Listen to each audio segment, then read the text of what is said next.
Good evening. It's maybe time? How's everyone doing first? Before we Good. rediscuss the game plan now that I've had some other information. It sounds told like to it me. might not be time. Another. It's. I'm not gonna call it a wrench, but another avenue, a new path has been opened, potentially, and we'll give it a second. Make sure there's some people here so I can get some corroboration on this before we press on, because the initial plan, of course, was we've been working towards all the story locks to get to the route known as SF, which would start here from the story lock, right? But I did get a comment from, let me get the name right. I don't like quite internalize everyone's names when I glance at them. Hi, Ragon, known XP farmer in chat. They left a comment that simply advised that despite the suggestion not being required for the story locks, for increased impact of what we're going to experience, they recommended that we actually do 2 other routes first. And I want to know what people think about this, because the routes suggested are... Let me double check. It should be... Actually, it's all the way back over here. Should be this one. Nope. Should be this one. Yep. Would be whatever route results from not revealing Nozomi's secret on the Chapter 0 route, on the common route on day 11. Right? So we would have revealed that we're from the... Revealed that we're from a future. We would have chosen to save Second to Last Defense Academy. Daram would have died. Everyone would have gotten on Nozomi's ass about... I don't quite remember why they were on her ass. She knew, like, something a little different. And we opted to bail her out just to... Even if it would hurt us in the short term. But this was the route suggested, as well as, I think, the killing game route. It's the one where we join the invader hunt, which I think is over here somewhere. Not that one... It's impossible to find anything on this fucking route. Is it up here? Because this was... Let's dodge the attack. What route is this? That's the slasher route, so I need it over here? Nope, that's there. Too many time skips. Leave the school. Here we are. Join the invader hunt. Would be on the route where the killings happened. What do people think about this, as well as those who have played this? Can I also get an hour count on... Okay, for those who have played it, I know I'm all over the place here, but we'll re-summarize as once I get it all out. Let me ask this first. For the SF route, can I get an hour count? Like, how long it took you... How long do you think? You don't have to get it exact, just ballpark it. How long do you think it was? Because then I'm going to take whatever that hour count was, and I'm going to double it to err on the side of that's how long it's going to take us.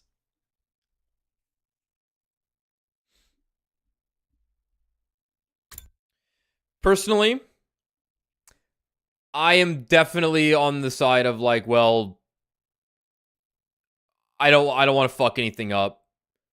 I don't want to just, like, rush to the SF route and it be like, oh man, yeah, I really wish I saw those other routes because it would have seriously increased the impact of what we see in it. Though, by nature of the game, there is no correct way to go about it, even if maybe there is based on what someone might know about the person playing it. It's one of those, you kind of have a friend on your shoulder being like, hey, you might want to do this, but then maybe you're actually causing some harm by telling them this or that.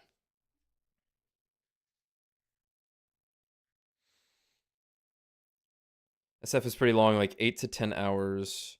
2 to 3 to reach the story lock, 5 to 6 to finish. Okay, that's a lot shorter than I was expecting it to be. So, like, if we're doubling that length, like 4 streams... Actually, yeah, that's not too bad. That seems pretty reasonable.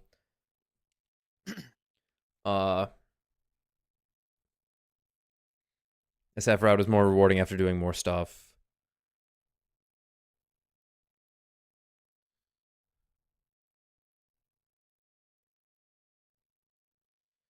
Killing game makes sense, but I don't see the importance of coming of age. Where's Otaku? Where's my man? I trust all of you, but that guy I trust a lot. He's been with me the longest on this channel. I know he has not steered us wrong, I don't think. But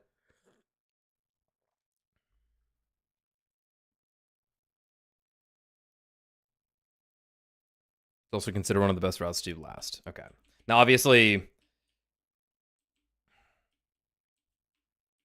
the reality is we are not going to do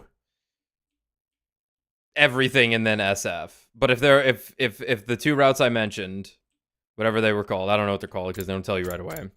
The this flowchart sucks ass, dude. The invader hunt and the do not reveal Nozomi secret routes. There was another one suggested in here. What was the other one suggested? I recommend doing the save Last Defense Academy instead of second to Last Defense Academy at some point because it's fun. Okay, but not like it's not like dire. Obviously, it's hard to get a consensus on this kind of thing, of course. I do like the idea that we start SF, see the story locks, and then maybe do some other stuff. But also, I'm a focus fire kind of guy, so maybe that's not a good idea.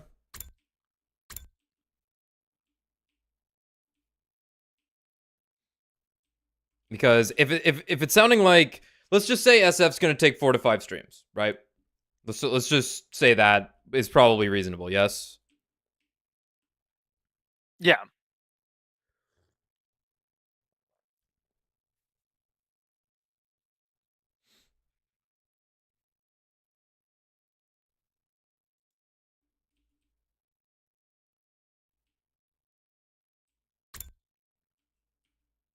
Sounding like people want to see the invader hunt route, regardless, which Right. Yeah. I think sounds kind of fun anyway. Yeah. Yeah. But I'm just trying to get some numbers here, so I know what I'm getting into more than anything. Because like I am still looking to head for. I do want to cap off this playthrough in some capacity right now because we are trying to beat this around the time Death Stranding 2 comes out because we really want to play that as well. And also we've been playing this. We do need some form of break from this in terms of streaming, just so we're all on the same path. SF is probably 4 to 6 streams depending. That's it. That's what I was both hoping and figuring. So, all right, how long is the invader hunt then? Because people want to see invader hunt, and you all think it would increase the enjoyment of the SF route. Oh, this one's long. 4. Okay. How worth it? Because like if this is worth seeing, I'm not gonna I don't want to miss out on something that's really good or something you all want to see within this batch. I don't mind doing this. I need to keep the ship moving. That's all. Yeah, Emmanuel, you missed 30 streams. Sorry, dude. Get out of here, Don't worry. There's gonna be 15 more.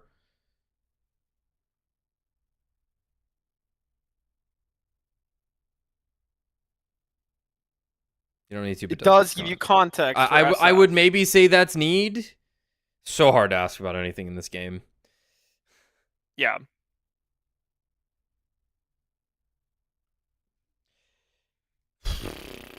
All right.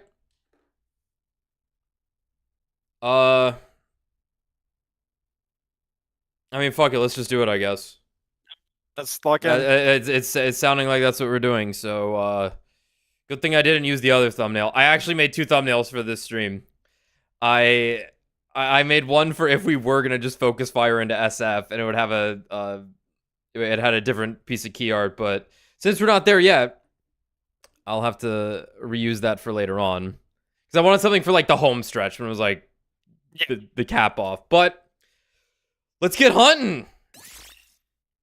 Okay, first, this is on the Kill Ato. Gee. Happened in some capacity. Leave the school. No. Because we now know what that message means. Then we suddenly start passing out. Gaku dies. Gaku dies at some point here, yeah. Siri gets killed. Gaku gets killed.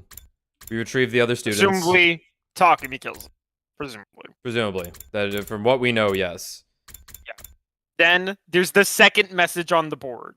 That's like, participate in the invader hunt. We say no. No. In the other route. And then the mystery route starts. This is which is still not over. Yeah. No. Story lock 3 is down there. Story lock 3. Conditions. Reach story lock 2. Reach story lock 2. But instead, we are going to join the invader hunt.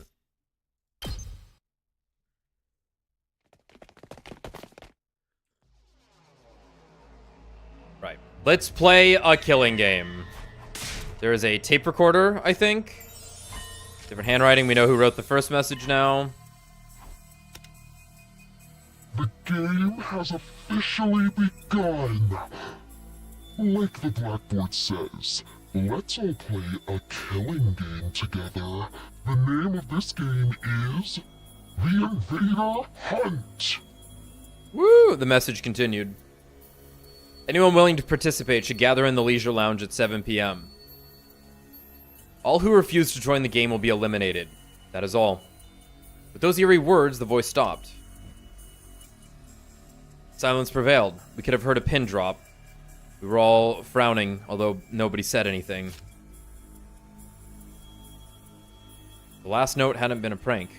Syria was destroyed and Gaku was murdered. Wasn't a prank, but, you know. Not the way you think. This note could have been written by the same person. His last words especially kept echoing loudly in my mind. All who refuse to join the game will be eliminated. By the way, Kako, you mentioned something about the handwriting of this message being different from the last. Maybe the culprit deliberately changed it. We should keep that possibility in mind. Hiroko's like, I didn't write this shit.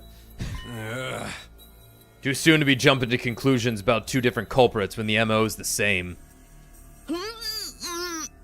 So, Gaku's murderer is on the move again? Basically, this could be from the same person who killed Gaku. If so, we might be able to find their true identity by joining the game.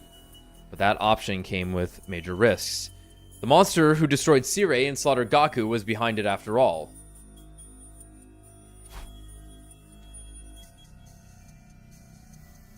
Join the game despite the risks, or try to keep everyone as safe as possible. We had until 7 p.m. to decide what to do. Yeah. Alright. Want to get a little more context in there. Really, not written by the 2 main guys on this. And it's one of the fan favorites, like that. You'll love to see it, really. We're gonna enjoy it. We're gonna join the invader hunt.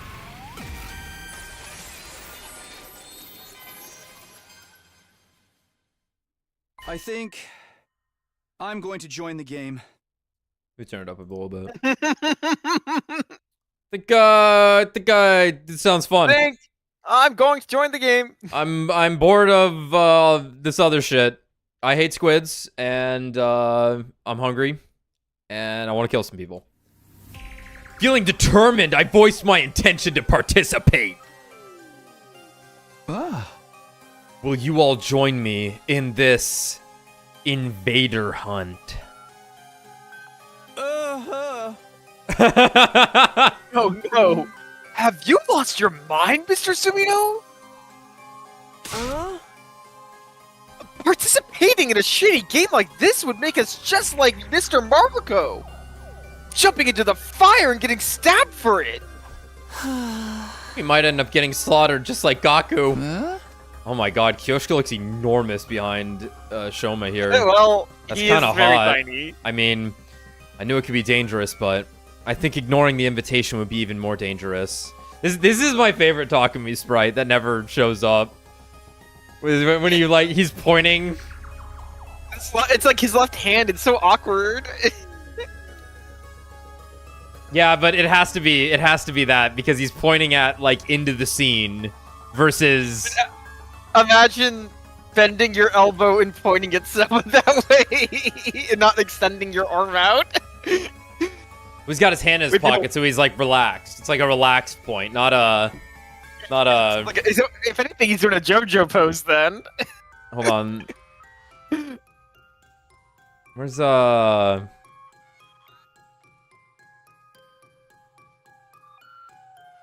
on. Did I get rid of the David Lynch image? Get him, girls. Hey, where's Get 'em Girls? I thought I left that in here. Yeah, there it is. There it is. Yeah, it's not a point like this where it's in the camera. He should have been pointing straight at the camera, putting his finger directly into the camera. That's a top 10 image for me. Yeah. As a guy who doesn't really even care about Pikmin, but like loves the idea of Pikmin. And a guy who doesn't really care about David Lynch, but loves the idea of David Lynch. It's a great image. It's a fucking fantastic image. Yeah, it's the fucking Queen Gi and laying eggs in the dead bodies. Get 'em, boys. Get 'em, boys.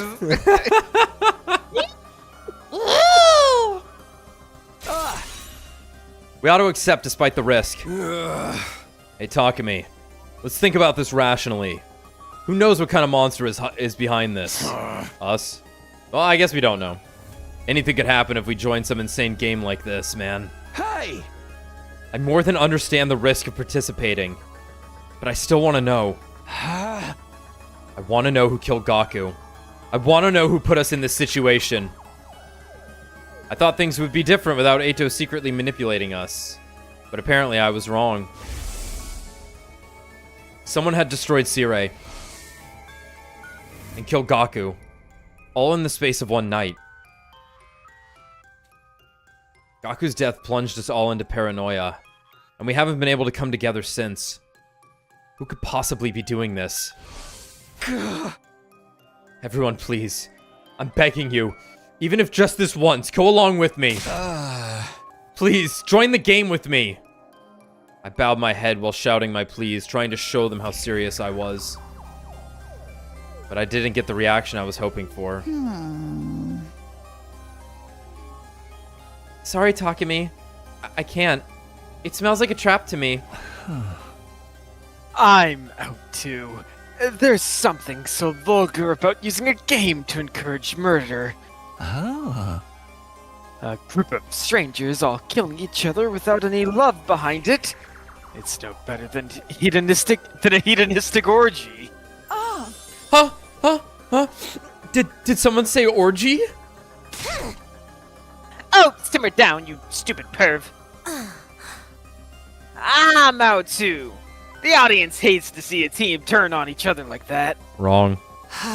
Wrong.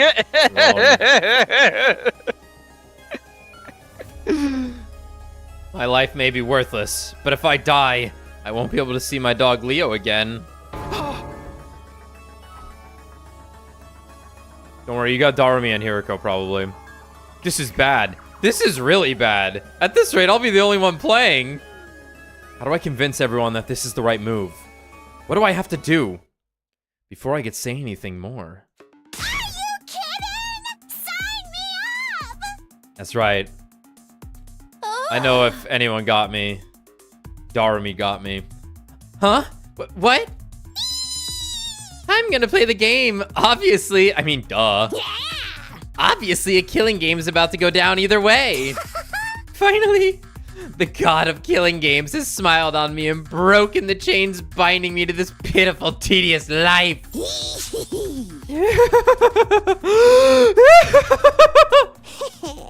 Anyway, that's why you're all gonna join. It's mandatory. Yeah, right. I'm not fucking doing this. We can't start killing each other. We're here to fight the invaders. Excuse me? If you guys keep acting like such wusses, I won't get my killing game. We need at least a double-digit player count, or it's not gonna happen. And I need it to happen. I've been waiting for this my whole life. I'm so sick of this lame tower defense game. I want us to kill each other. Do it, do it, do it, do it, do it, do it, do it. Doit, doit, doit, doit, doit. We're all gonna do it, right? Darmy vociferously urged everyone to play. She what? Vociferous. But the more she insisted, the more it turned everyone off. What utter foolishness. I'm not entertaining this nonsense anymore. Disgusted, Kurara left the classroom. The others followed soon after. If you want to kill each other, do it by yourselves.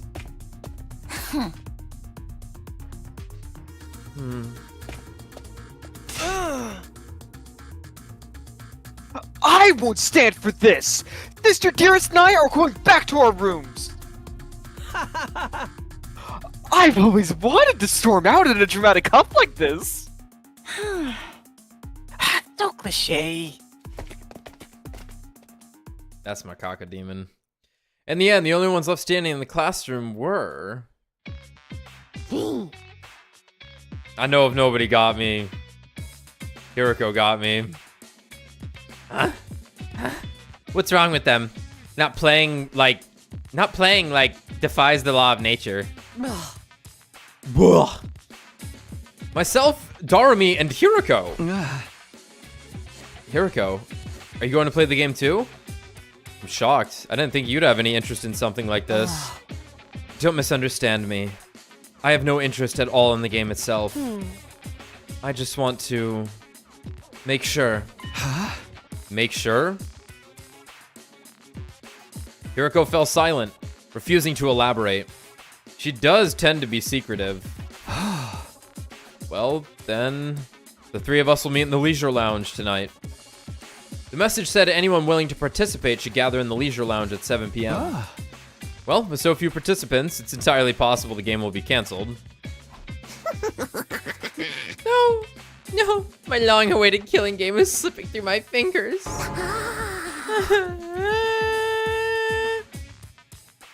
This kills the Darami.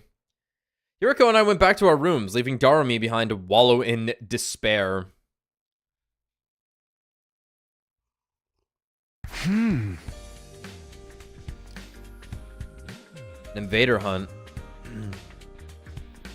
I was lying in bed, contemplating this mysterious game that we were supposedly going to play. Why would whoever wrote the message invite us to join a game? What kind of game did they have planned? Or was the announcement itself a trap? I was racking my brain, unable to figure out any possible intention behind all of this. Until suddenly... a visitor? I opened the door and came face to face with Darami.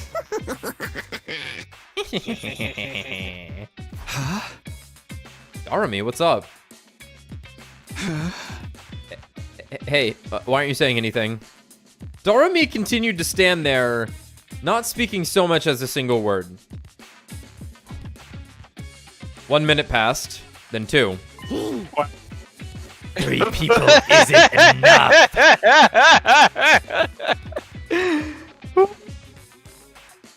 She's doing her best. Finally, she spoke. A killing game with only 3 people? That's just not gonna work. The joy of a killing game is that there are a ton of participants and a lot of dying. 3 people do not a massacre make. I mean, forget Royale. That's not even enough of a battle to get excited about. totally impossible. Like, way impossible. I love her hideous teeth. She was muttering to herself, but I more or less understood her point. So you're saying there's not enough people to hold a proper killing game? I've literally been saying that this whole time! Hey! Really? I didn't notice. I got the feeling this announcement only exacerbated Darumi's emotional instability. Normies always do this. They're like so happy to be an athletic meet, to do an athletic meet or a talent show or whatever. But if you suggest a killing game, they're like, ew, no way. That's probably because they don't want to die. At this rate, I'm not gonna get my killing game. Can't have that. If it gets canceled, it's so over. Kyo, oh, oh. You have to help Takemi. Tell them how important this is and convince them to play. Are you kidding? There's no way they'd listen to me. Even just now, they barely paid any attention to what I had to say. It'll be fine. Just stand in their doorways and keep putting on the peer pressure. They'll cave eventually. You mean like what you're doing to me now? I might be dumb and useless, but even I can handle staging a sit-in. I mean, I did stick around my parents' house for basically my entire life without ever running away, no matter how much my brother and my daddy yelled at me to leave. So, I guess that was mostly because I didn't have anywhere else to go. Wow. What do I even say to that? Okay, you'll be in charge of convincing Takemaru, Shoma, and the twins. Your job is to flip them to willing players before we're supposed to meet. You have to get them to play, no matter what. Okay, bye. Darumi stormed away without giving me a chance to object. And why is she so pushy? But now that she's asked, I can't just do nothing. I don't want the game to get canceled either, so I guess I should try to encourage everybody to join. I'm supposed to persuade Takemaru, Shoma, Ima, and Kako. Huh. Of the four, Takemaru seems the most likely to hear me out. Really? He looks like a hard ass, but at his core, he's genuine and kind. He might be willing to listen if he sees that I feel strongly about this. Okay, the first one I'm going to try to convince is Takemaru. That settles that. Now to think of a way to get him to join. He's probably against it because he's wary of what might happen. His concerns are valid. The monster who slaughtered Gaku is behind this after all. I get why he'd want to avoid a confrontation, but if we don't participate, we may never find out who's really behind all this. I can't let that happen.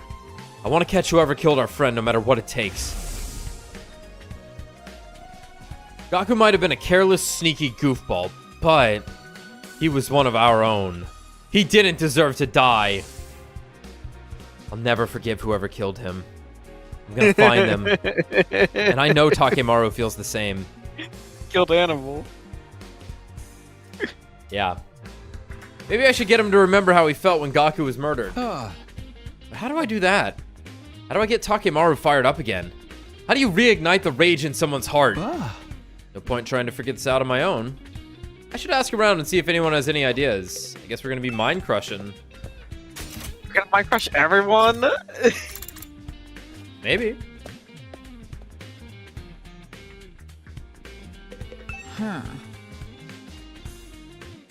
You wish to know how to ignite the fire in Takemaru's heart. I recommend giving him stickers. Stickers. A while back, I was messing around and put a cute character sticker on Sir Takemaru's custom biker jacket. I'm so jealous. He was completely overcome with rage. The fuck do you think you're doing to my jacket? That's the window to my soul. If you ever transition, you better damn well call me so I can kick your ass, man to man. Okay, all right. If you ever transition, you better damn well call me so I can kick your ass man to man. That's true respect right there. That's true respect.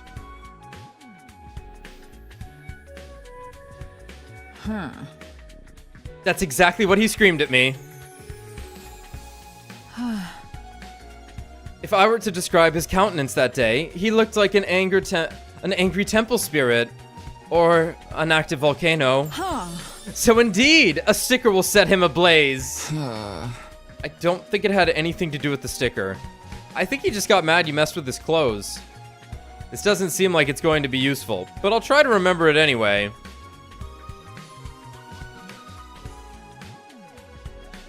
Takemaru is very serious about his biker outfit. Noted.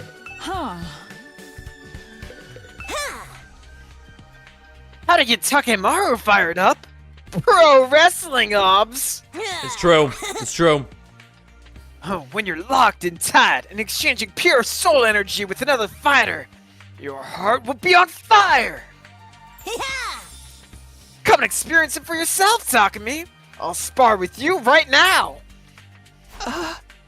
Sorry, Moko, but now's not a good... Too much of a wuss to put your butt on the line and fight! I'm literally trying to participate in a fighting game. Fuck. In a killing game.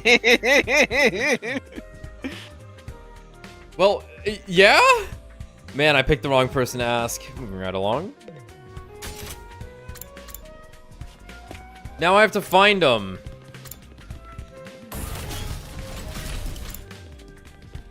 Need the Kadaka fighting game.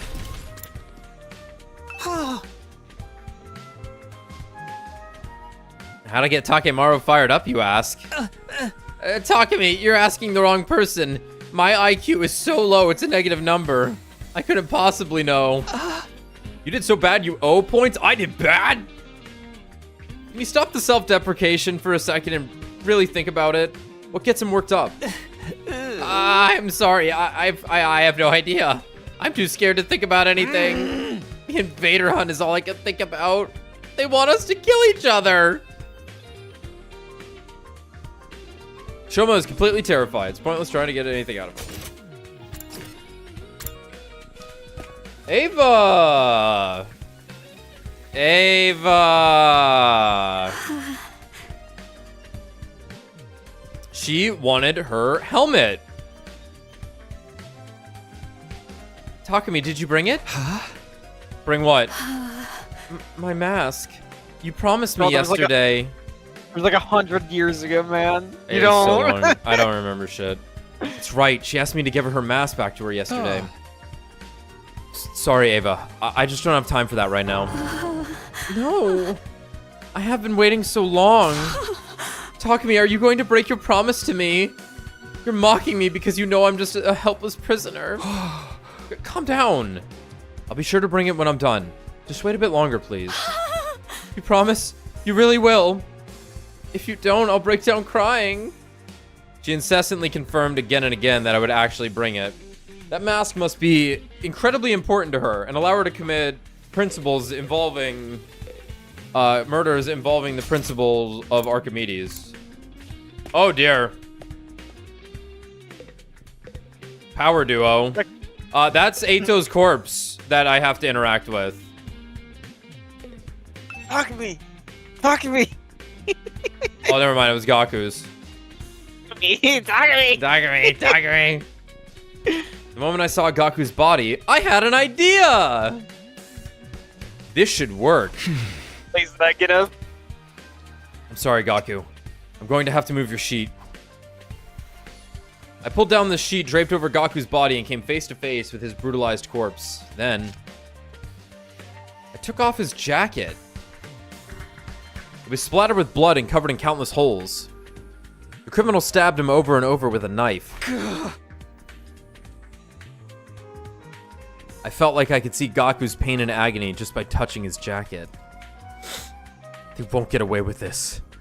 They're going to pay. It filled my heart with a sense of duty and conviction. If I show this to Takemaru, he'll remember how angry he was when Gaku was murdered. Yugamu, what are you doing here? I came to chat with that Eito Atsuki guy. I'm terribly intrigued by him. Chat? He's a dead body. Chat, is this true? Corpses are surprisingly articulate. You can learn so much just by looking at them. I knew the moment I laid eyes on his body. He was a brilliant assassin in his own right.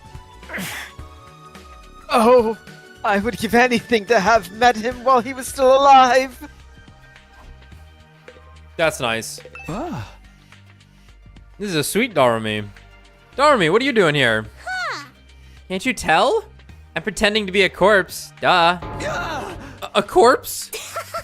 If we're gonna be playing a killing game, then all of the useless nobodies like me are probably gonna die first. So I thought I better practice being dead. That way I'll be a cool corpse when the time comes. I see. Good luck with that.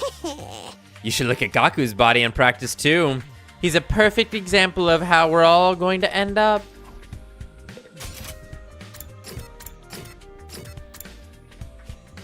Thanks, Darami, you're the best. How to get Takemaru fired up? Isn't he always fired up? I mean, is he ever cooler composed? But don't you think he's been holding back a bit too much lately? Normally, I'd expect him to be the first to jump at the opportunity to do this invader hunt. I mean, even Takemaru has to hold back sometimes. I mean, how many of our friends have died so far? What, one? Eito, Gaku, and... Oh. Even Sirei is just a heap of scrap now. What are Sirei's remains doing here? I'm connecting what's left of him to the PC in the war room to salvage whatever data I can. I figured if I can access his confidential information, I can learn how to fix the corpse recovery drones, and maybe I'll even be able to get some information on whoever destroyed him. It was me. So you're basically doing an autopsy? Yeah. I'm sure even Sirei regrets that this happened to him so suddenly. So I feel like I need to make his death mean something, at the very least.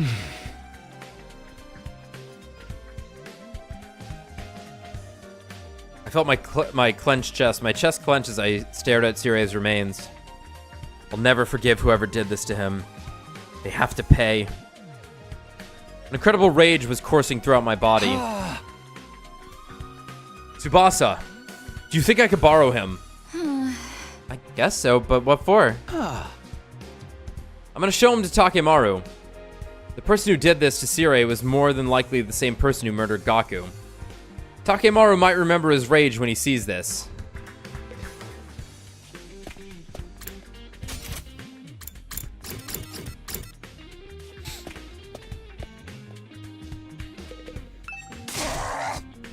Well, if it isn't the village idiot. Right on cue. What is wrong with you? What's your problem all of a sudden? Why are you so angry? Obviously, because you're a complete and utter moron. You want to play some killing game? You're such an uneducated street rat. I could puke. Hey, that's Subasa's thing. She's worried about you, Takemi. We were just talking, and we think you're not thinking rationally. Takemi, it's not too late. You can rethink this. I know you have your reasons, but playing such a dangerous game is madness.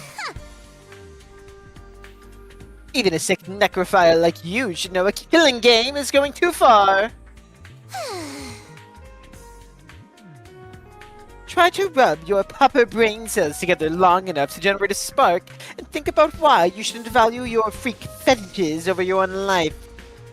Interesting. She was being unnecessarily cruel, but Kurara was worried about me in her own Kurara way. I appreciated the sentiment, but... Sorry, but I've made up my mind. I'd gladly accept the risk for a chance to confront Gaku's killer. Nothing would change my mind. Okay, these should be enough to convince him. Gaku's jacket and Sirei's remains. Holding onto them tightly, I barged into Takemaru's room.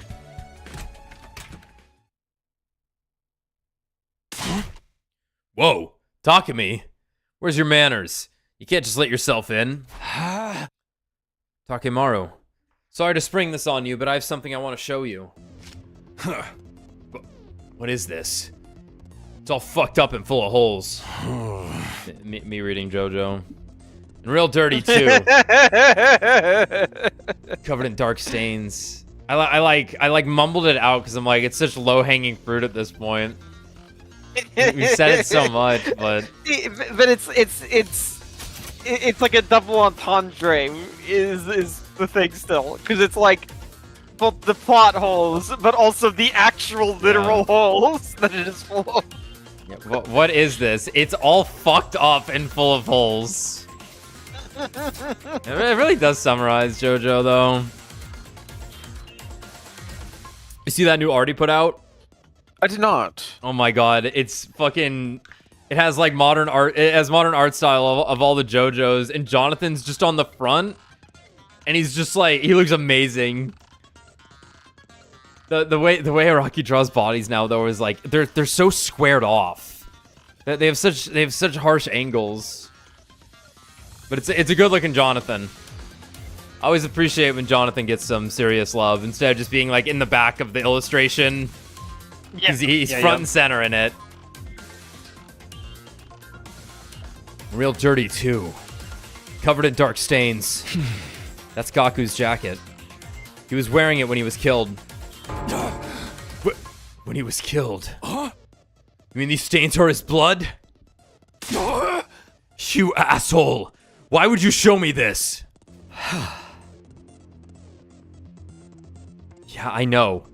Nobody wants to see this, but we can't hide from it. It's got all these holes in it, see? Because he was stabbed with a knife over and over, brutally. That motherfucker stabbed him this many times. God damn it! Oh, Gaku must have been in so much pain! Takemaru's eyes were bloodshot, and he stared at the holes in Gaku's clothes. He was shaking with fury. Here's where I get him once and for all. And this is what's left of Sirei. The person who did this was more than likely the same person who murdered Gaku. He might have been a machine, but I know he suffered. He was torn to shreds. Takemi, what the hell are you trying to do here? I know I owe you one, but I won't hesitate to fuck you up if you're just here to mess with the bodies of all our dead friends. No, that's not it. I just wanted to ask you. I look Takemaru dead in the eyes. It's very likely that whoever is inviting us to play this game is the same person who killed Sirei and Gaku. The killer who did this to our friends is throwing down a challenge. I move closer to Takemaru. Takemaru, listen to me. Are you sure you want to run away from this game? If you back down now, you might not ever get another shot at catching whoever did this.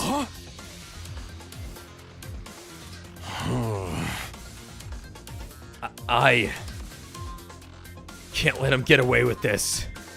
I'm gonna kill him with my bare hands. But that ain't enough of a reason to play this game. What happens to Gaku happens to all of us. Then it's pointless. Crap. He's still not angry enough. If I want to get Takemaru to join and he's still on the fence after all this, I'm just gonna have to make him even madder.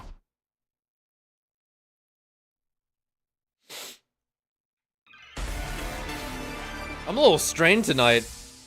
I won't let Gaku's killer get away with it. Hopefully this will be a little voice. Get payback, but this ain't the time for that. Whatever this invader hunt shit is, it's obviously a trap. We got no clue what's waiting for us in the leisure lounge. We can't just take up a challenge from a killer. I think all three of those might have worked.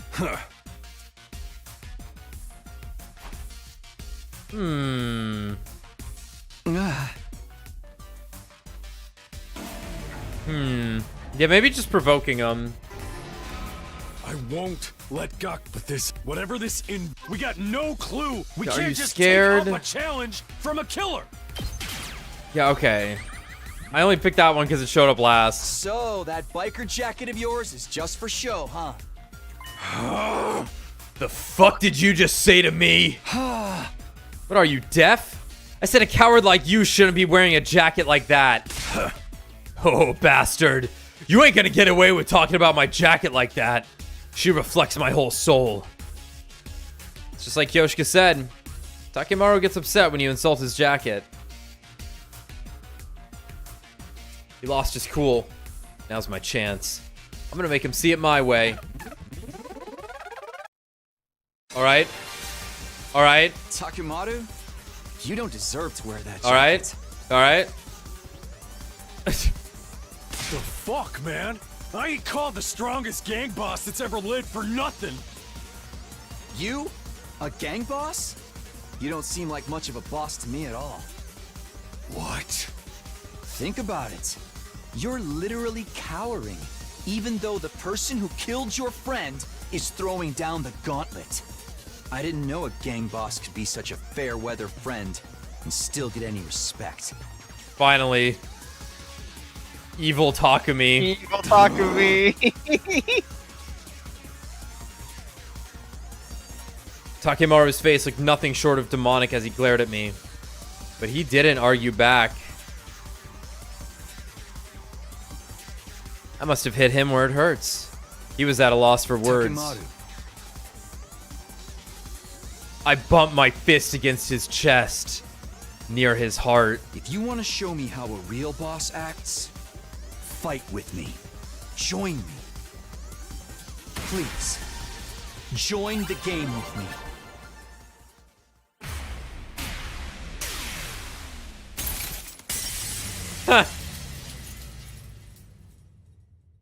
He loves it.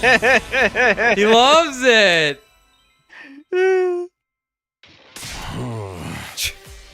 You're gonna bust my balls like that. I guess I can't back down. Fine, I'll do it. Hey! I'll join this fucking invader hunter, whatever it is, and kill the bastard behind all this shit. My hard work had paid off. Takemaru had finally agreed to join. But I didn't have time to stick around and celebrate. I quickly left Takemaru's room and set off to persuade the others. Since I won over someone as influential as Takemaru, persuading the others went smoothly. Really? Fair enough. I'll buy it. Huh? Takemaru said he joined. If you got someone as cautious as Mr. Yakushichi to fold, then I guess the game can't be all that dangerous. No. Everyone's going to join? Then I guess I should too. Having successfully won over Ima, Kako, and Shoma, I met the quota Daram forced on me. And then, night finally came.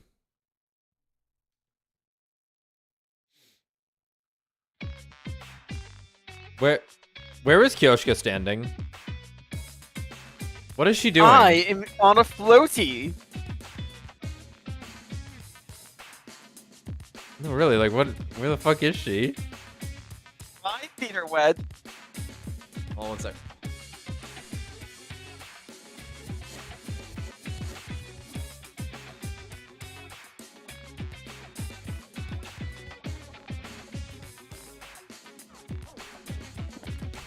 My whole face is like kind of sore and strained, so I'm a little lightheaded tonight. So if I'm not, I can't give my 100 on these voices, lest I might pass out. So allow me one of the 30 streams where I don't go all out, Master. Please, Master, just this once. Let me not go all out.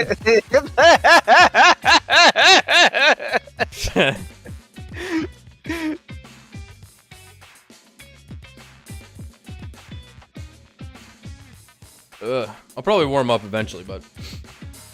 I arrived at the Leisure Lounge just before 7 p.m. and found that all of the other Special Defense Unit members were already there. Huh? We've got quite a group here. Did everybody decide to join the game? Honestly, I never wanted to come, but Darami rang my doorbell at least 10,000 times. She was so persistent, I just gave in. I was eating a snack in the cafeteria when suddenly Lady Darami snatched my holy Jumonji sword. I pursued the scoundrel in an attempt to retrieve her, when suddenly I found that I'd been lured here. Oh, the holy Jumonji sword is safe and sound, if you were concerned. You could say this was a real steal. Oh, Yoshka! It's pretty funny. That was a good one. It's funny.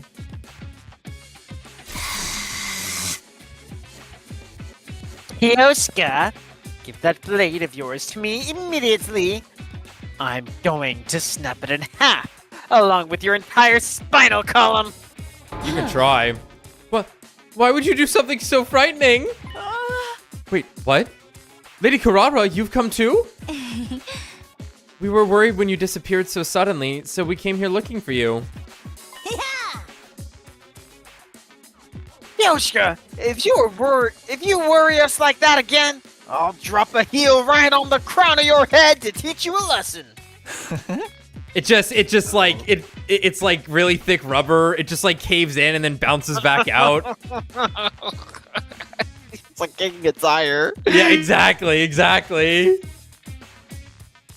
like a slightly deflated basketball. Like in, like the shitty dodgeballs in gym class when they're like slightly deflated. That's what happened with Yoshika's head. Looks like we've all been tricked into coming here. Is this everyone? Except obviously Gaku and Ator are dead. Yep. And I guess Ava. The army seems to have used some pretty underhanded tricks to get everyone to come. I can't. Yo ho ho ho ho. Yo ho ho ho ho ho. What a score. With this many people, killing each other is gonna be so much fun. Alright. It's almost time for the game to start. Who's gonna die first? Maybe me? I sure hope so. Everybody, please kill me. Oh, I made sure to bring all of your infusers too. We're all set for the great slaughter to begin. She's so prepared, it's scaring me. Darami seems thrilled at the idea of us killing each other, but I don't plan on hurting any of my friends. I'm not gonna let anyone else die. That's why I wanted to do this. It's almost time! What kind of person do you think is running this game?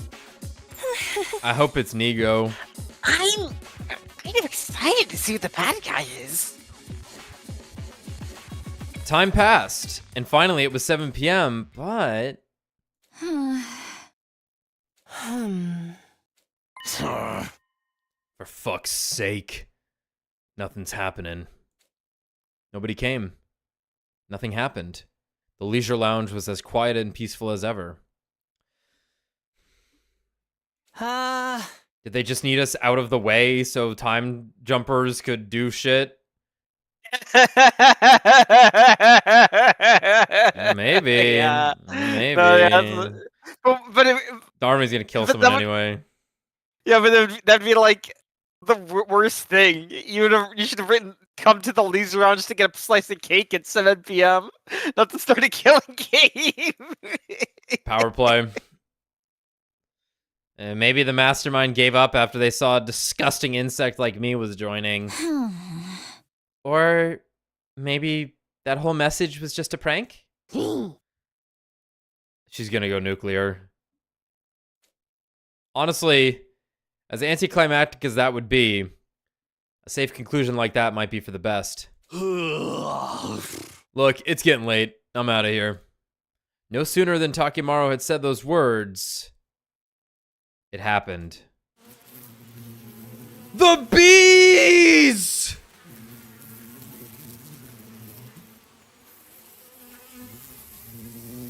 Suddenly an ominous sound came out of nowhere. The bees.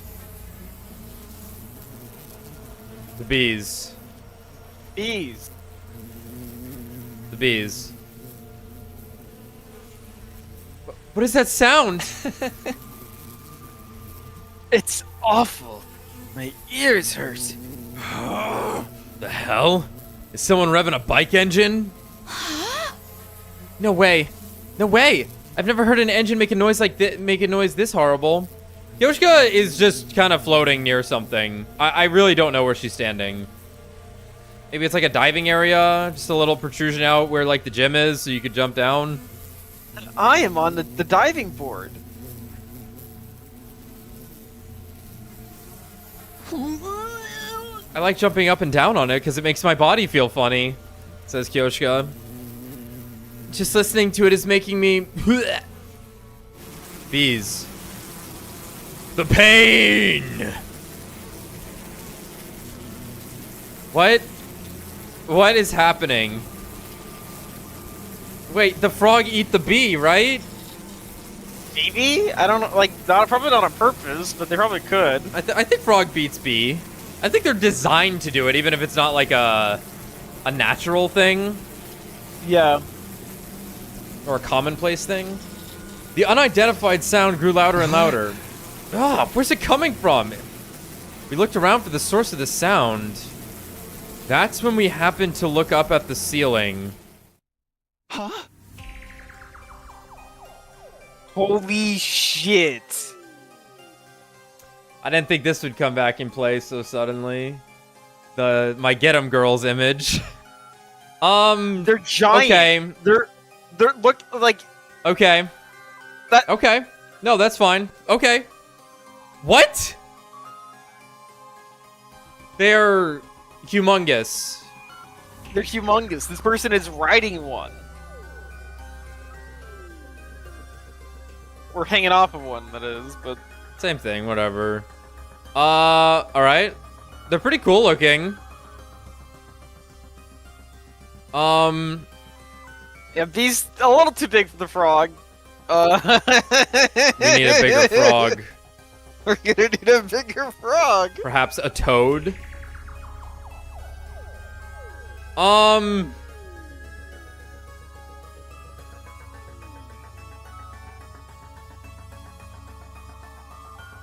I got, I got nothing. I'm cool ceiling. Okay. Only to be greeted by an unbelievable sight. Bees? Bees. The hell? They're flying around with a bunch of big-ass bees? Is that a spacesuit? Wait, no. A diving suit? A bee parachute? I've never seen such a hideous mode of transport. I like how they're not more horrified. They're the absurdity. They're I would be humoring it. gone. Bugs! Someone get me some bug spray stat! The individual in the spacesuit gradually lowered their altitude. Hey guys. They'd landed in the leisure lounge. You look fucking ridiculous. Take that helmet off and show us your face. Is this some Wrestling Federation's masked fighter? I love the costume. But you gotta lose the bees. We need to take this seriously. They might be with the invaders. He might be. Oh, what if it's a commander? Takemi, did you see a commander like this during your first 100 days? Okay, I see where Kyoshika is. There's just kind of a weird fence that we didn't have like a good angle on, and she's in the corner of it. No, I never saw anyone like this. We never faced a commander who controlled bees, especially not one in a spacesuit. Who are you? Who are you? It's only polite to introduce yourself. Speak up, asshole. I am Zero. The mysterious person examined our faces without answering. Then they nodded. Seemingly satisfied. So good to see so many of you. That's Darmy. Or Ato. Or Ato, yeah. With so many participants, this killing game is sure to reach a screaming climax. The more lives there are to lose, the more spectacular the battle.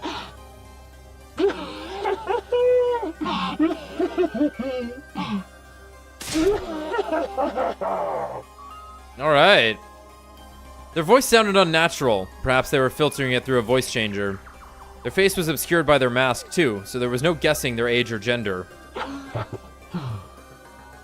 Well done for deciding to join my game, Special Defense Unit maggots. I commend your small act of bravery. They commended us! They commended us? Kyoshika, they're definitely being sarcastic or trying to provoke us. We're so terribly honored. But who exactly are you? What are you doing at this school? I'm here to play a game with you, of course. I'm the sponsor of the Invader Hunt. You may call me sponsor. Treat the title with a little respect, with the respect it deserves. Sponsor? So this is the person who invited us to play this game. Which means... Time is precious. I wish to start the game quickly. First, we'll hold the opening ceremony. Let me ask you one thing first. I yelled over the sponsor, interrupting them mid-sentence. Are you the one who murdered our friend Gaku Maruko? A strange threat was written on the blackboard the day before Gaku's murder. It perfectly matches this order of events. In other words, it was only natural to assume this was the person behind Gaku's death. It's definitely a little bit of Gaku's pose there. Does it really matter who I have or haven't killed? After all, every last one of you will die in this game. Don't dodge the question. I'm asking if you killed Gaku. Yes or no? Yes and no. There's no other way for me to answer. I told you not to dodge the... Takemi! Read the room! Read the room. My bad. Everyone wants the killing game to start, you asshole. A sharp voice pierced my eardrums and caused me to cover my ears. Darami? I've been waiting for this day my entire life. I prayed to the god of killing games every night. Begged to be released from the pointlessness of my life. Begged for me, my parents, my brother, my teachers to all die in gratuitous, gory style. My dream is about to come true. I'm going to get this killing game I've always wanted. Don't ruin this for me! Don't you dare ruin my dream! I was taken aback by the desperation in her voice. Aren't you a strange one? Are you that excited for my game? Like, you don't even know. Tell me all the messed up rules we have to follow. It motivates me to hear you have such high expectations. Then allow me to explain the rules. No, thank you. Not interested. Kurara interrupted and stepped forward. I have no intention of playing your game. I refuse to even recognize it.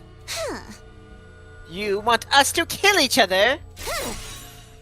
I'd never approve of such a vile game. Oh, don't be so rash, Tomato Head. That vileness is what will make this game interesting. You might enjoy it more than you expect, if you just give it a try. It's not often that you get the opportunity to unleash your primal urges and kill your fellow man. I told you, I'm not playing. I am a scion of the O Suzuki family, the pinnacle of all Suzukis. That's funny. It's I think you cut out. There's no way. Okay. Start over, please.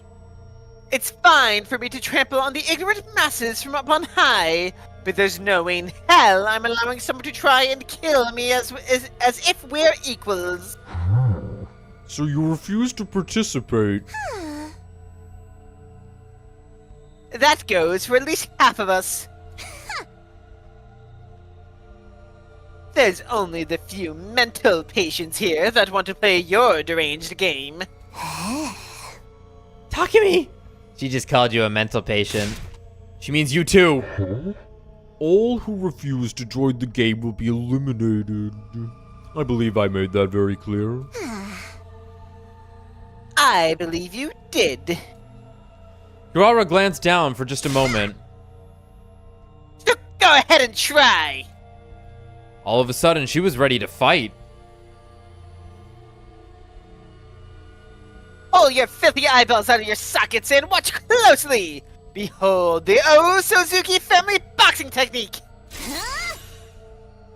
I'm going to beat you in your ugly costume until you're so swollen, you'll look like you stuck your head in your stupid beehives! Your stupid bee's hive. Kurara assumed a boxing stance and steadily approached the sponsor. Wait, Kurara! Don't try to fight them alone! I can handle this by myself. I don't sense any fighting spirit in this pathetic worm. They have the quintessential popper aura. All talk and no action. One punch will do. He cut you out again. Yeah, it's Discord. Alright. Ignoring our warnings, Kurara continued to close the distance between the sponsor and herself. Hope Bye, you like the Kurara. taste of Noble Fist! Kurara was about to unleash her deadly uppercut when it happened. Kurara! The bees! The bees, bro. The bees that have been hovering near the ceiling descended with a terrible cacophony of beating wings. And then... They didn't kill her, they just took her. They instantly grabbed Kurara and whisked her high up into the sky. Put me down! Put me down this instant! These horrible things are so creepy! Kurara squirmed frantically, but they held onto her tight, refusing to let go. Kurara O Suzuki, I sentence you to being suspended. That's tough. What a sight, don't you think? As they say, smoke and fools rise to great heights. You can writhe and suffer for now. I'll ease your pain when the time is right. Lady Kurara! Give me back my Lady Kurara, you vile insect! Kurara, what do we do? How do we get her back? She's so high up! Even my mid-air attacks wouldn't reach her! What do we do now? How can we save Kurara when she's all the way up there? Kako's sniper rifle might be able to reach, but... this Kako has never used her Hemo Anima before! Right now, there's no way for us to attack the bees up near the ceiling. In that case, we'll just have to attack the person controlling them. Ah! Suddenly, I found myself running at full tilt, making a beeline for the sponsor. Beeline. I'm not going to lose anybody else. I let that determination take away my fear and carry me forward. I plunged my infuser into my chest as I ran. Give back! Kurara! Whoa. Damn, we had palm trees in here? Very nice. I screamed as loud as my voice would let me and swung my sword down on the sponsor. I felt it connect. My blade was going to split them in two. I was so sure of it, and yet... That tickles. Is that all you've got, Takumi Sumino? How? The sponsor was completely unharmed. It's simple. Your power isn't enough to inflict even the slightest scratch on me. I like how everyone else is in their powered up now. Yoshika's in her armor now. No. You could kind of just keep him in the water. And then just wait for him to run out of oxygen in the suit. Yeah, that's true. Just push him in. Push him in. No. This has to be some kind of mistake. This has to be some kind of cheap trick. You try again. I won't stop you. Well, now it's an Ato pose. There's definitely Aeto's pose. You've got some balls, beef fucker. Let's see how long you can keep up this tough guy act, huh? I'm joining the fray, Takumi! Combined, our power level is like 2 million! We can get them, guys. We need to save Kurara as soon as possible. Everybody. Even if we can't take the sponsor on alone, we can if we all attack together. Brace yourself, asshole. Push him in the water. What is that? That's his motorcycle. What the fucking hell? Been a There are minute. 2 arms. 2 arms. Okay, but Kyoshika just has a real sword here. Why can't you just have the guy? Well, one of them is a fake replica sword bought off of Amazon, and one is an actual sword. Well, not an actual sword, a blood spawn sword that might not work against the suit. Our breath Like, synchronizing, presumably- we all leapt at the sponsor. Presumably the sword is weak to physical objects because of the buzzsaw. Just hit him with the stick. Just keep hitting. It's true. You blackguard!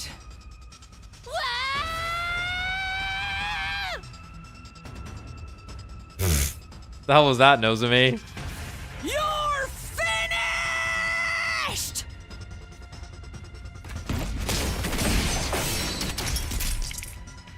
Takemaru, Nozomi, Kyoshika, and I unleashed everything we had on the sponsor. We punched, we kicked, we sliced, we pummeled, we tried every attack possible. We used every last ounce of our strength until we had no energy or hemoanima to spare. However... Whoa.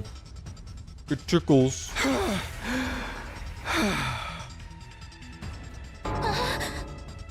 Why? Why don't our attacks do anything? You immortal or some goddamn thing? You have the endurance of a wrestler to withstand my body slam. No matter how much we attacked, our opponent didn't even flinch. This was far beyond a matter of strength or endurance. They were literally invincible. Invincible. We can't give up. We must save Lady Kurara. My fellow warriors. Just one coordinated attack and... Enough of this sideshow. The opening ceremony will conclude with Kurara Osuzuki's death. There was a cruelty in the sponsor's voice as they pointed to Kurara, still hanging in the air. Ugh. Please, help!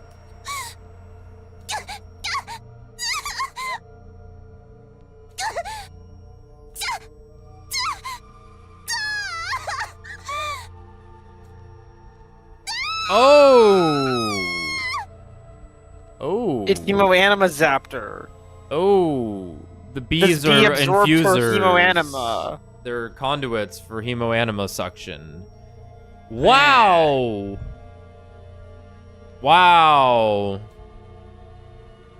Her body was rapidly turning black. Was the swarm of bees draining her cryptoglobin? Lady Kurara!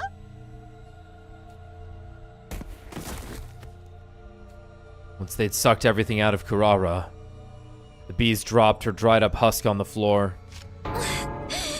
No! No! Kurara! Kurara! No, this can't be happening. Lady Kurara can't be dead. Don't give up yet! Let's take her to the revival-matic! She doesn't know. It's okay. Nozomi, Moko, and Kyoshiko lifted up Kurara's corpse and left the leisure lounge, but... How pointless. How can a body be revived if there isn't a drop of cryptoglobin left in it? How pitiful that she would die before the game even began. She ruined my schedule.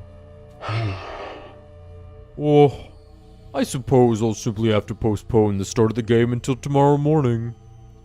Return here as soon as you're awake tomorrow. And might I remind you, there's no point in trying to escape. You now know what happens if you're... Oh my god. The fucking Amber Alert. Guys, the Amber Alert, let's go! We have to go find him! Outside. I don't have it. Only you can do it, Alex. Oh, fuck. Oh, fuck. But I have to stream. Oh, shit, it's raining? Never mind. Oh, there it is. No, it's not. You now know what happens if you refuse to play. There was nothing we could say. We'd be killed instantly if we tried to resist. Never had any message come through so clearly. Huh. Bummer. Kurara got the opening death scene. Must be nice. She died with so much drama. But it should have happened to me. Yeah. Well, whatever. The game starts tomorrow, so I'll have plenty of chances to have a nice, gory demise. I wonder how everyone else is gonna die. Who's gonna kill me? There's like so much to look forward to. Darami's eerie yet strangely innocent cackle rang out across the silent leisure lounge. Save progress. Yeah, Darami throwing up life flags. Survival. Yep. Free time. Oh, it's morning. I barely slept last night. I woke up over and over again, seeing Kurara's face when she died in my nightmares. They won't get away after killing my friends so horribly. If I could, I'd kill them right now. Right now, we're too weak. We can't beat them. One poor attempt to revolt and we'd just be massacred. For now, we just have to obey. We just have to play the game. They wanted us to come back to the leisure lounge when we woke up. I hurried off to the leisure lounge. This is wild, because like on Mystery Route, all we did was not go, right? We simply did not go. Not only that, no. Here's the. We went. We walked into the room alone as Takemi with everyone else outside, and then we just walked back out, and that's it. And that's it. On my way to the leisure lounge, I came across Nozomi and Moko in the hall. Nozomi, are you okay? You're so pale. I couldn't sleep last night. I just can't believe it. Believe it. Kurara, she's gone. Kurara, I didn't know what to say. What can I do for her after she lost a close friend?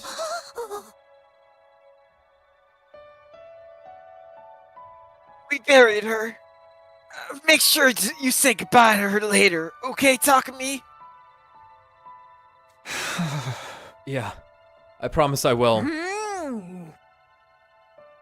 They're not going to get away with killing Kurara!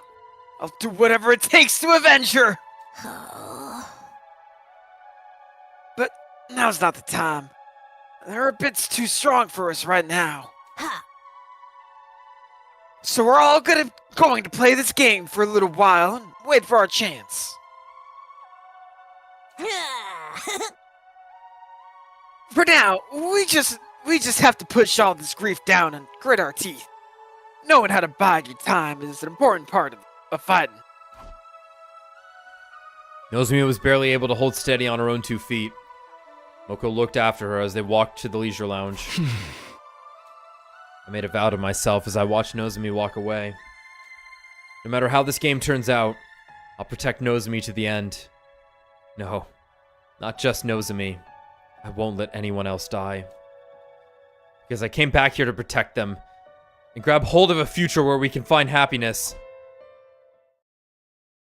Too late.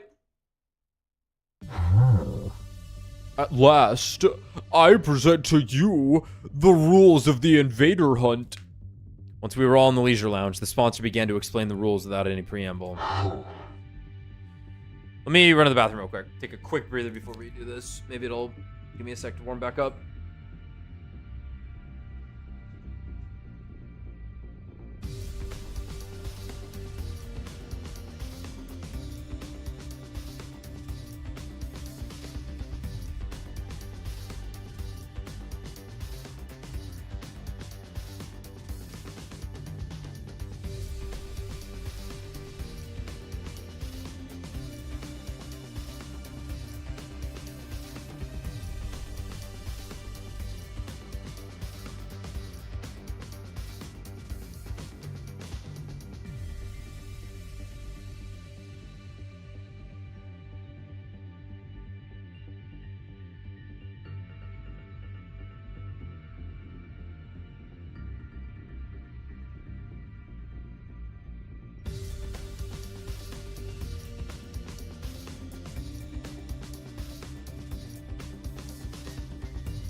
Used to be a renegade.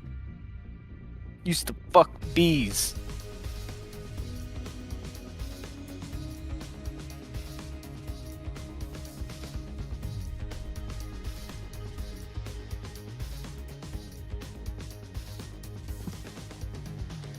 Never listened to it. Look up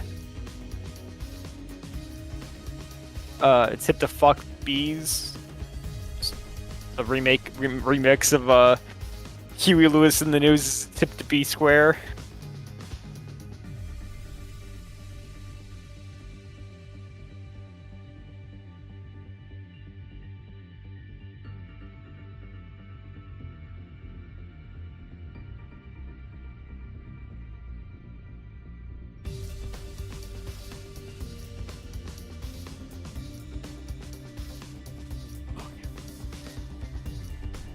Still have kind of a headache from yesterday, which is pretty uncommon for me. I usually don't have like lasting headaches.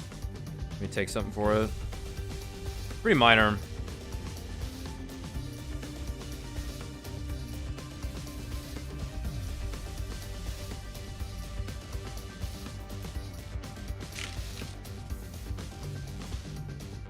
It's in my, like, upper left nostril. That's where I'm feeling it. Ugh.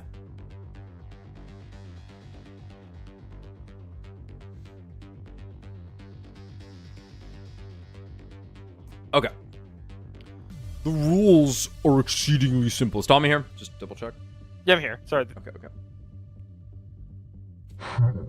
All you have to do is hunt the creatures known as invaders.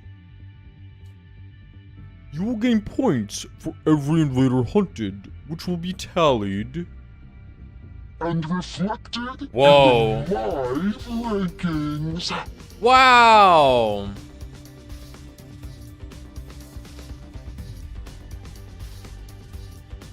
That's funny. Everyone's okay.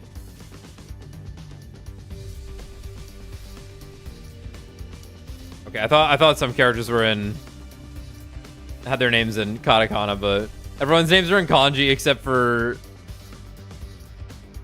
Subasa, Moko, and Kurara. Okay, everyone else probably has like insane kanji for their bizarre ass names. Yeah, the leaderboard. The leaderboard. The leaderboard. Well, I'll be honest. It's a cynical take. It's a mean take. Kurara would have lost anyway. You would have lost anyway. You would have lost anyway. The names of everyone in the room were shown on a screen being held up by two Bs. 2B. The 2B. round lasts 10 days. The person ranked last at midnight on the 10th day will be executed. Their cryptoglobin drained by my bees.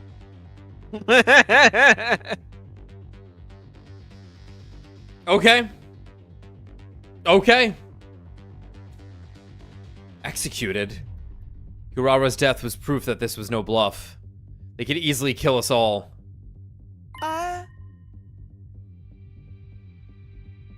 In short, we need to try to kill as many invaders as possible. I'm glad we don't have to actually kill each other or anything. I mean, not glad, but... If we're just hunting invaders, then we just keep fighting defensive battles, right? That's the same shit we were doing anyway. No, not at all. What you were doing was merely defending your base. Hunting and defending are entirely different. Oh. To hunt, you must go out.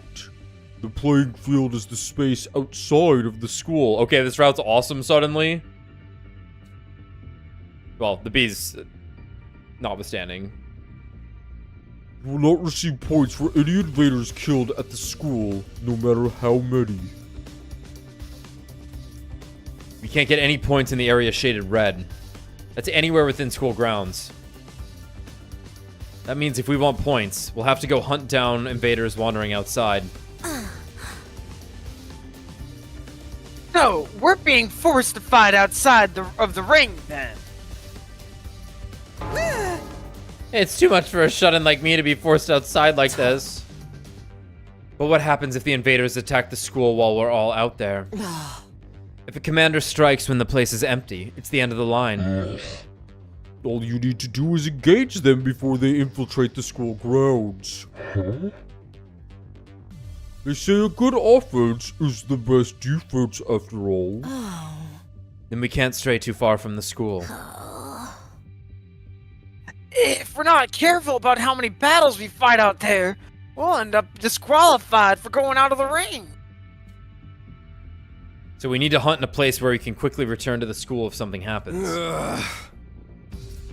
But how are you gonna track down But how are you gonna track how many invaders we hunt down out there?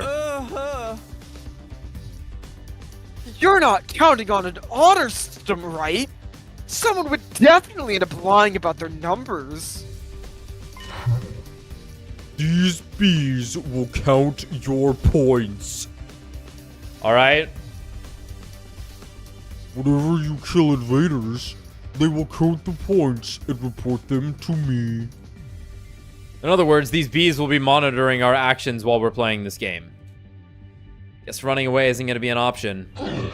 And last but not least, the most important rule of all.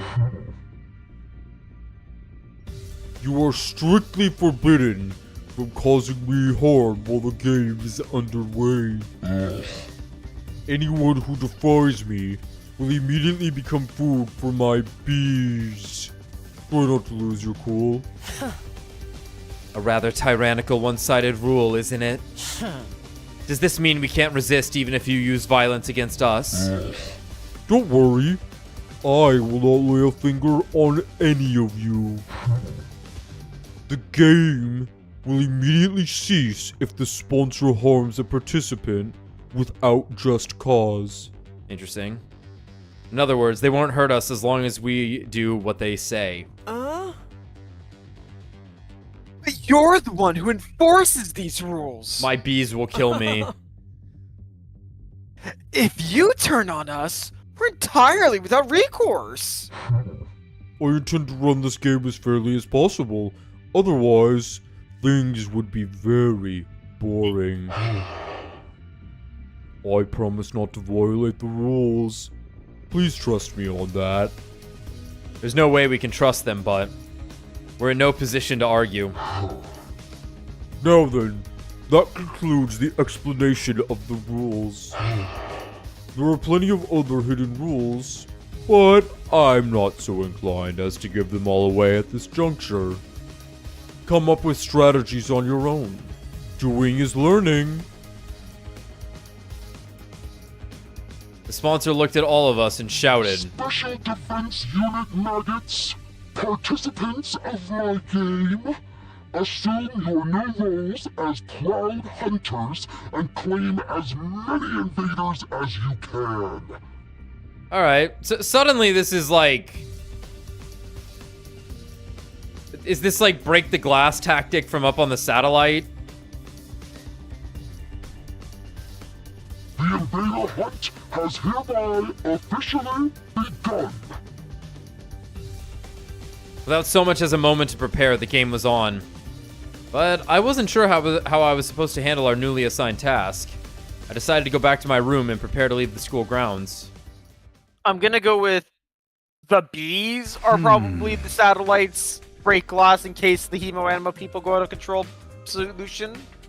Yeah. But I'm gonna go with this guy intercepted them.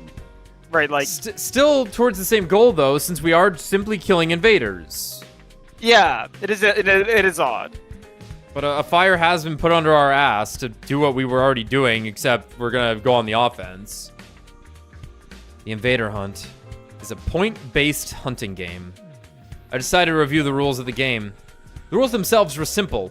All we really had to do was hunt invaders. However, the game field was outside school grounds. Even if we killed an invader, if it happened in a school facility or in the schoolyard, it wouldn't count. Basically, no matter what we do in a defensive battle, it wouldn't be worth any points. If we wanted points, we had to go out exploring and hunt down any invaders we come across. It's way too dangerous to constantly be fighting out there. If we died outside school grounds, the drones wouldn't collect our bodies and the Revive-O-Matic wouldn't revive us. Death would truly be final. We have to be careful so we don't die. And if we want to do that, we should probably form teams. In a team, there'd be someone there to have our backs, and we could look after one another to keep each other alive. We need comrades if we want to survive. Okay, before I go out, I should find someone to partner up with. I decided to go talk to everyone to see if anyone would want to team up with me. Alright, I'm guessing Hiroko. Oh, for some reason, when I went out onto the roof, everyone was already there. There were no signs of Darami or Hiroko, but almost everyone else was there. Takemi. Oh, everyone, great timing. I just figured out a way we can survive this game. Do you mind if we talk? The drafting is gonna be like that Simpsons episode. Yeah, I'll take Paparappa. I guess I'll take Shoma. Hiroko!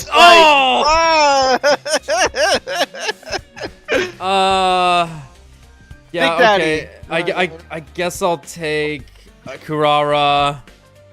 Nagito Kamaida!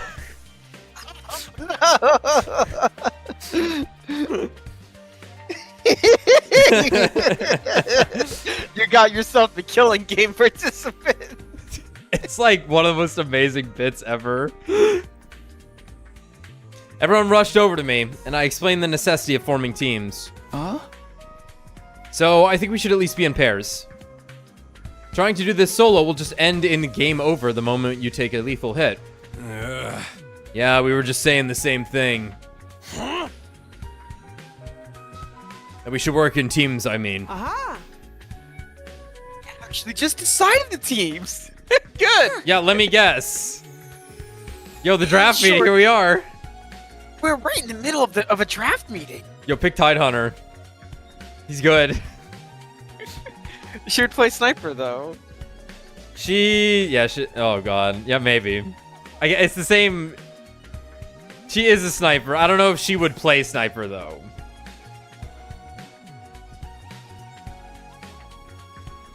Gaku pulled out a piece of paper with the members of each team written on it. First team is us boys and sister dearest. And the second team is all of the girls. Excellent work, Ema. He knows what he wants. Spending a lot of time together from now on. So, we thought grouping up by gender would make sense. What we're worried about is Yugamu, who's nowhere to be found. Oh! He's a boy, but it's entirely possible he'd like to stick with Miss Kirifuchi and Miss Magadori as he'd done up until this point. Sure. Oh! But if we put Yugamu in Team 2, then we should put Hiroko in Team 1. Yeah, let me on that team.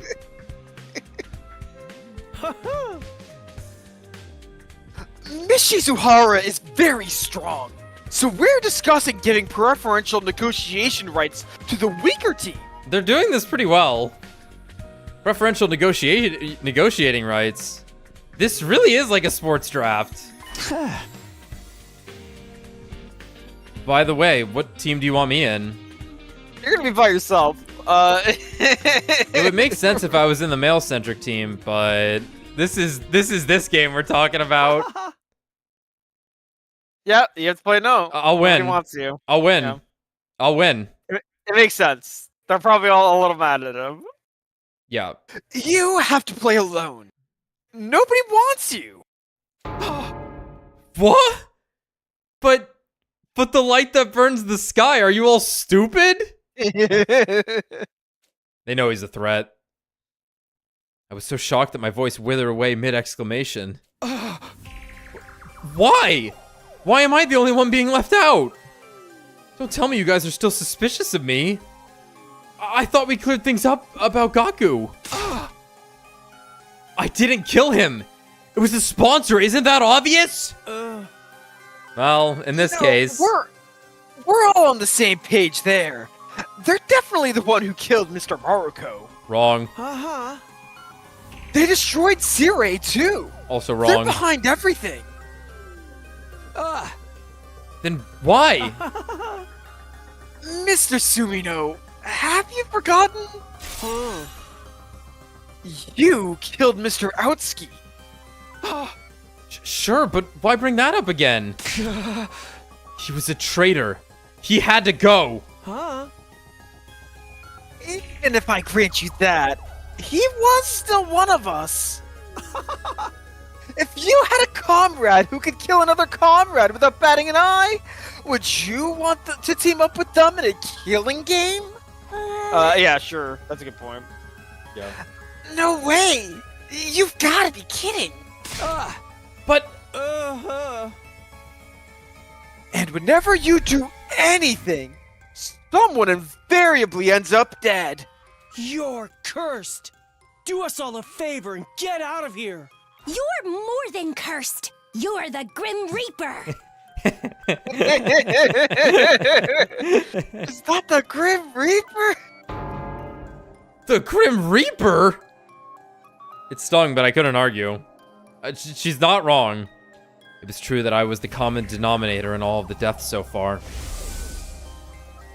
I came back to the past and immediately killed Ato. And because I ignored the message on the blackboard on day 4, Gaku was killed the next day. And 2 days ago, I decided to join the game and encouraged everyone to join with me. And because of that, Kurara died so brutally. If you hadn't convinced us to join this game, Lady Kurara would still be with us. It's all your fault. All of it. That hurts. Give her back. Give Lady Kurara back to me. The blood of Lady Kurara is on your hands! Kyoshika drew closer to me, letting out a pained cry. I couldn't bring myself to meet her eyes, which were now red and swollen from crying.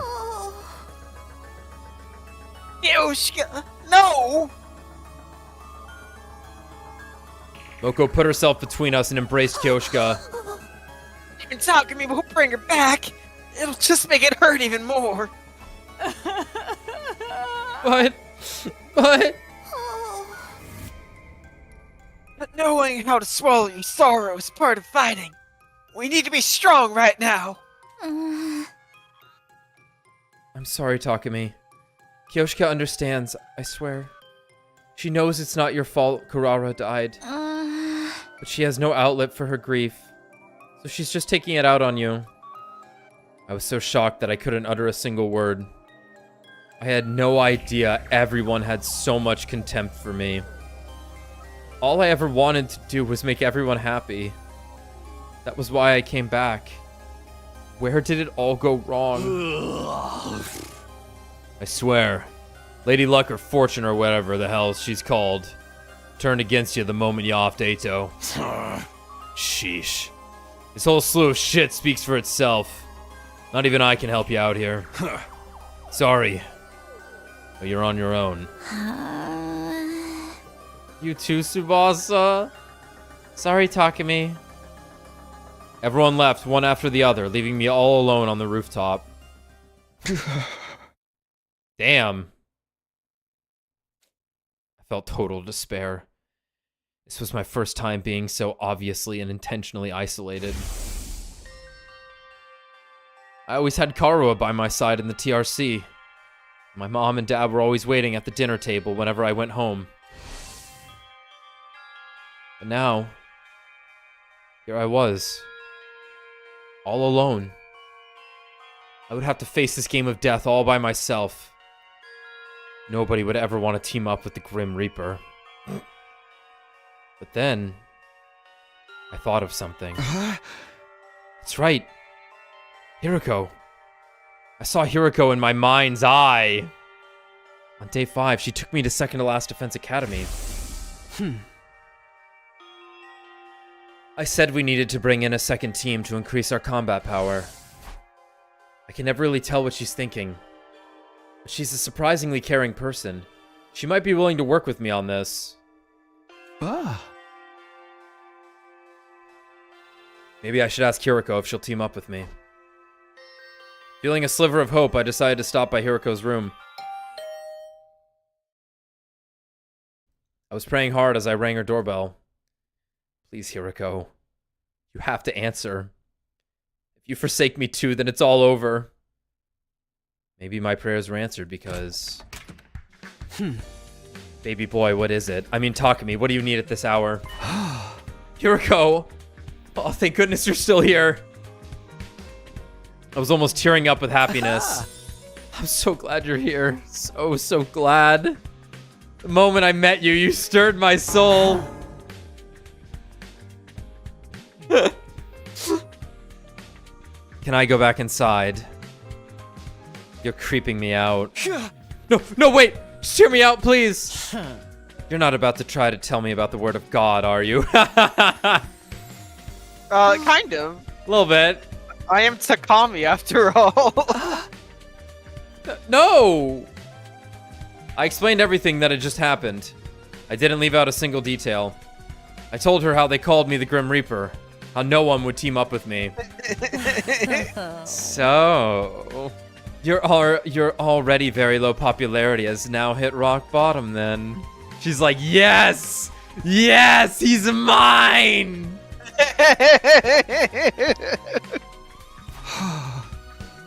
It hurts when you lay it out like that, but in a nutshell, yes. At this rate, I'll have to do the invader hunt all alone. I'm begging you, Hiriko. There's no one else I can trust. Please team up with me. I lowered my head and pleaded sincerely. She starts drooling.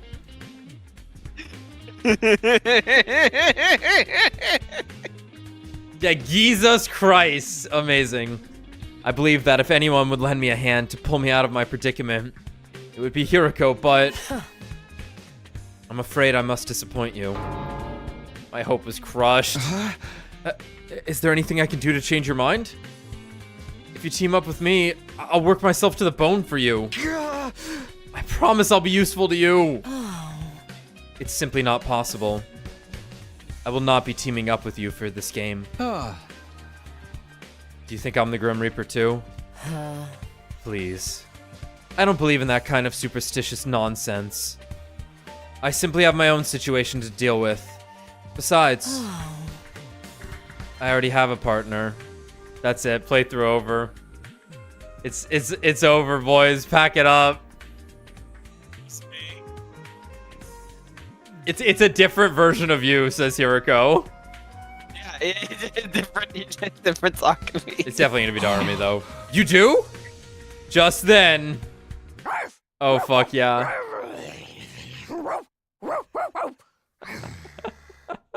I get lost. Amazing.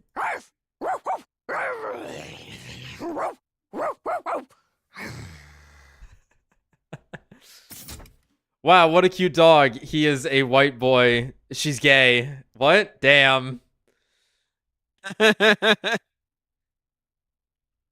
Well, she already voiced it, so. Yeah.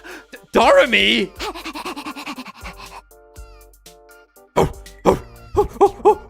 She's mine. All mine! Oh. Stupid puppy. I told you not to come out. Go back into your doghouse like a good girl. Don't be mad at me, Mistress Hiriko. What's going on? Why is Darami barking? Oh. You know how this one's been an overexcited nuisance since the killing game was announced, right? So, I turned her into my dog. I don't understand in the slightest. Basically, I used strength to make her submit, and it broke her a little. Come to think of it, Darami had been unusually quiet during the announcement of the rules. I guess she was already a dog at that point. Oh. I have a responsibility to her as her owner, so I'll be playing the game with her.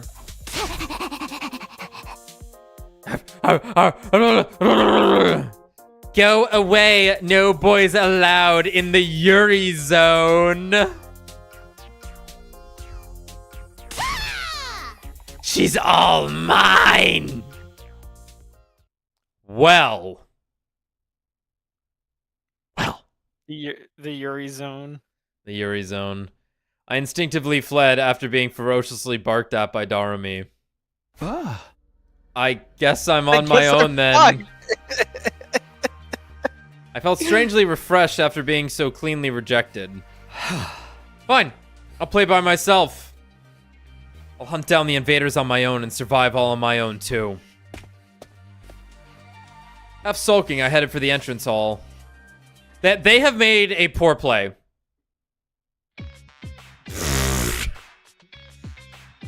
You're just gonna be hanging out, huh? Hey, you want to team up, man?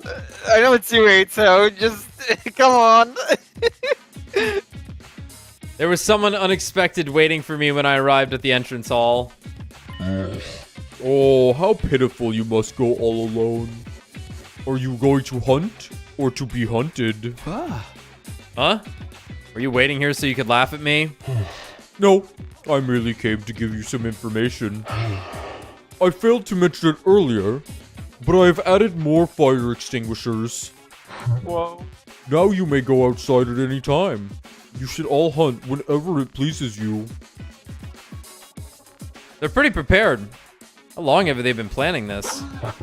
Now then, go out there and hunt! Struggle away for my amusement. Alright. Uh-oh. Mario Party. By yourselves. It's dangerous to stray too far from the school. I should try to find invaders as close by as possible. I'm pretty sure a decent number of invaders were wandering around the city to the south. I'll head over there today.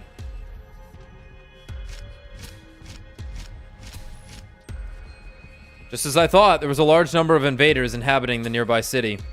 They roamed around the ruins like zombies with no will of their own. They were all just basic cannon fodder. I could defeat them on my own. I sensed a presence and glanced up in the air to see one of the sponsors' bees were tailing me. Must be here to count my points. Okay, here goes. I stifled my breath and slowly crept up on one of the invaders. Time to attack with everything I've got. Huh? I wanted to attack, but my legs froze. I couldn't move. Am I scared? I'd fought on my own plenty of times before, but there was a difference between choosing to go it alone and having no alternative. I was gonna have to fight alone forever. I was scared of confronting that truth. But I can't just cower forever, can I? I took a deep breath and steeled myself. This time I leapt out in front of the invader. Gameplay? Gameplay. Whoa. Alright. Let me just, Wow. My turn. Alright.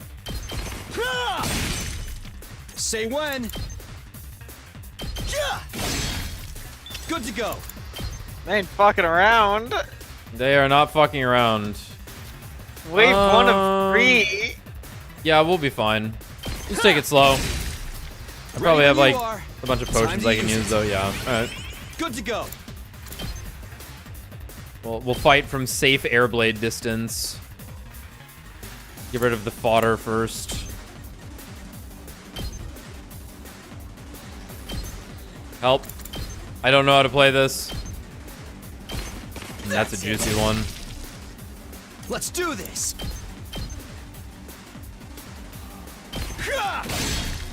That's fine. And my turn, no. I think I would like some Counter-Strike.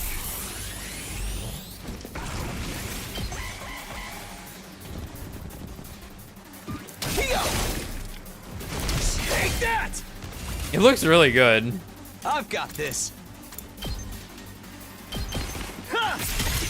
Oh, my turn. Good to go. Oh, my turn.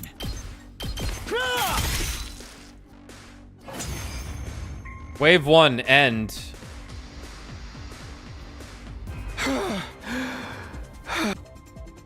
I was already exhausted, even though I only killed off a few minions. I can't come back if I die out here. The lingering fear of death weighed heavily on my mind and body, but I couldn't afford to rest. I had to do whatever it took to get more points, not to mention.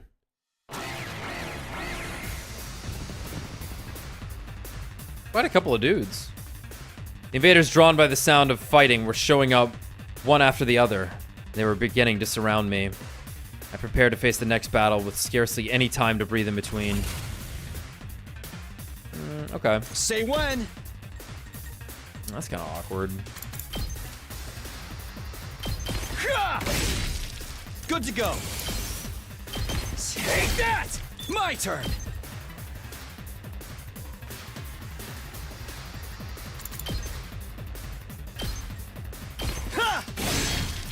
I've got this. Look at that. Ready when you are. Yeah! Got it! Good to go.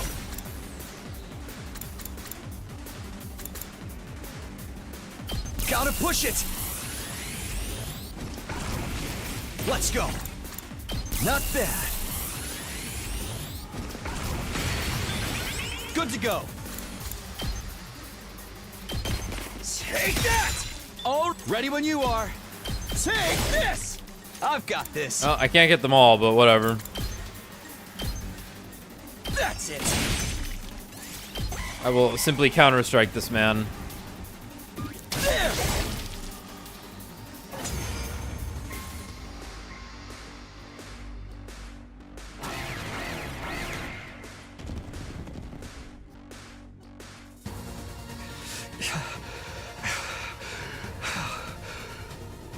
Okay. I wouldn't want to fuck with what's in the CG. That looks tough. Because those are the ranged assholes. The red and blue guys. No matter how many I kill, more just keep cropping up. Invaders kept streaming in until I was completely surrounded. They were just mooks. But there were too many of them. My stamina was at its limit. I wish I wasn't alone. I needed to toughen up, but just telling myself that wasn't doing anything. For the first time, I truly felt how alone I was. At this rate, I'll die. Without anyone ever knowing. Just then. I'll help you out, Takumi. Yeah! I heard a voice and turned around. Standing there was... Yugamu! Boy. the fucking guy himself, truly. Of course. Showing up uninvited but sorely needed. It's everybody's beloved Yugamu Omokage.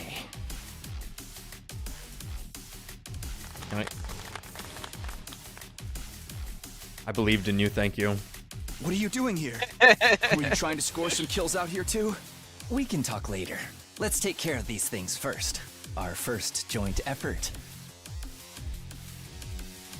There was something creepy about how he put it, but I was grateful for him in the moment.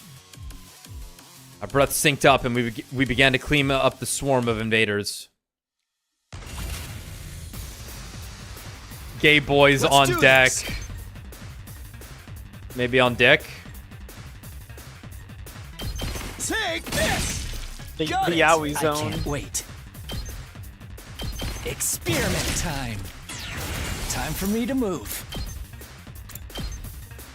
This may hurt. Such a... I can't wait. You make a lovely corpse. Ah, it's been so long. No! It's One last stroke. been so long. 14! I'm good to go. I'll just put this here. I can't wait. Yeah, you guys can kill these guys in There's a three guy back moves, there. right? I might die to the bleed. Time for me to move. Does this do it Yeah, we're for good. ya? So, I'm good to go. Fact. Let's get to the killing. What happened there? Experiment time. I can't wait. This'll do. I don't know what happened. Let's get to the killing. Reminder, this guy can just stretch his arms. Yeah. I've been thinking about the fact that they just put that tomato head on Kurara.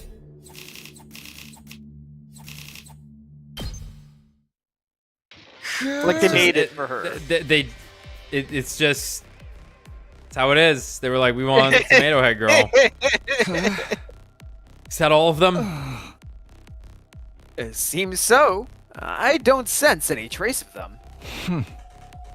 Well thought, Takumi. You were in quite a predicament, considering it's the first day. I couldn't believe it. I was shocked to see how they just kept coming. I was almost killed by a bunch of weaklings. Fighting truly isn't something to be done alone. You would have been fine. Right, I didn't get to properly thank you. You saved me, Yugamu. Thank you. If you hadn't run into me here, I might have been the first to be eliminated from the invader hunt. Oh, no need to thank me. It wasn't by coincidence that we met here. It wasn't? Yes, I've been following you all morning. You had no idea, did you? Hailing people is one of my specialities. Was he just joking to play off his embarrassment? No, that doesn't seem like what's going on here. He really was following me. And it makes sense why he showed up at the perfect time to save me. But why? What was the point of following me? Oh, for the love of murder. Don't be so wary of me, Takemi. I'm not going to eat you, alright? Although, you look plenty delicious to me. How could I not be wary of an assassin? Yugamu Omokage, the descendant of a family of assassins. I'll come right out and ask, why were you following me? I was figuring out my timing. I wanted to come gallantly to your rescue if you found yourself in trouble. Then I'd be able to show you how useful I am. Call it a courtship display. Why is everything you say so creepy? Oh, well, that's the long and short of it. He muttered as he held out his right hand to me. Takumi, would you team up with me? He's offering to form a team! It was all I ever wanted in my isolation, but...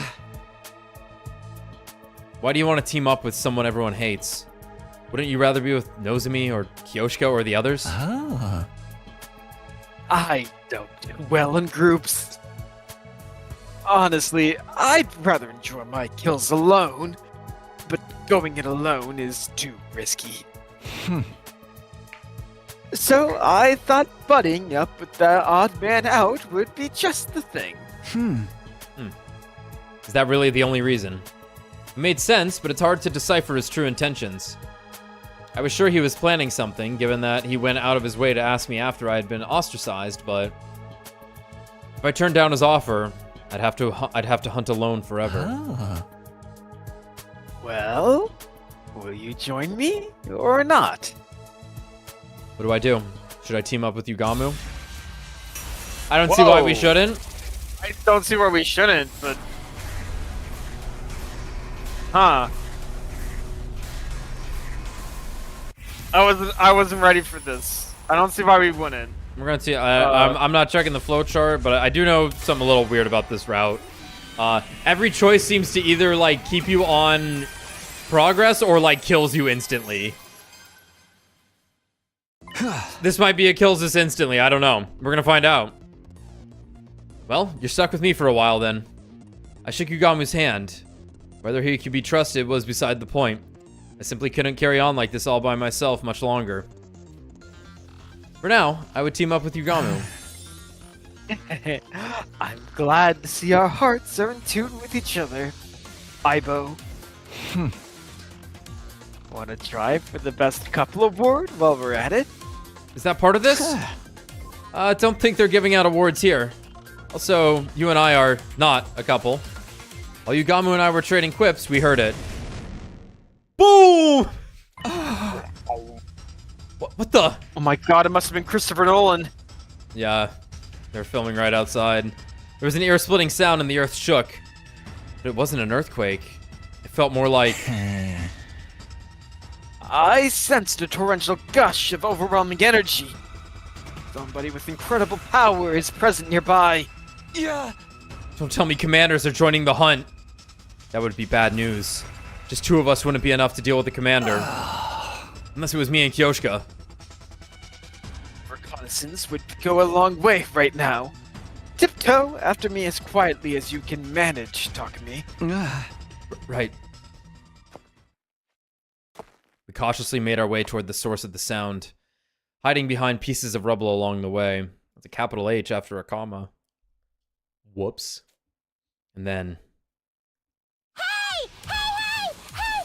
You saw that, Mistress Hiroko? My 18th invader kill! How have you been treating them? What The bloodiest brand of carnage only I can dish out. What else? Now save your breath for tearing them from limb to limb. Let those entrails fly. Let the bloodworks explode far and wide. Oh, my mistress, Hirako! Nobody goes wild as beautifully as you! Your rampaging form electrifies me! You're everything I long to become! Thought you wanted to be dead. Yeah. Those two are enjoying this way too much. They aren't hunting anymore. They're just straight up massacring every invader they see. It kills me to say this, but I'm afraid we must cede the best couple award to them. Something feels off, though. Hiroko's always been strong, but when did Daram get so powerful? She hadn't joined any defensive battles before this and should be woefully unfamiliar with combat. The euphoria of finally being able to take part in a killing game has likely unlocked the latent potential in her hemoanima, making it bloom.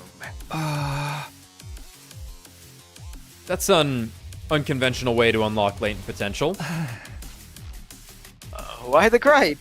Potential is logic-defying by definition.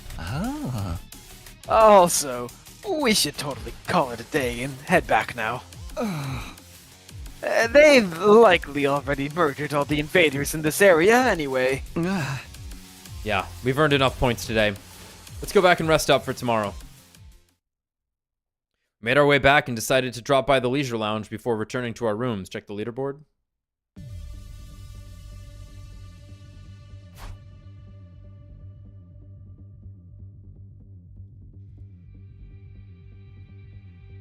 Okay, looks about right. We checked the leaderboard. Unsurprisingly, those two are in the top spots. I expect they'll be staying ahead of the pack for a long time to come. I'm in third place? Honestly, I thought I'd be much lower than that. Well, I did take out quite a number of invaders today. And I'm in fourth. If we keep this up, we won't fall to the bottom of the rankings in the first round, at least. First round of this game will last until day 35. Whoever finishes last in each round will be executed. I decided I wouldn't keep tabs on where the others were placed. Ensuring my own survival was more important, and besides... You're cursed! Do us all a favor and get out of here! You're more than cursed! You're the Grim Reaper! The blood of Lady Kurara Last is time. on your hands! Wasn't voiced. Sheesh, this whole slew of messed up shit speaks for itself. Not even I can help you out here. I shouldn't be letting the people ostracize me live rent-free in my head anyway.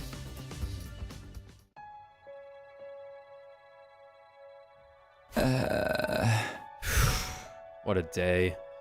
The constant fighting and stress of possible death had strained my mind and body to their limits. I wanted to rest early to recover from the fatigue, but... Hey! Care to explain what you're doing in my room? It's just something buddies do, right? And You and that's he what were. we are. Yeah, you and he were buddies, weren't you? And that's what we are, buddies. Partners. Bosom chums.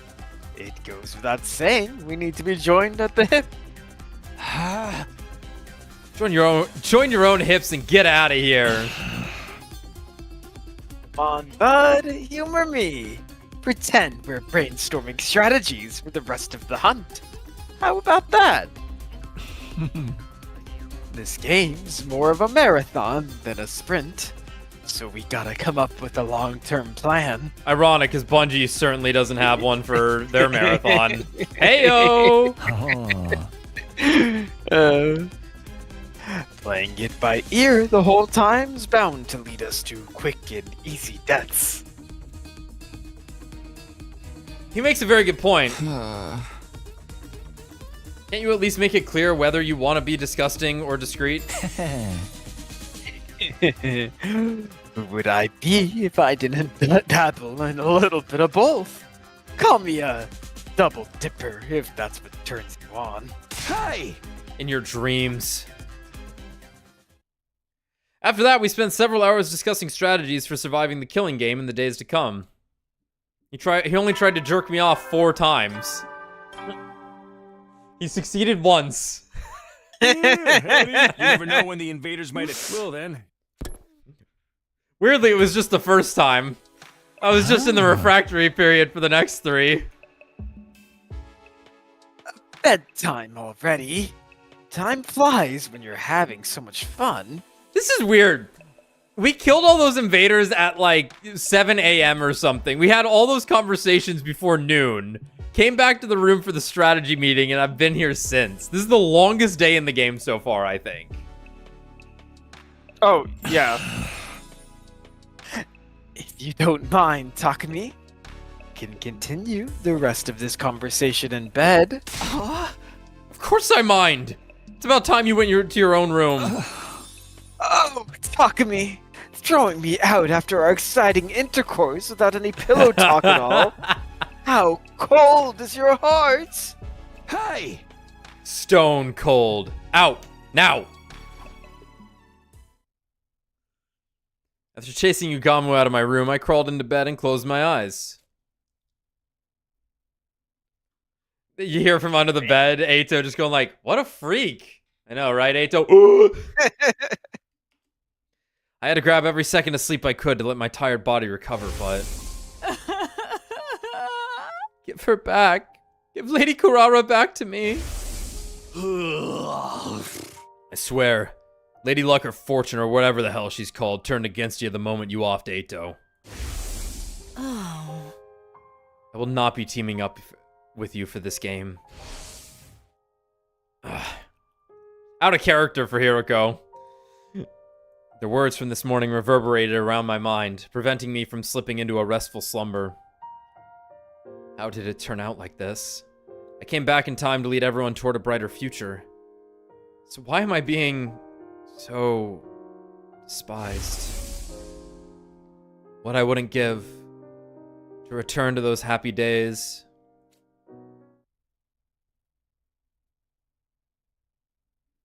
Finally, day 27. Let today's hunt begin. I trust you're ready, Takemi. Yeah, ready when you are. On day 2 of the invader hunt, we went out to explore the city again, to earn points by hunting down any invaders we can find. I found some right off the bat. Check out that swarm of invaders at 2 o'clock. I turned in the direction Ugamu mentioned and found the invaders lurking behind a ruined building like you said.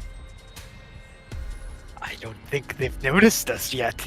Let's get closer and catch them by surprise.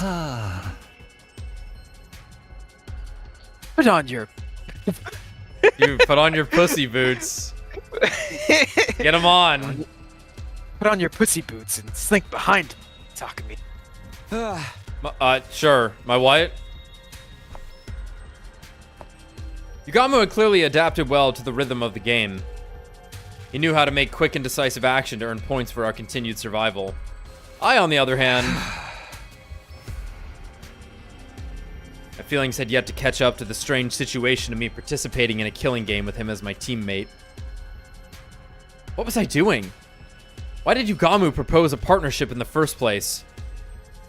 Was my life even worth living if I had to kick someone else down to do it? There were so many things on my mind, but... Come on, Takemi. Time to sound the death knell for them. I didn't have the luxury of time to think of them through. Fighting to survive was the only thing I could afford to do now.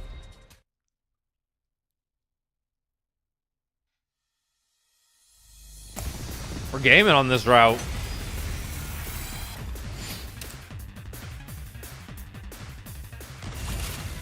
Unexpected. Ready when you are. Ha! Got it. I'm good to go.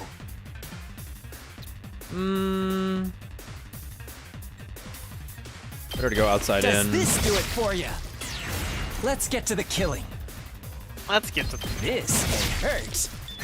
I'm good to go. I'll just put this heat. Time for me to move.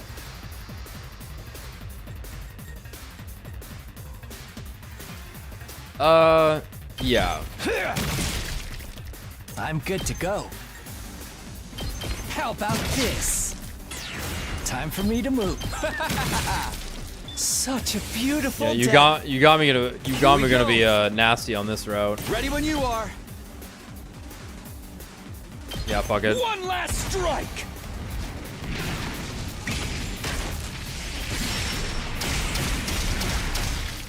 Take care. Looks like we're gonna have to level up Yugamu in free time. Not that we have any materials to do so. Time.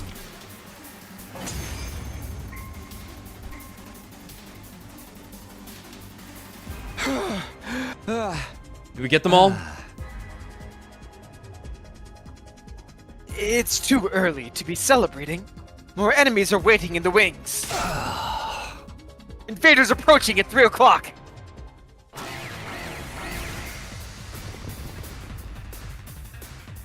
They just keep coming. I prepare for the next battle with scarcely any time to breathe in between.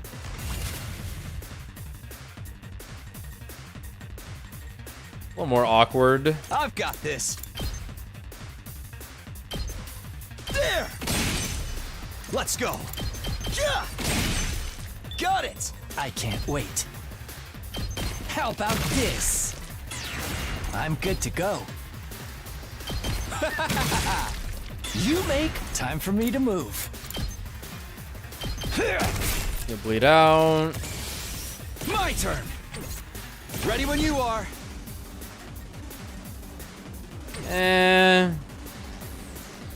My turn. Eh. Let's do this. Yeah. Whoops. That's fine. I'm good to go. I like how this feels.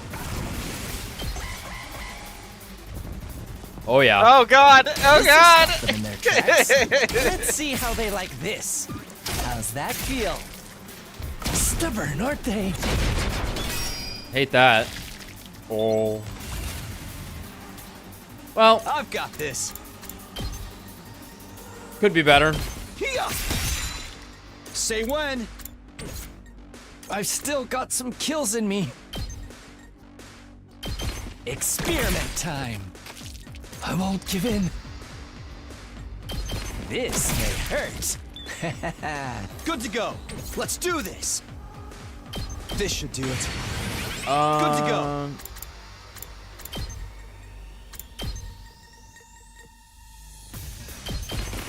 Yeah! That's annoying. I've got this.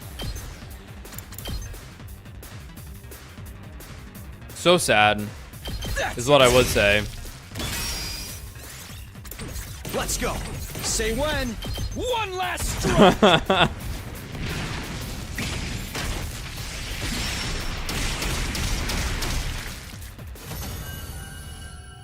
All right.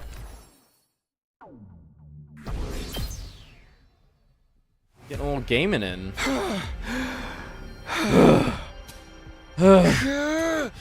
Hiding outside is tiring. My body resists me whenever I think about how death is permanent out here.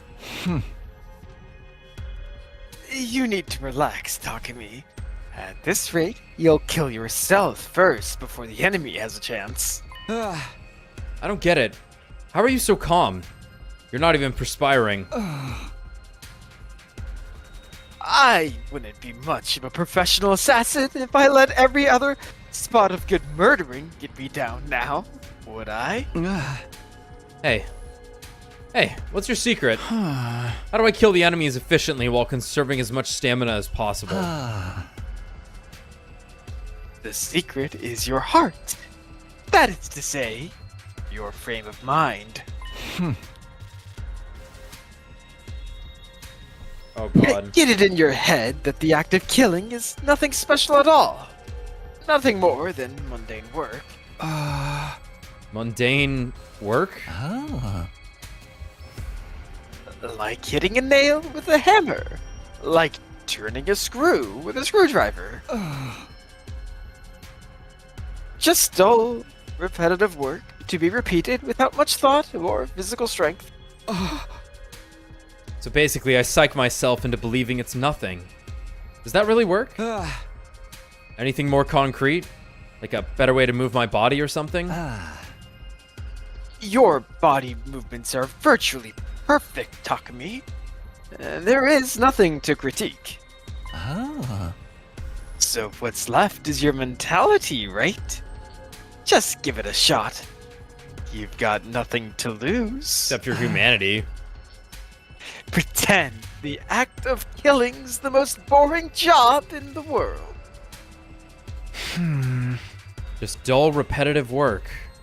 Despite my misgivings, I decided to try out Yugamu's suggestion. I crept up to an invader that had happened to be meandering about nearby and launched a surprise attack. They're just little guys. They're little weird sticks. Without entertaining the fear that threatened to well up from within, I quietly lifted up my sword and brought it down nonchalantly. This was just work. Something that had to be done. No need to think much about it. I went after the next enemy as I repeated those thoughts to myself. Detach yourself. It's just work. Detach yourself. It's just work. It's the fucking Undertale slash. Yeah, it was. Incredible performance, Takemi. It's like you've become another person. Yes, you have an aptitude for killing. I sensed it the moment I laid eyes on you. Yeah, that was an SMT battle. Yeah. An aptitude for killing? Me? I think you need to get your eyes checked. It might sound strange coming from me, but I wasn't good at such things at all. I tended to miss the obvious, and my reflexes were average at best. I don't have an aptitude for anything. Gifts show up in many different ways. Sometimes they manifest later in life. Later in life. You'll understand one day. How old are you? I wasn't happy to be left hanging like that, but I knew he would be evasive if I tried to press the matter, so I didn't.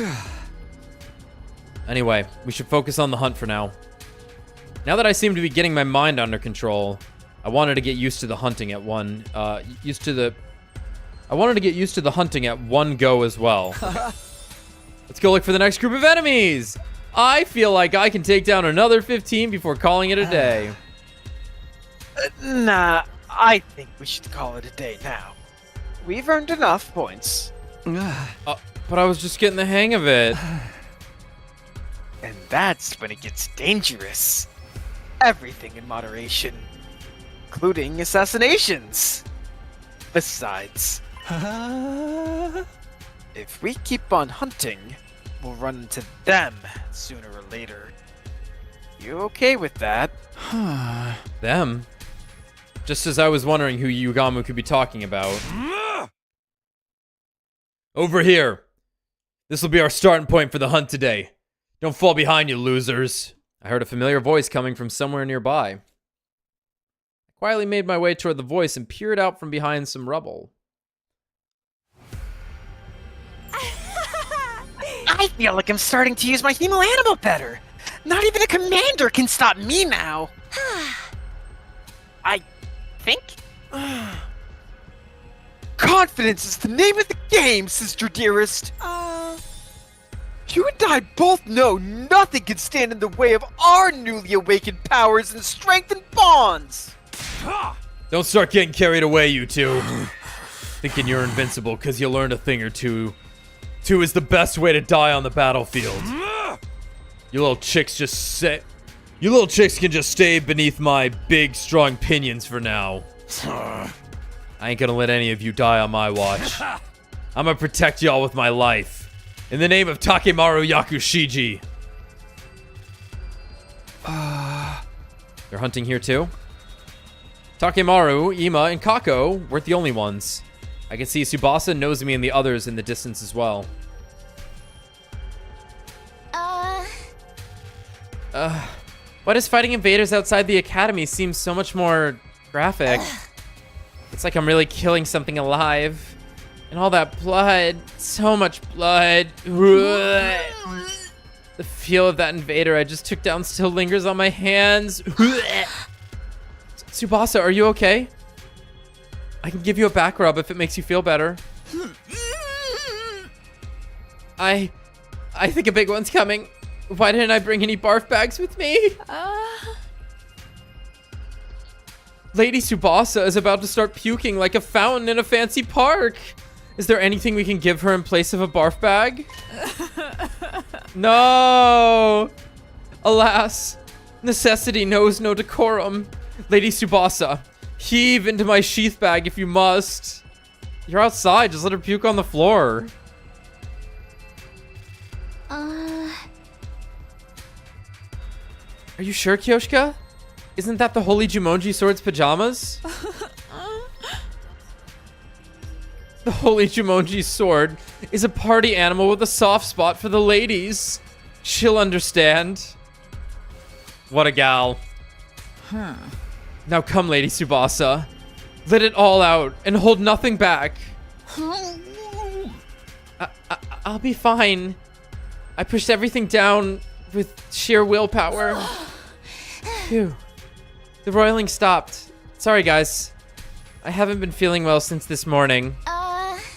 You don't have to mind me. Go on and get more points for yourselves. We're not supposed to mention that, Subasa. Looking out for one another is what teammates do. No wrestler worth their salt abandons their tag partners to get ahead in the match. I think they should.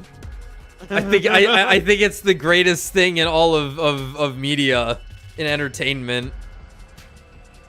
Loyalty above self. None shall be left behind. It is the way of the warrior.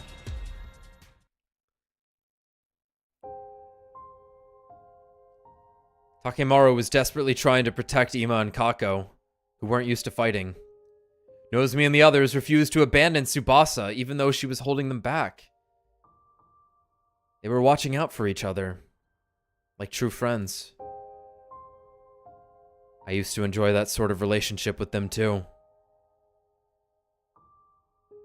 Damn. I could feel my strength rapidly leaving my body.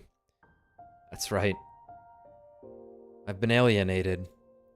What I just saw only served to cement that fact. All those kind and comforting words would never be for me. You look like you're in a lot more pain now than when you were fighting the enemies. That confirms it. Your fatal flaw is that fragile mind of yours. You got me. You can't bring up Death Stranding right now. I gotta not think about it. I left the place quietly and made my way back to school, taking care not to be seen by the others. Taking back with me nothing but an armful of distressing thoughts and feelings.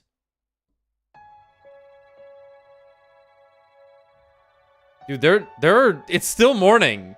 They're quick with it. I got back to my room earlier than usual, but wasn't in the mood to do anything. Except lie upright on bed and stare long and hard at the ceiling. Yugami was like, wow, you are long and hard. Yugami, not now, dude. You never know. Well then. I suddenly realized it was already night. I knew I should be resting, but bad memories kept surfacing in my mind and pulling me back to wakefulness.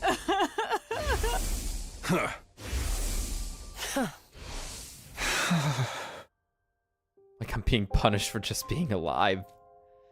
The pain of being despised was more excruciating than anything the killing game or defensive battles could inflict upon me. In the first 100 days. It wasn't a happy ending by any means. But at least everyone was my friend. We had a barbecue where Ima ate frozen fish. And Ato's there. drugged us all. And Ato drugged us all. And Shoma was there, ruining the air. But at least Subasa and I were buddies, I guess. We set up festival booths. We got testy with each other sometimes, but we always made up in the end. Our bonds became unbreakable. How do I repair our friendship? How? As I was agonizing over this matter. Is that you, Gamu? Maybe he wanted to discuss our strategy for tomorrow's hunt. Although I honestly wasn't in the mood to talk. It wasn't like I could simply drive away the only friend I had right now. I hope it's sponsor.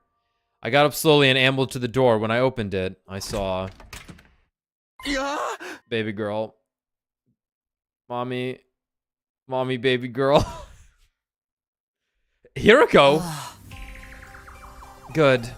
I was just about to kick the door down. What are you doing here? Or rather, are you sure you want to be seen here? I'm jinxed. Nothing good will come out of any association with me. Oh. Well, aren't you wallowing in self-pity today? I like that in a man. Finally lost your mind after falling out of favor with everyone else. Including you, right? You think so? Yeah, I do. You didn't want to team up with me like all the others. I went through hell and back after you left me in the lurch. Those invaders chased after me and surrounded me. I had no way out. They almost killed me.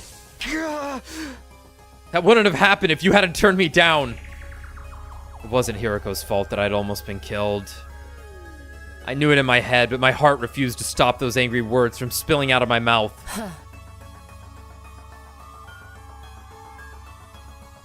Hiroko said nothing in response to my irrational accusation at first. You're right. I could have handled that better yesterday. You were already crushed by everyone's unkind words and deeds. I should have been more considerate. So, here's a token of reconciliation from me to you. She took out a box she had been holding under her arm and handed it to me. Token of reconciliation. Oh. Open it. I think you'll like what you see. I took the box. box and gingerly lifted the cover. Inside was... To the box! She killed a bee. What? It was the dead body of a gigantic bee. Is this some kind of sick joke? No, wait. This bee... Isn't this one of the sponsor's bees? You killed it? I did. I took advantage of the chaos after Kurara was killed to secure one. Most cat girl thing imaginable. trying to garner favor with the person she likes by bringing a dead animal to them. Yeah. Love it. Love it. Biotti, ladies and gentlemen. Yay! That's a good Hiroko.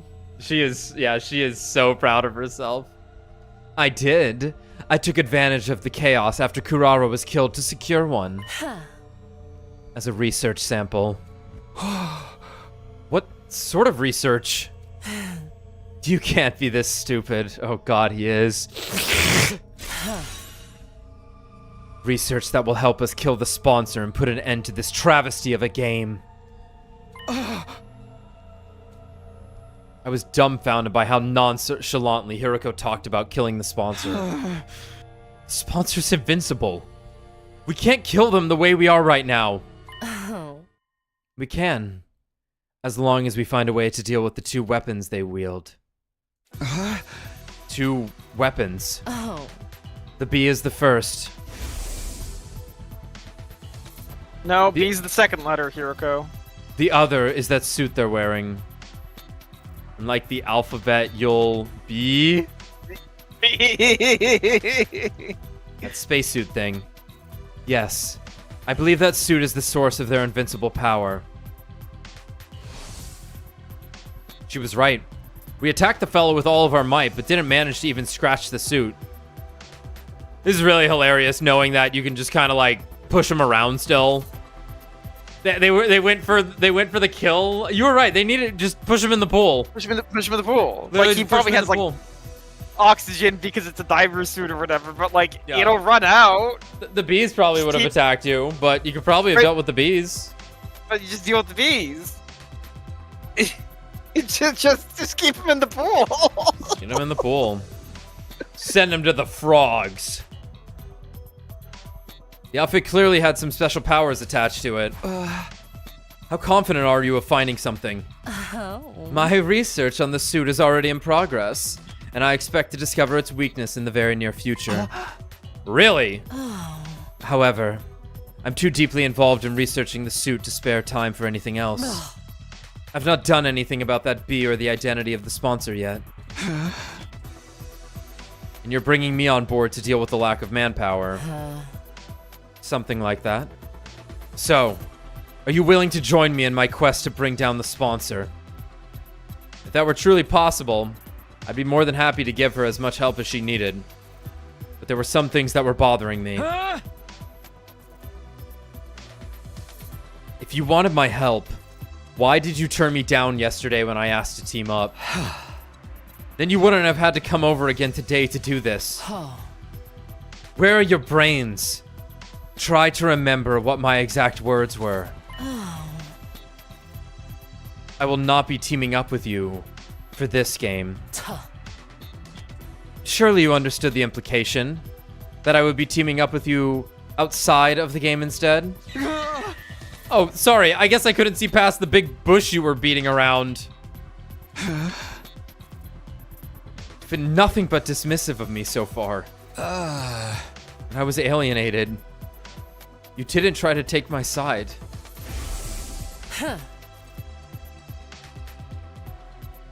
Just so we're clear, this doesn't mean we trust you or anything. Yes, I do think I could have handled that better, but can you blame me? I was still trying to figure out if I could trust the person you are right now. Big words. I was still trying to figure out if I could trust the person you are right now. The person I am right now? It sounded like there was deeper meaning to her statement, but I decided this wasn't the time or place to pursue it. The Takemi Sumino that I know is essentially a good person. He cherishes his friends, has a strong sense of justice, and possesses good leadership qualities. Someone worthy of my trust. However, you killed Eito on the night of day 2. A would-be traitor who had yet to do anything out of line. That created some doubts in me. I had to wonder if the Takemi I'm seeing right now is the Takemi I know. That is why I've been assessing you from a slight distance to see whether you, the person you are right now, can be trusted. It was starting to make sense now. Like why she wanted to come with me to Second to Last Defense Academy and when I went there. She wanted to use the opportunity to ascertain my humanity. We can chat later. Let's be on our way. I couldn't find a definitive answer to my question. Until that day. When the game sponsor appeared and fatally wounded Kurara. You were the first to attack that unknown enemy in order to save her, with no care about what might happen to yourself. You were like a ray of light back then. And that's when I was convinced. You are the Takumi I know. Somehow. Like, probably still kill Gaku in Sirei, unless Yeah. of course we are thoroughly in Fuck the burning cause and effect. Yeah. Which is honestly how they should write it. That's the cool way to write it. But yeah. Yeah, I'm still a little confused by that Yugamu thing, because we did like both halves of that route, right? Of the guy in the suit. Oh yeah, because that was weird. That was weird. I almost think they messed up, but we haven't seen everything yet, obviously. Yeah, we don't have the full picture still. Yeah, so obviously there's Hiroko ends up being interesting, where there's like the different like levels of her knowledge, because obviously she's like clearly somewhat aware of her time travel abilities in this instance, and the fact that like Takemi's time traveling and stuff, but like doesn't know enough to know what the suit is. Because it's like, unless she's playing dumb, she doesn't know if it has a weakness yet, right? Versus like, if she's worn one, she probably would be aware of what's wrong with it, right? Right, which is what I'm thinking also. Like, this is the route where we actually get to find out about the suit and the teleporter. The same kind-hearted Takumi Samino, with the most disheveled and generic mug, who always puts his friends above himself. He's so in at any second, man. Huh? My tears threaten to spill over despite myself. To think there was still someone who had so much faith in me after being called the Grim Reaper by everyone else. There. I said it. Now are you willing to work with me to bring down the sponsor? I'm not taking no for an answer. I wasn't as cold-hearted as to say no to someone who had just bared so much of their heart to me. However...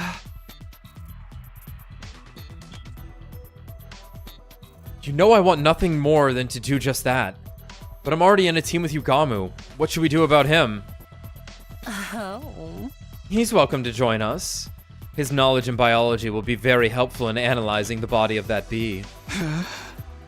He may not want to go against the sponsor, though. When it comes to killing someone, he tends to err on the side of discretion and deliberation. That's where your leadership abilities come into play, dumbass. Leader? What? You have just been appointed the leader of the Anti-Sponsor Alliance. Hang on a minute. Shouldn't the one who suggested the partnership in the first place be responsible for taking the lead it? You know I'm not the leader type. Barking orders is just not my kind of thing. Excuse me? You expect me to believe you after all that tyranny you displayed in the previous 100 days? Oh. I'll leave the convincing to you, leader. The Anti-Sponsor Alliance will turn this situation around. She's fucking hyped! Defeating the invincible sponsor of this game. It sounded impossible, but being told we could do this by Hiroko of all people, somehow it felt like we really could. Maybe the others would have a better opinion of me if I played a part in taking down the sponsor. Maybe we could become friends again. I fell asleep clinging to that small ray of hope that had lighted up in my heart. Yeah, I'll save my progress. Sure, game.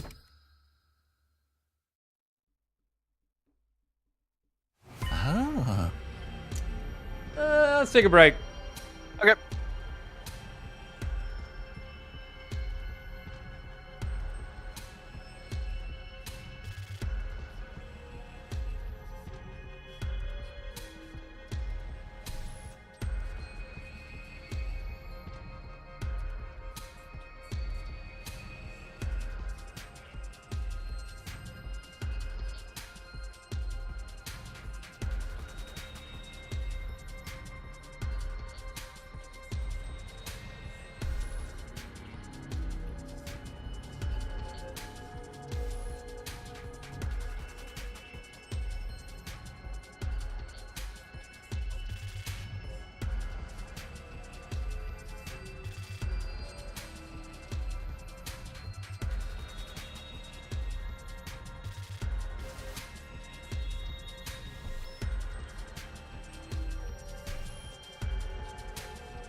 Yo. I return.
Hello.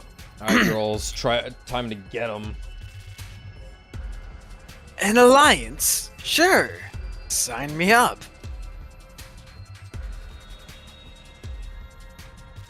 Me picking my faction in 2004 in the new hit computer game World of Warcraft. yeah. Yugamo agreed to join the anti-sponsor alliance so readily, I almost felt disappointed. Though I'm a Taran guy, as it turns out. That's it? You're not gonna think about it a little more? We're going up against someone virtually invincible, you know. It's a risky gamble that we may very well end our own deaths. It's a risky gamble that may very well end in our own deaths. The same amount of risk we're facing if we continue playing this game, right? We may not end up in last place during the first round, but what about the second? What about the third? The fourth? And so on? We'd be completely worn out by then. Would we be able to drive away any commanders who chose to launch an attack during that time? Either way, our strength will slowly be sapped away. Exactly.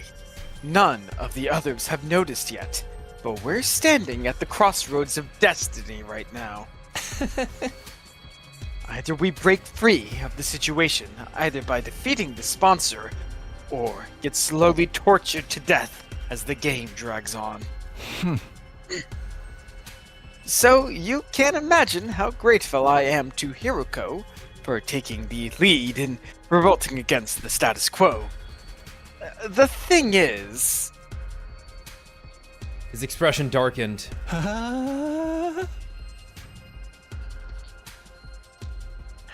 I have one major cause of concern with this alliance. What's that? Hiroko's current teammate, Darami. She's made no secret of how much she loves killing games. Hard to believe she'd be sympathetic to our quest to put an end to this game. You know what I mean. I'm sure Hiroko will find a clever way to hide it from her, or something. She said as much last night. What does Darami think about this plan? Yeah, this conversation definitely happened. Killing the sponsor to end the game. She may get mad because she loves her killing game so much. I'm keeping it a secret from her. She's merely my in-game partner, that's all. Oh. I was never going to let her join the anti-sponsor alliance. This is really funny. Just these terms they're throwing around. Like the politicking of it. Yo, I'll have an ice cream. Ice cream machine broke. Incomprehensible. Comprehensible. Incomprehensible. Why even bother teaming up with her in the first place? I'm sure she has her reasons. She won't reveal even if we pressed.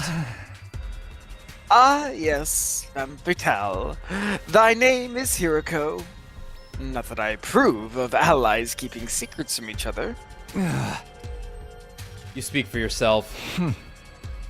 A point taken. We'll put Darami on the back burner for now. I'm getting cooked. No! At least put me on the front burner. It hurts more that way. So, what exactly are we expected to do? No, not the heat lamp also. Please, someone just eat me. Good question. Our top priority is to earn as many points as possible. The plan immediately falls apart if anyone in this alliance gets executed in the first round. Stay in a rank that safeguards you from that outcome. Understood. Safety first. Basically, focus on the hunt in the morning and anti-sponsor alliance activities in the afternoon. Your role in the alliance is... you get to look at the bee! I want the anatomy and abilities of this bee to be thoroughly analyzed. This will primarily be Yugamu's job since he's so good at dissection. You mean fabulous? I'm dying to get my hands on those bee remains already. By the way, what's your role? Hiriko's consort, I guess.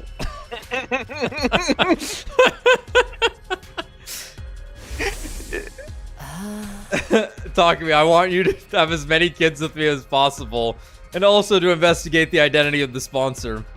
Focus on whether they're an invader or not. How exactly am I going to do that? Look up books in the library or something? Oh. I've never heard this expression. Horses for courses and all that jazz, right? Best person to ask about invaders would be an invader herself. Horses for courses?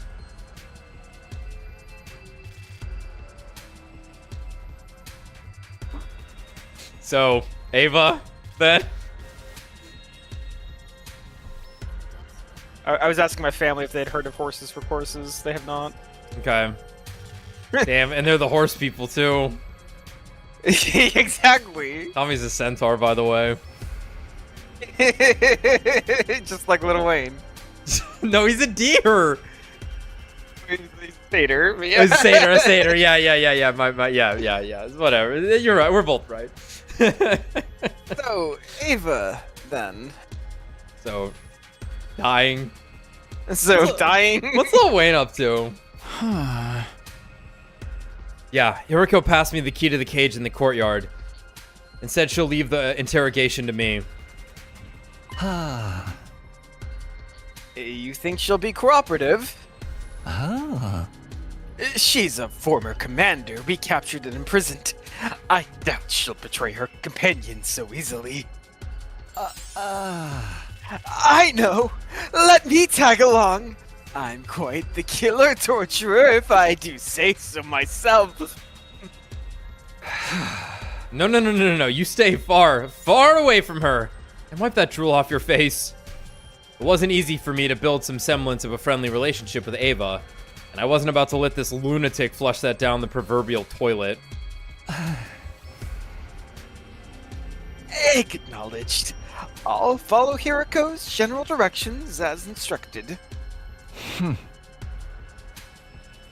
That means going out there to earn some invader points right now. Ready, Takemi? Yeah, ready when you are. We took out our weapons and went around attacking the invaders loitering in the ruins. I applied Yugamu's advice from yesterday about treating the killings as mundane work. Lifting up my sword quietly and bringing it down nonchalantly. It's just work. I kept repeating to myself in my head. Detach yourself. It's just work. Detach yourself. It's just work. It just works! Hey, Ava. No, that sponsor isn't one of us. When I asked Ava about the sponsor's identity, she flatly rejected the possibility of them being an invader. Absolutely impossible. I can stake my life on it. You must have solid proof to be so sure. The proof is in the strangeness of their abilities. If they were truly one of our ilk, they wouldn't be using blood-sucking bees to fight. What do you mean? Bees are taboo in your religion or something? Not the bees! Not the bee! She's like in a wicker cage. Good enough. Not the bee. The blood-sucking. The absorption of divine blood is strictly prohibited in our commandments. Divine blood? Meaning the cryptoglobin running in our veins. Absorbing cryptoglobin was prohibited. That reminded me of something similar I had heard during my previous 100 days. Yo, it's Ima Sire! Or Sire Ima. Hemoanima, or cryptoglobin, was it? Absorbing cryptoglobin is a taboo of the highest order. Which proved that the sponsor of this game couldn't have been an invader, since they absorbed Kurara's cryptoglobin. First of all, if the hosts were one of us, why would they organize a game to hunt down their own kind? Huh? Yeah, good point. In fact, well, why did I even ask? It didn't make sense for an invader to urge the enemy to hunt down other invaders. However, this did complicate matters. If the sponsor was neither Special Defense Unit nor School Invader, did that mean they were an unknown third party? By the way, Takemi, if you don't mind me asking... Ava suddenly changed the subject. Remember that favor I asked you the other day? Did you bring it for me? Bring what? You know, my mask. You promised me you'd return it to me. The Archimedes principle is waiting, Sir Takemi. Sorry, Kyoshika's right there behind us off screen. Don't worry about it. Right. She did ask me for her mask a while back. Return the mask. Thought. Your mask? The mask I was wearing on the battlefield. My people highly value our masks that are custom made and allow us to breathe underwater. We consider them as a part of us. The mask was really important to her, as much as I'd like to give it back to her right now. I'm sorry, Ava. I'm gonna have to go back on that promise. You'll have to bury your face for a little while longer. Why? Why are you being so mean to me? She grabbed hold of the cage bars as she protested, tears welling up in her eyes. Exposing our plain faces is as embarrassing as walking around outside without clothing. Do you enjoy humiliating me so much? This is prisoner abuse. Whoa, wait, calm down. I'm not trying to be mean, but it's just, the timing's not right. What do you mean the timing's not right? The mask is a symbol of your identity as a commander, right? Wearing it will make everyone realize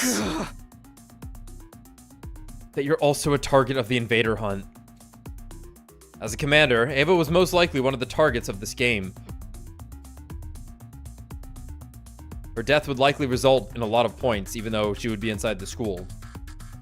You're outside. If anyone realized that, she was bound to be murdered sooner or later. Hey! I can't give you back your mask in order to keep you safe, that's all. I can protect myself. I'm not known as a hero among my people for nothing. But you can't use any of your powers when you're inside this prison. You'd be like a sitting duck. But... Look, you just have to accept it. I'm not about to sit around and watch you get killed. You're not getting your mask back no matter what. Ava looked entirely unconvinced, and it seemed like she was about to protest again, but... This is awful. She sighed deeply in what sounded like resignation to me. Hey, cheer up. Once the game's over, you can have your mask back, okay?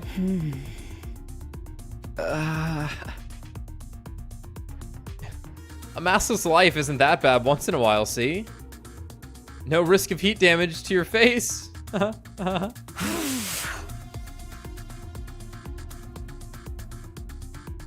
Nice. I'm very sorry. She ignored my encouragements and apologies in favor of glaring at me through half-lidded eyes. You're so useless. Can't even fetch a simple mask for me? Huh? I thought I'd been imagining things. Did she just whisper something really out of character for her? Ava. Sorry, can you repeat that again? Did I hear you calling me useless? Do you have a problem with me speaking the truth now?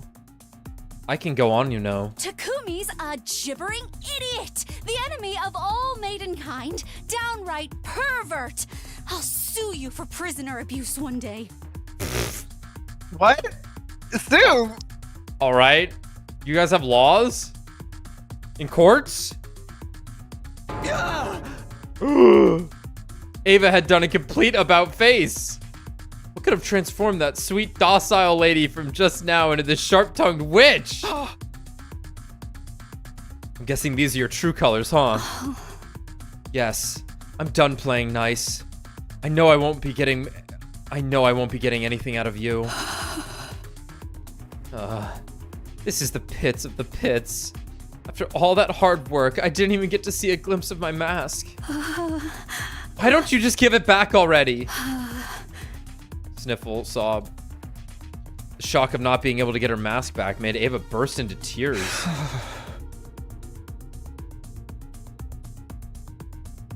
She had been putting on an act all this time. I was astonished by the fact and annoyed by her hurtful accusations, but that's fair. What am I supposed to do now? I couldn't muster up the anger to chide her as she wept sadly. She was likely mentally strained from the stress of being held in the middle of an enemy stronghold. No wonder everyone hates me. I quietly left the courtyard so as not to aggravate Ava any further. I'm having to like squint at some of these now. After that, I returned to my room and organized the information I'd gotten out of Ava in a notebook. And then, once night fell,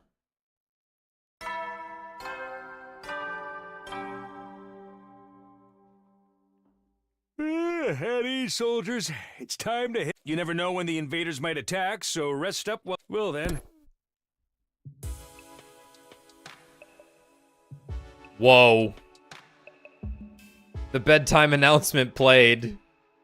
By rights, we should all be turning off the lights and jumping into bed right now, but the alliance meeting shall now begin. Why is she so into it? We'll take turns to share our findings of the day with each other.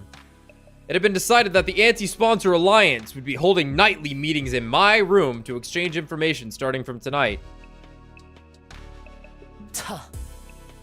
You start first, Takemi. Learned anything new about the identity of the sponsor? Huh? Yes. According to what Ava told me, I shared the results of my investigation with everyone about how the bee could not have been a weapon of an invader. That blood-sucking was taboo to the invaders, so the sponsor couldn't have been the one since they sucked Kurara's blood. In conclusion, it's quite likely the sponsor is an unknown third party, unrelated to us or the school invaders. Huh? That's all from me. We're already having enough troubles with the invaders. Enough trouble with the invaders, and now there's a third party? This is highly displeasing. Oh. Be that as it may, I must commend you for a job well done. That was remarkable work for a person of your intelligence. Thanks, but can I get something other than a backhanded compliment once in a while? I'll work on it if I feel like it. So that's a no? Yeah, no, we have like... This is a Hiroko closer to how we knew her on the first timeline. Right. We don't have sad girl Hiroko yet. We got hottie bitch Hiroko. Love it. But she has the information of at least one other route, right? At least one other, yeah. But isn't like in love with us yet. Or talking, Yeah. that is. Yeah. It's us. We're using us. We know what's going on here. We're piloting him. We are seeing this game through his perspective. He's literally us. Allow me to go next. It's a bee. After dismembering the dead bee and investigating its anatomy, I made several discoveries. First of all, the bee was modeled after a type of parasitic wasp. A horrible species that parasitizes the body of butterfly larvae and feeds off their innards. Oh. Basically, that bee was simply a scaled-up version of a parasitic wasp. So not a bee. There's just one major difference between this bee and an actual parasitic wasp. Bees and hornets usually use their stinkers to inject poison into an enemy's body. Right. This giant bee, however, uses it to suck stuff out. What? In this classification of, you know, flying stinger insects, right? Like, bees are much different than wasps, of course. Wasps are like, you know, war machine death gods. Bees are benevolent, lovely machines of the animal kingdom, right? Is a hornet like the top classification for a wasp? And then there's like sub-species from there? I don't know. I always assumed that it was just a different species. That a wasp is not a type of a hornet. That there was just like two different things, like a lion and a tiger. But, Right. I can see that still being the case also. I just don't know. I'm curious, because we have wasps here. In fact, We have they're all over my wasp, house. I yeah. can't walk outside right now because there's wasps on my porch. We also have yellow jackets, which Yeah. are a type Not of hornet? as aggressive, wasp? or a yellow jacket's the most aggressive. I don't remember. Yellow jackets are fucking big. Yeah. If anyone knows, feel free to inform us. Like a blood collecting device of sorts. It works more like a mosquito stinger. So not a bee. So not a bee. We all saw the not bee use it to suck the blood out of Kurara. Yes, and she was drained in a few seconds. A testament to the strength of its suction. But it does bring up another question. The body of the bee has nowhere to store the blood it sucks. Uh-huh. So, where did Kurara's blood disappear to? The blood space, obviously. It went nowhere and everywhere. So one thing that did run through my mind was they did point out that Darami got stronger. Darami did get stronger now, didn't she? Something to think about. Something definitely to think about. Maybe it was warped to another place instantly. It's likely that's what's happening. Well, they're pretty open to this right away. Well, if it's not in the bee, it's somewhere else. Yeah, it's fair. Maybe it's designed to transfer all of the nutrients it sucks up into the sponsor's stomach. In other words, the sponsor's using the bees to consume cryptoglobin. Just a hypothesis. If that turned out to be true, it would mean the sponsor absorbed Kurara's blood. Ugh. Thought of my friend's blood being used as food sparked an intense rage within me. And that's all I've got. Let's hear what Hiroko has to say now.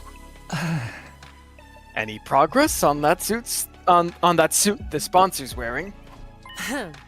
Yes, I'd venture to say there's been some major progress. Much more than I initially expected. This is the I may be stupid pose. This is definitely the I may be stupid pose. I may be able to get my hands on a spare suit worn by the sponsor in the very near future. There's a spare suit? Yes, and I almost pinpointed its location. All that's left is to refine the coordinates. Huh, okay. Hiroko previously said the sponsor's invincibility came from that suit. If we could secure something similar, wouldn't that make us invincible as well? Where is this spare?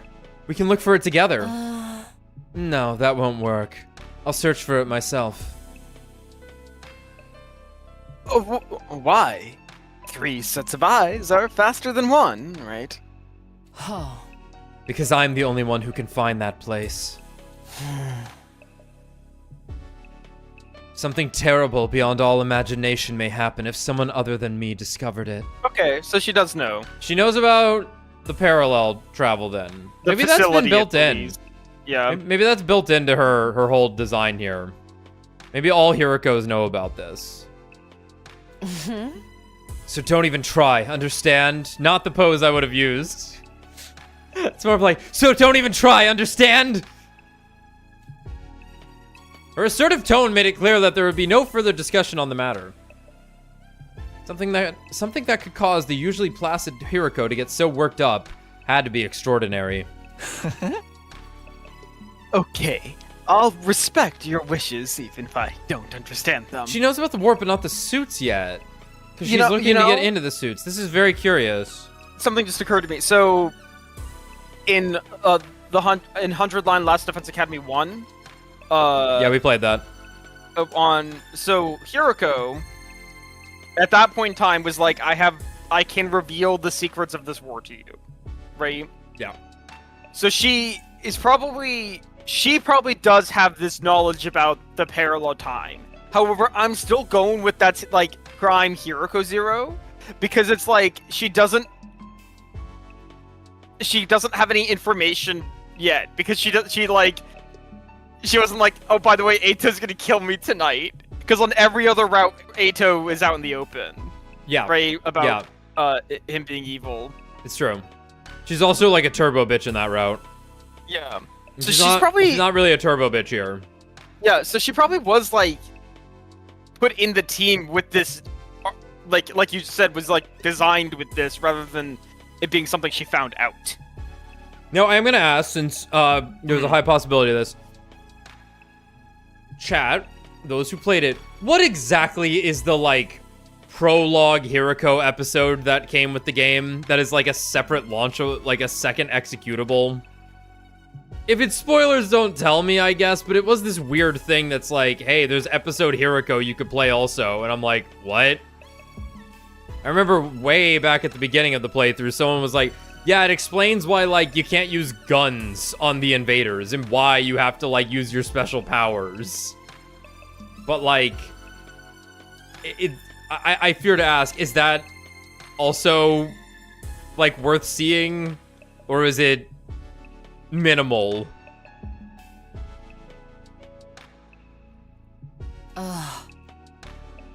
It's for the best. Moving on. What's the plan for tomorrow and beyond? I need you two to continue your research. We're having a dire lack of good information right now. Don't forget to keep earning points in the game as well. Stay in 6th place or higher. Also avoid situations that may end up with you dying to mere minions. As usual, we're going with safety first. If you accidentally die, I'll bring you back to life and kill you myself, Takemi. Why only me? Oh! Because if anyone will screw it up, it's you. Sorry. Because if anyone will screw up, it's you. I'll be fine. Yugamu's with me, and I'm not that bad of a fighter myself.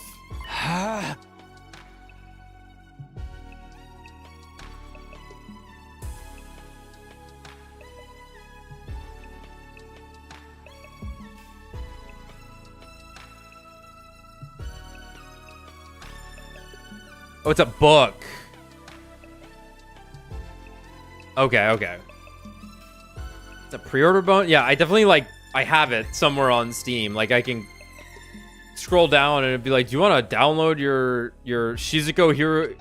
Yeah. The 100-line Last Defense Academy novel, Former Lives of the SDU, File 03, Hiroko Shizuhara's First Battle.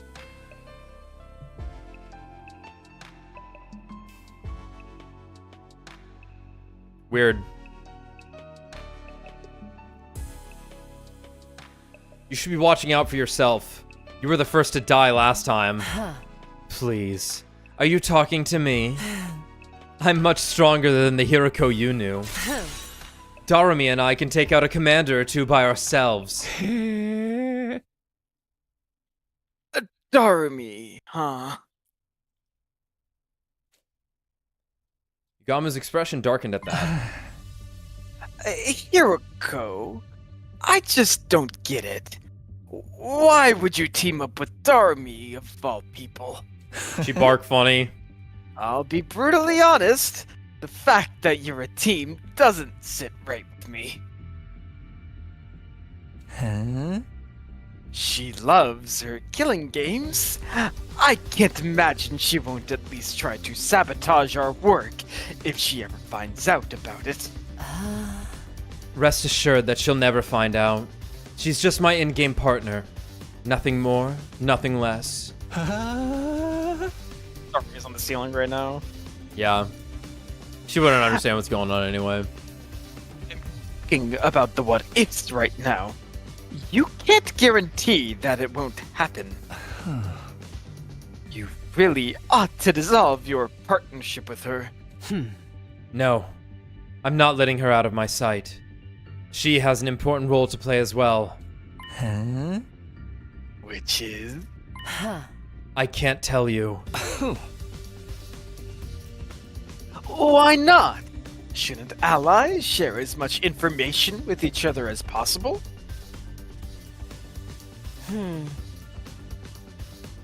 Yugamu continued to question Hiroko about her reason for teaming up with Darami, but she kept quiet throughout. Alright, get out of my room. The Alliance meeting ended on a slightly sour note because of that. This shit's gotta get moving. It had been 4 days since the game started, and I had gotten used to fighting outside the academy. I would wander around town quietly in search of invaders and strike them down using as little energy as possible. Detach yourself. It's just work. Detach yourself. It's take their lives. Detach yourself. It's just work.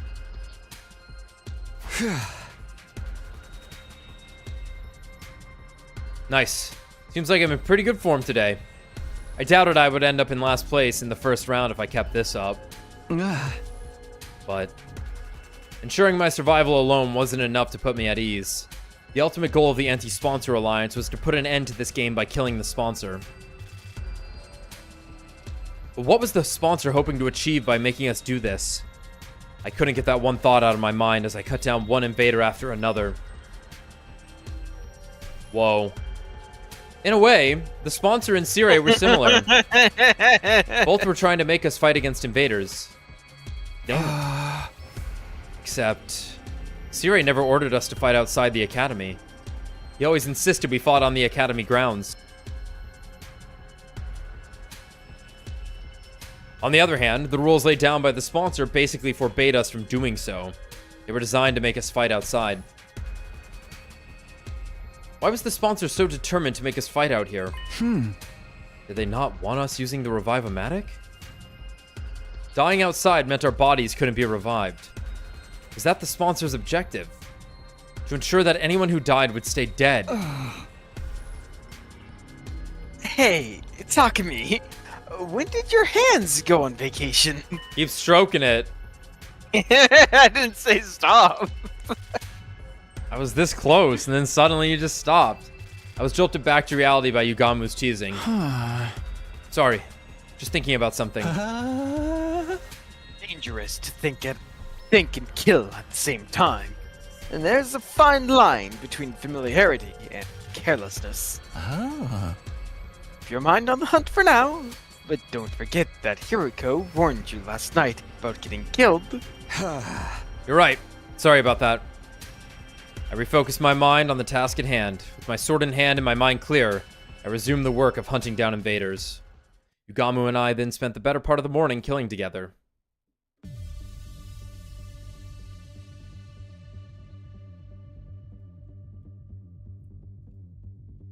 We returned to the academy a little past noon and immediately made our way to the leisure lounge. Shoma's dead. There we checked our latest ranks. Ooh. Yeah, him and someone else too.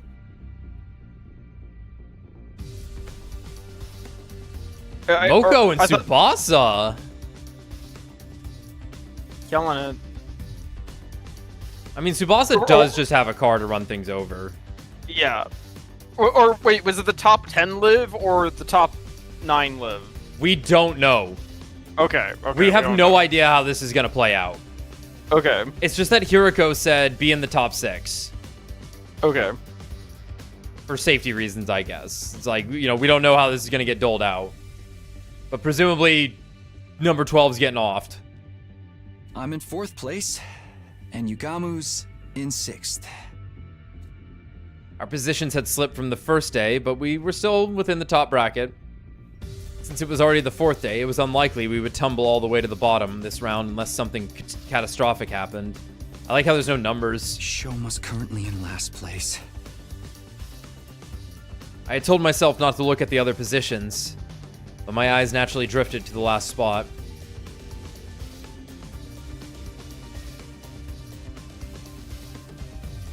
Speaking of leaderboard positions, Subasa's is surprisingly high.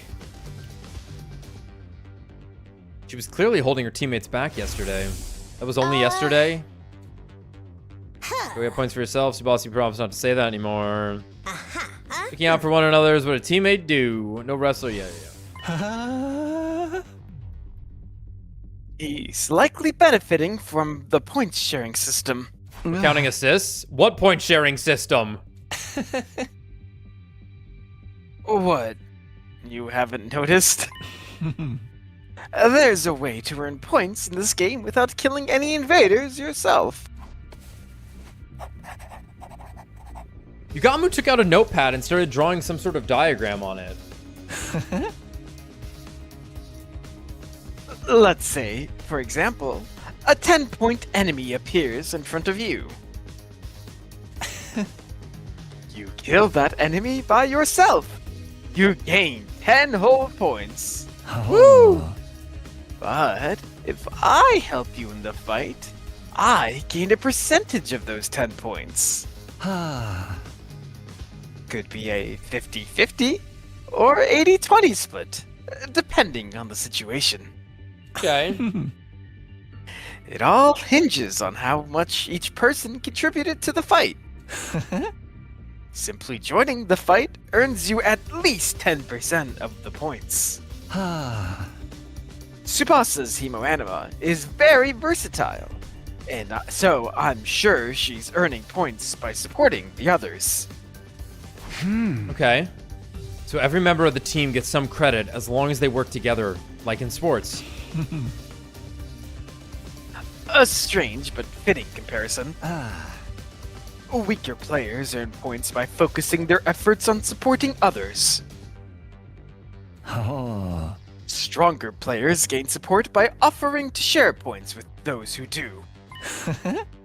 This game may not be about pure combat prowess, but how well we work together. We're being tested on our teamwork. In a killing game.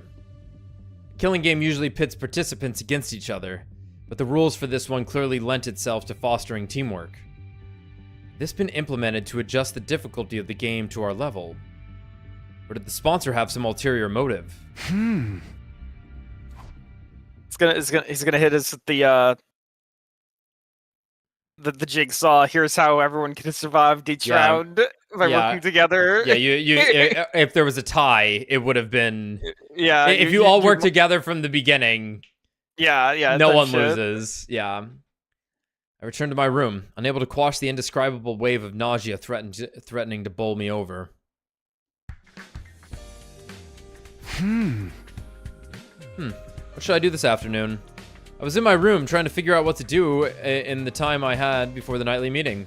My role in the Anti-Sponsor Alliance was to find out the identity of the sponsor, but it's not as easy as it sounds. I felt like I needed clear direction. Like, where was I even supposed to start? If only I had a hint of sorts to help me get the ball rolling. I suppose I'll just have to ask around? Asking around for information would be the best way to find clues that might shed more light on the matter. Asking around. Yes, that's what I'll be doing today. The others would surely be shocked to see the most unpopular guy in school right now approaching them out of the blue.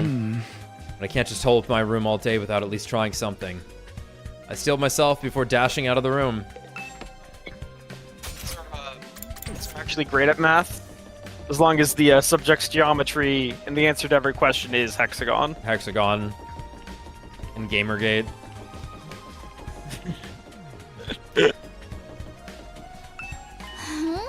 Takemi.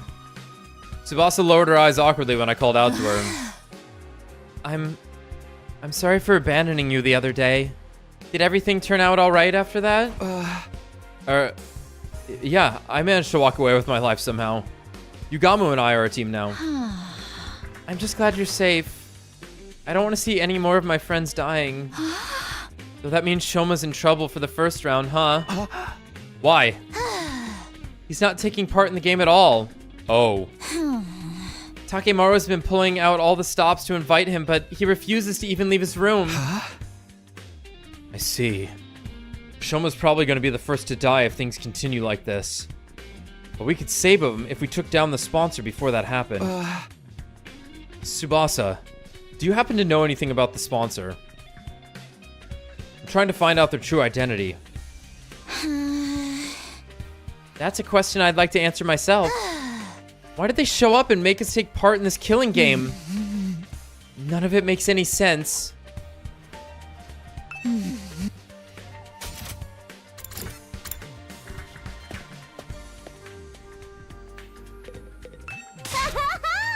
This is bliss! Yeah. Whoa, who just shouted? It is I, Daram, and I'm shouting because this is the happiest I've ever been. Yeah! Killing game, check. Mistress Hiroko's lapdog, check. Killing and killing and killing every day and night, check, check, and check. I'm Mistress Hiroko's loyal lapdog in a killing game. Oh, what else does a person need to be happy in life? Just thinking about how I'm gonna wring the innards out of those invaders tomorrow. Ugh, releases so many endorphins into my brain I may just pass out from sheer pleasure. Daram was enjoying the current situation with every fiber of her being.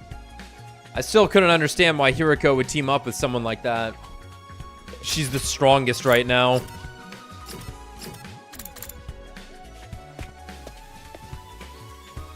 Oh yeah, Bill, I just saw that video this morning of the Omni-Man and Invincible. Mark, we can finally be these. It was like she was staring at walking garbage. Ava was in her cell, looking as dejected as I'd left her. She was clearly still aghast at not being able to get her mask back. What's her problem?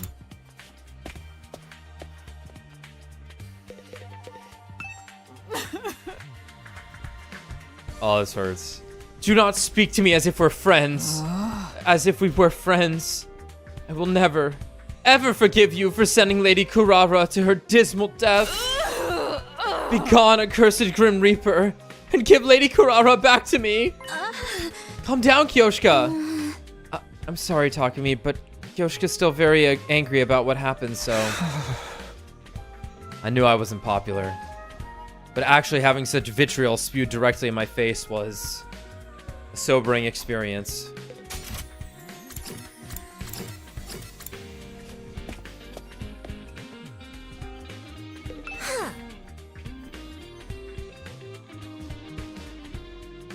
Info about the sponsor's identity?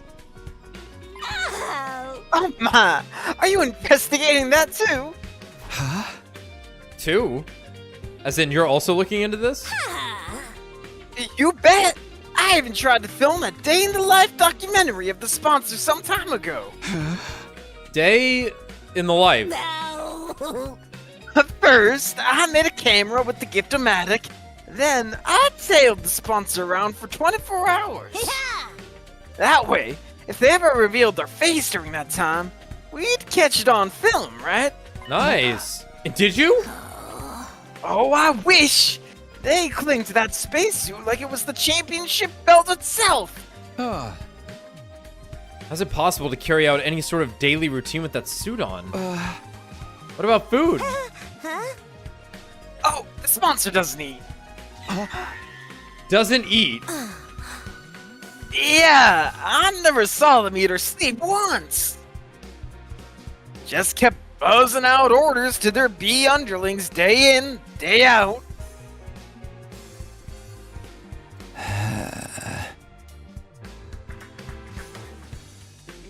The sponsor can stay active for 24 hours without any food or sleep. It sounded unbelievable to me, but Moko wasn't the type to tell tall tales. We're dealing with the real main event headliner here. Better be ready for a Royal Rumble if you're trying to unveil their real identity. Okay.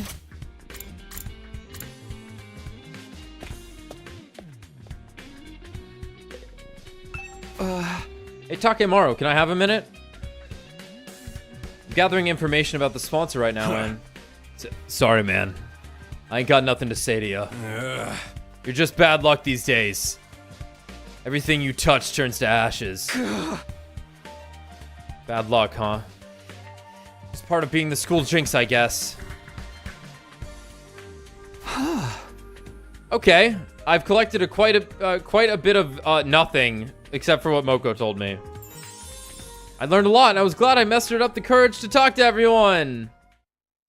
After putting the information down in a notebook, I prepared for the nightly meeting.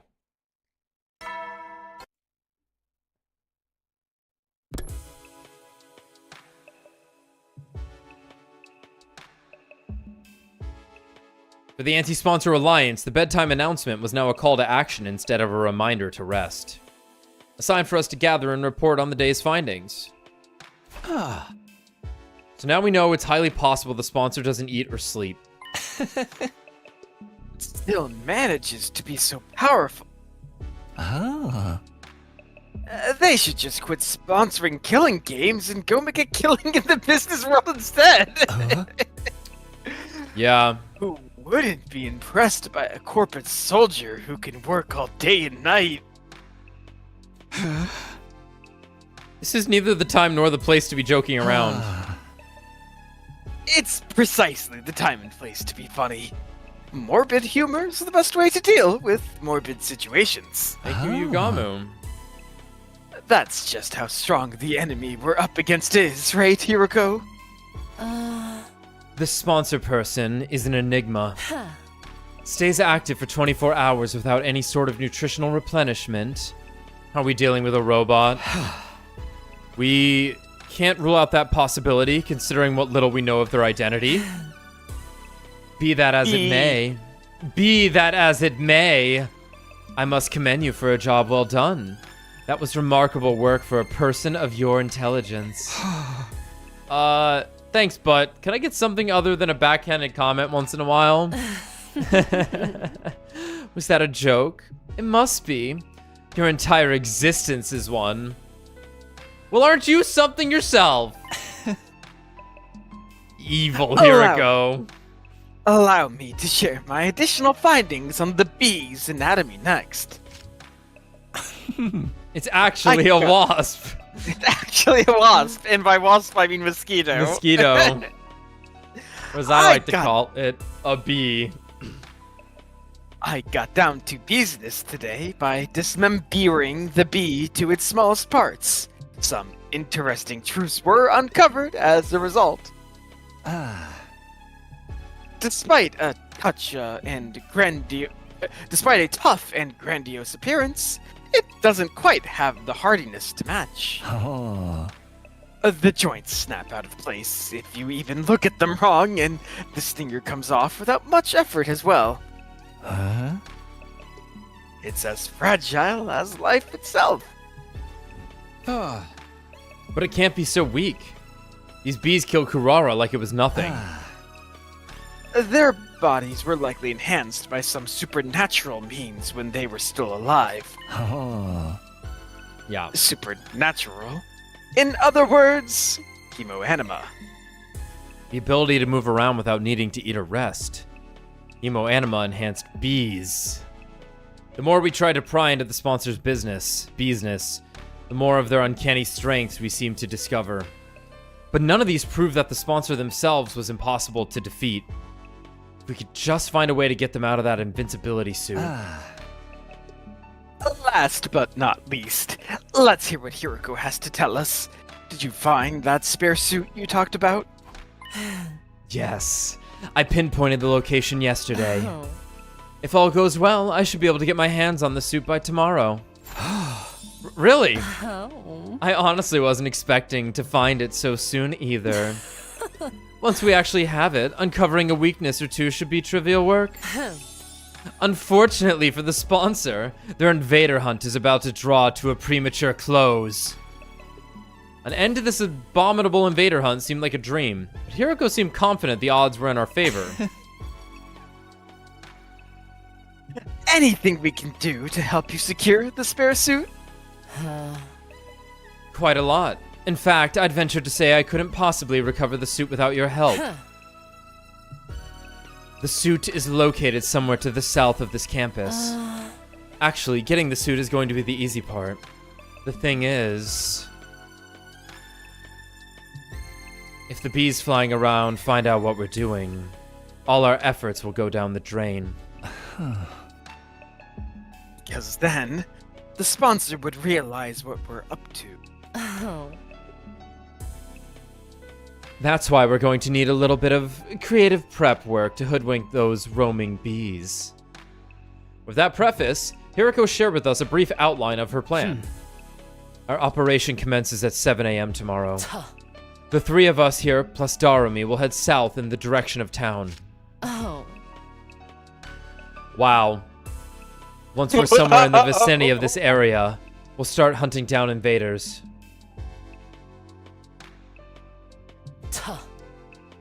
As we do, we'll destroy the ruins around there in the flashiest way possible, kicking up as much dust and ash as we can. I'll use the sudden drop invisibility as camouflage to secretly move to the place with the spare suit without being discovered by the bees. We'll meet up once I find the suit, and rush back to school to examine it until we can discover its weaknesses. After we ascertain a way to destroy the invincibility suit, it's showdown time with the sponsor.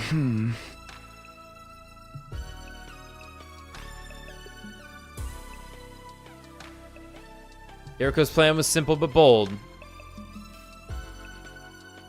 She would absolutely end everything tomorrow if circumstances allowed, both the invader hunt and the sponsor themselves. Oh. Will you help me, Takemi and Yugamu? An earnest plea for help from Hiroko without her usual barbs was a straight yes from me. I nodded vigorously. Of course I'll help. Let's get that suit and bring down the sponsor together. I'm against this plan. I won't be joining it. What's gotten into you, Yugamu? Is there something wrong with the plan?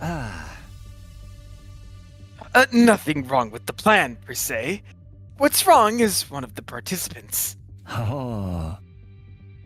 Hiroko, why are you letting Darami join the operation tomorrow? You've been insisting all this time she's nothing but your in-game partner and not a member of the anti-sponsor alliance. She's very strong. She'll be useful in combat. That's nice, but what guarantees there she won't turn around and slit our throats after learning of the plan? She lives and breathes killing games. I can already picture her lunging at us in an unrestrained anger when she finds out we're trying to put a stop to her beloved game. You're overthinking this. She'll be too engrossed in the game to ever notice what we're doing. That's my point, see? It's counterproductive to let someone so engrossed with killing games into our confidence. I disagree. I'm bringing her along tomorrow by hook or by crook. I have my reasons. Oh? Such as? The discussion was leading nowhere. Neither Hiroko nor Yugamu seem willing to compromise. Tomorrow's operation would be aborted if we didn't find a way to break the stalemate. I had to do something. I'm afraid I have to take Yugamu's side this time, Hiroko. We're putting our lives on the line tomorrow. Yet at the same time, you're trying to involve someone outside of the Alliance. You can't blame us for feeling hesitant. Even you think so. She averted her eyes and bit on her lips. Fine. I won't ask for your help anymore. I'll get the suit myself. Hold on, I'm not finding fault with you or anything. I reached out quickly and grabbed Hiroko's hand before she could leave the room. We understand you have secrets you can't fully share with us. And we know you have your reasons. But can't you at least tell us something? It has to be something out of the ordinary, right? You're not the type to insist on doing things your way for mere selfish reasons. And how are you so sure I'm not? Because you trusted me. So I trust you too. It was Hiroko who trusted me and brought me out when everyone else was shunning me and calling me a jinx. If she needed help, I wanted to do everything in my power to help her. I quietly pleaded with Hiroko while intensely staring at her in the eyes, praying hard that she would trust and lean on me. And then... it was a sigh of resignation. Ha! The trouble with your generic face is how it completely disarms me when you're spouting the occasional hero-like rhetoric. She loves it. Very well. You will have a full explanation on why I must bring Darami along. Really? Yes, but not here, outside.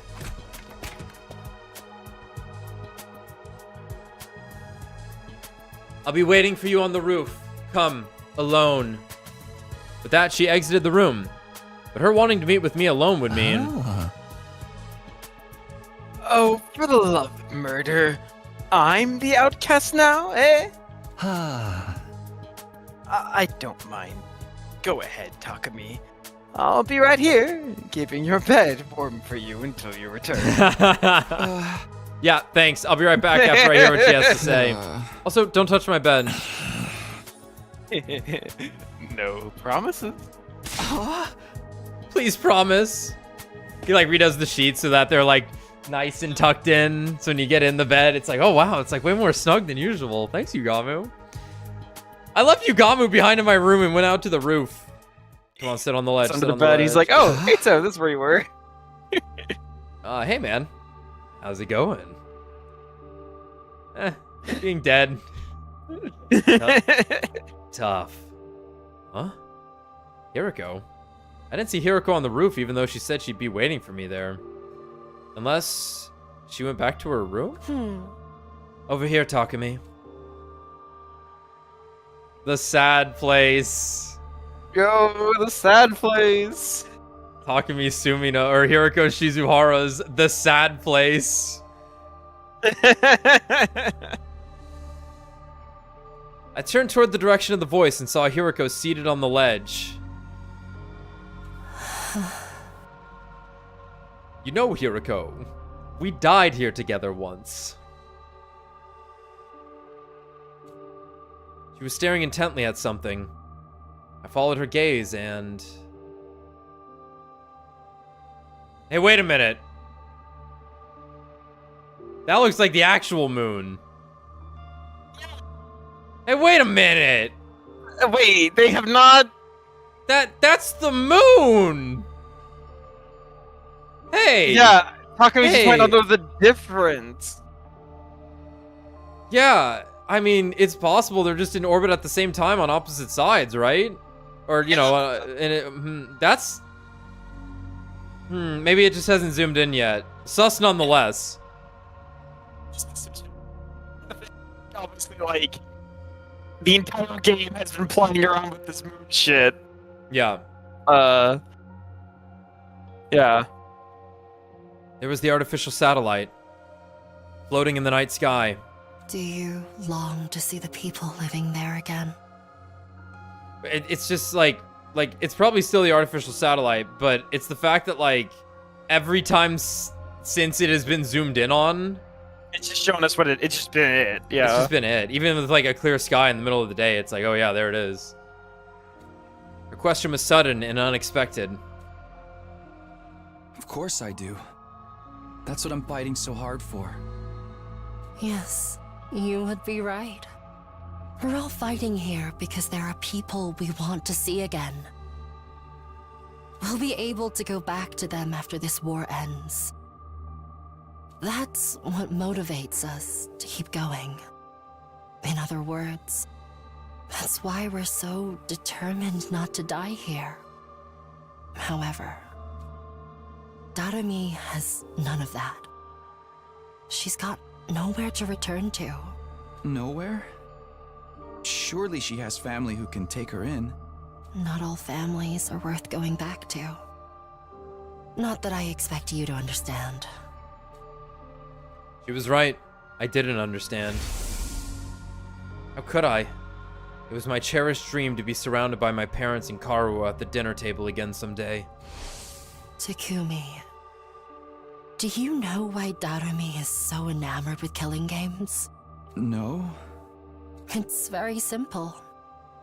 She grew up in an environment that was like a killing game in itself. If she'd let her guard down, even for a brief moment, she'd be abused by her parents or teachers. Punishment awaited her at every turn for no reason other than the adults in her life having a bad day. None of the grown-ups who were supposed to be looking out for her reached out to help in her time of need. You see? Just like a killing game, right? I had an inkling Darami may not have come from the best of family environments, but I had no idea it was that bad. I'm not surprised. Leeching off of someone else without ever giving anything back and abusing them on top of that? Sounds like my scumbag brother. Right. Just like how he ignored all the eviction notices and restraining orders and doubling down on the violence. Dad goes to see the horse races on Sunday afternoons and beats me when he loses his bets. She wasn't kidding about that. And when you go through life living like that, you can't help but wonder, why only me? Yeah. That's understandable. Why am I the only one suffering like this? Why can't everyone suffer together with me? Young and old, male and female. We should all suffer together. Use up our lives, our very existences, to entertain ourselves through misery. That's why she loves her killing game so much. It's the closest thing to her ideal world she can find. So she was being dead serious when she talked about wanting to start a killing game. I mean, Hiroko, you could have just like turned to Takumi and been like, don't you know how good Danganronpa is? Don't you see why she's like this? Dead and buried 6 feet underground. She would have given her life for it. What sort of mentality could drive a person to be this desperate for a killing game to begin?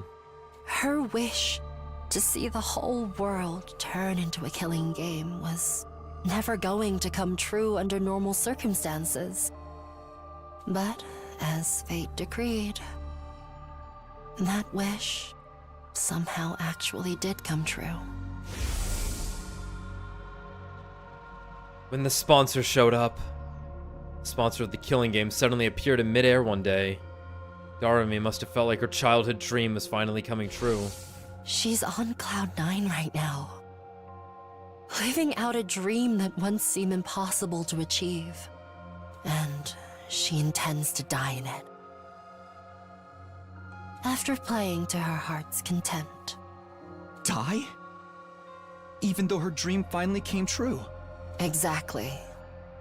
Now that her dream has come true, she has nothing to live for anymore.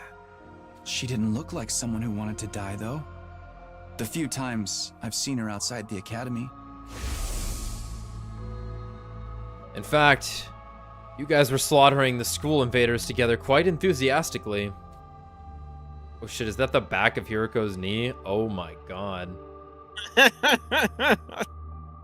Someone who fought with such wanton abandon in a situation where there was no coming back from death couldn't exactly be mentally sound now, could they?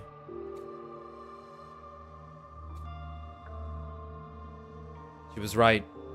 Someone with normal sensitivities would be a lot more cautious about this.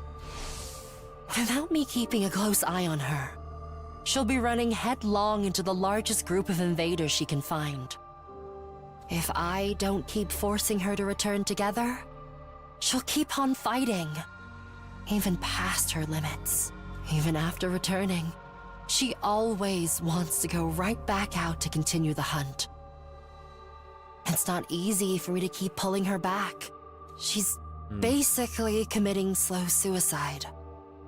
I can't take my eyes off her for a minute. Hiroko, it's been like 10. Oh my god. Is that why you're so insistent on bringing her along for tomorrow's operation? I just don't want to leave her alone to her own devices. A short while's fine, but I get the feeling we may be taking a while tomorrow. I have to take her along. If I don't want to come back to a dead Darami, this whole plan We're used to it. If even one person dies. Kurara has already... And Gaku. Oh yeah, well, that's okay. I was completely dumbfounded. Hiroko was serious about saving everybody's lives. Then again, Hiroko had always been like that. Even last time. My primary goal here is to win the war. There's nothing I won't do for the sake of victory. But it's not enough for us to defeat the invaders. All of us have to survive as well. That's what victory means to me. She would ensure no one got left behind by snatching them from the jaws of death, even if it meant taking their place. Her tenacity in this aspect had saved me, and was now saving Darami. My body trembled involuntarily when I realized the depth of Hiroko's determination. I had to admit it. She was the real hero here. Hiroko. I feel bad for Darami, but this game needs to end. The sooner the better. She's never going to come to her senses unless she first wakes up from the sham of a dream. From this sham of a dream. I'm begging you here, Takemi. Help me tomorrow. Yeah. Of course. How could I possibly turn down a request from this awesome hero standing before me? I'll convince Ugamu to help as well. I can't believe he'll turn us down after I explain the situation to him. The four of us will rampage through the town together tomorrow and put an end to the invader hunt. We both stretched out a hand spontaneously and exchanged a firm and solemn handshake. The only thing going through my mind at that time was what I could do to protect Hiroko's kind-hearted resolve. We would work together to defeat the sponsor, and then let's all get to the best day 100 together.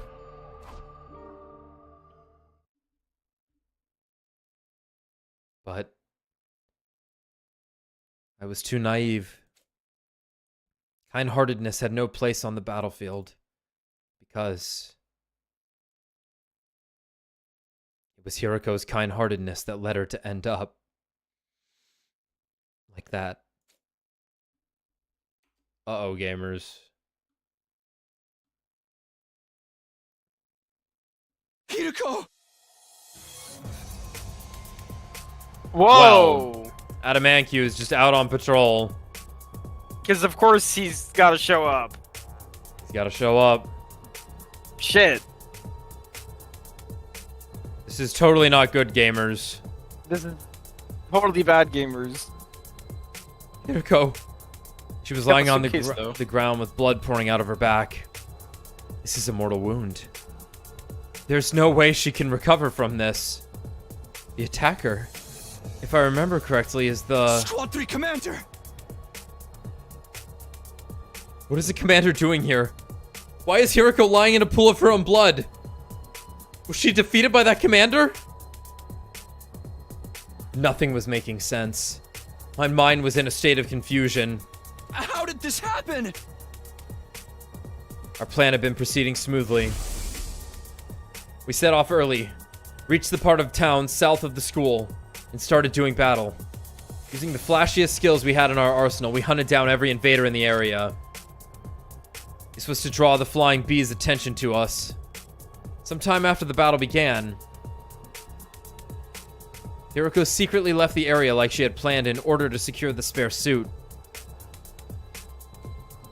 The bees were struggling to count the points Yugamu and I were racking up, and didn't seem to have noticed her sudden absence. It felt like the plan was actually going to work. All we had to do was wait for Hiroko to return with the suit that would lead us to victory. Then something unexpected happened. I took my eyes off Darami, who had been fighting with us for only a short while, and she vanished in that moment. She probably got overly excited and decided to expand her hunting territory. I panicked. Hiroko would be heartbroken if anything happened to Darami.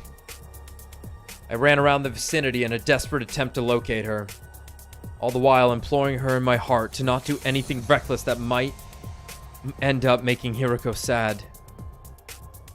I was praying hard for her safety, and just as I'd finally caught sight of Darami on the other side of the rubble, the unthinkable happened. I couldn't make head nor tail of the scene no matter how long or hard I stared at it. Why? Why? Why is this happening? Get a hold of yourself, Takumi. I snapped back to my senses at Yugamu's yelling. Yugamu, Hiroko's down. Most likely by a commander. Yugamu's face twisted into a hateful scowl when he turned to look at the commander. That's why I didn't want Darami to come along! She's too high profile in a lot of ways! Can't blame the enemy for zeroing in on such an attention-grabbing target on the battlefield! I'd wager the commander attacked Darami first in this case. And when Hiroko tried to help her... Commander attacked Darami as she was rampaging around. And when Hiroko tried to help, she got struck down instead? What do we do now?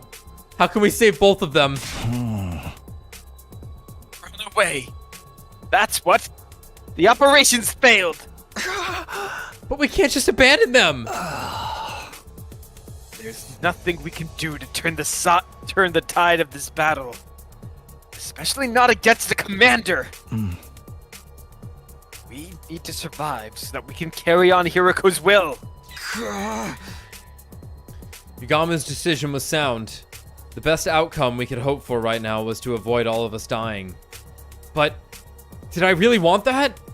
What was the point of surviving if I had to abandon a friend to do it? Abandon Hiroko and Darami to escape and wait for another chance. Or jump in to save them without caring about the consequences. I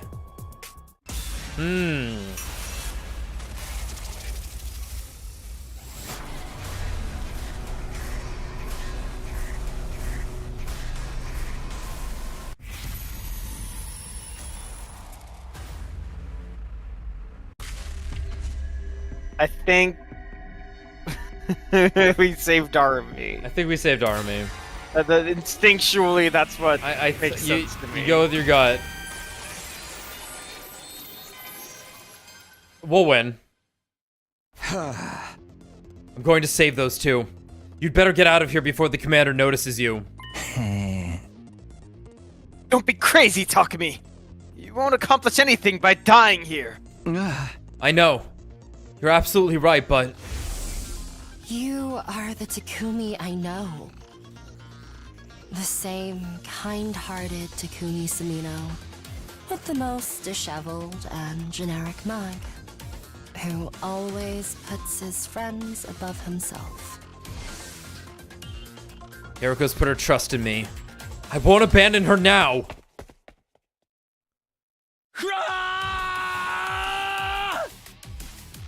I cleared my mind with a battle cry and charged into the fray.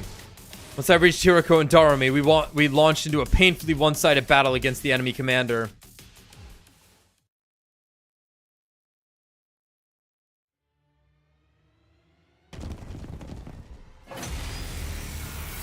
Oh, she's just dead. Oh, hey Takemi. You came to save us, huh? Thanks, brah.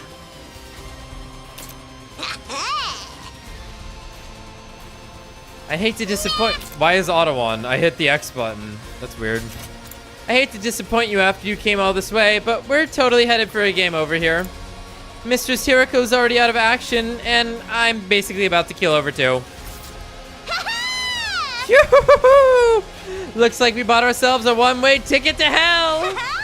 Why don't we just accept it and all die together? If you've got energy to talk, you can still fight. Take out the weaker enemies first. You got it, boss. All right.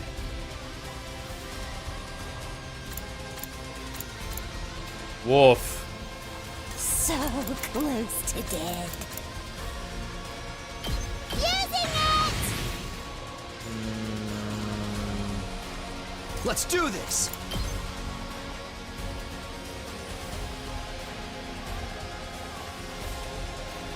Here we go. Time to use it. Let's go. Yeah! Here we go. Ha! All right. Say when. Ha! Got it. 3 attack, counter attack. Looks a little dangerous. Stab, stab, stab! No good. No good. No. Despawn or something. Bye-bye. I wonder how many more can I get? This is perfect. So close to dead. Oh yeah, I forgot you could do that.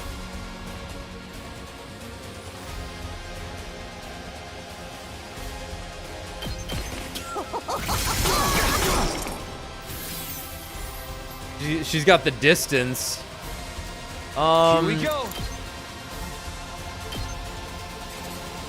That's it. You know what? Harder. Here we go.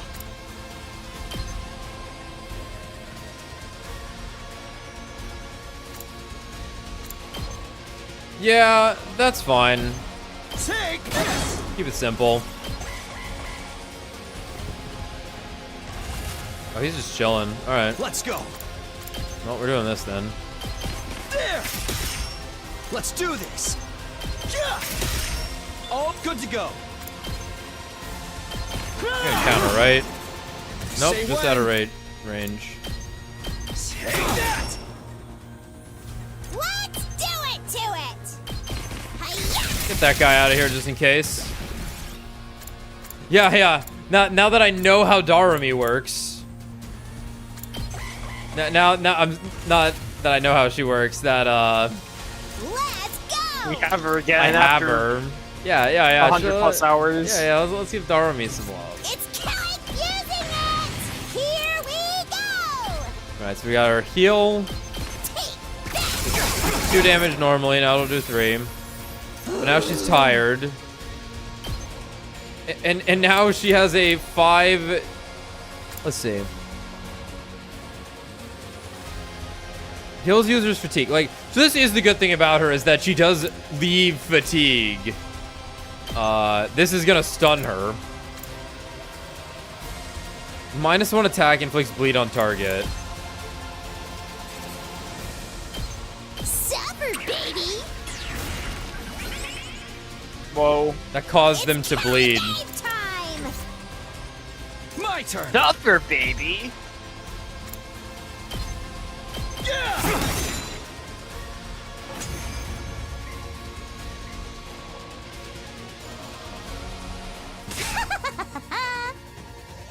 Anyone else get the feeling this commander is just playing with us? Ooh.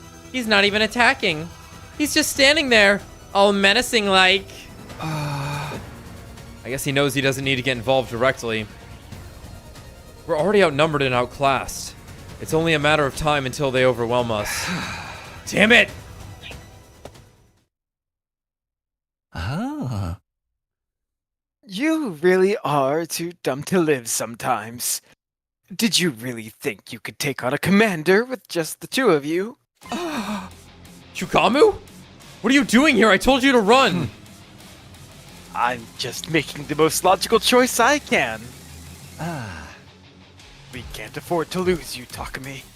We'll have no chance of winning the war if we do. That means our only choice is to do something about this guy so we can all get away. It wasn't much of a plan, but at least we had hope now. With 3 of us, we might be able to pull it off. Let's do this, guys! Give it everything you've got and take him down!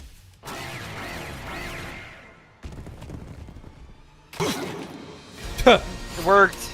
It worked.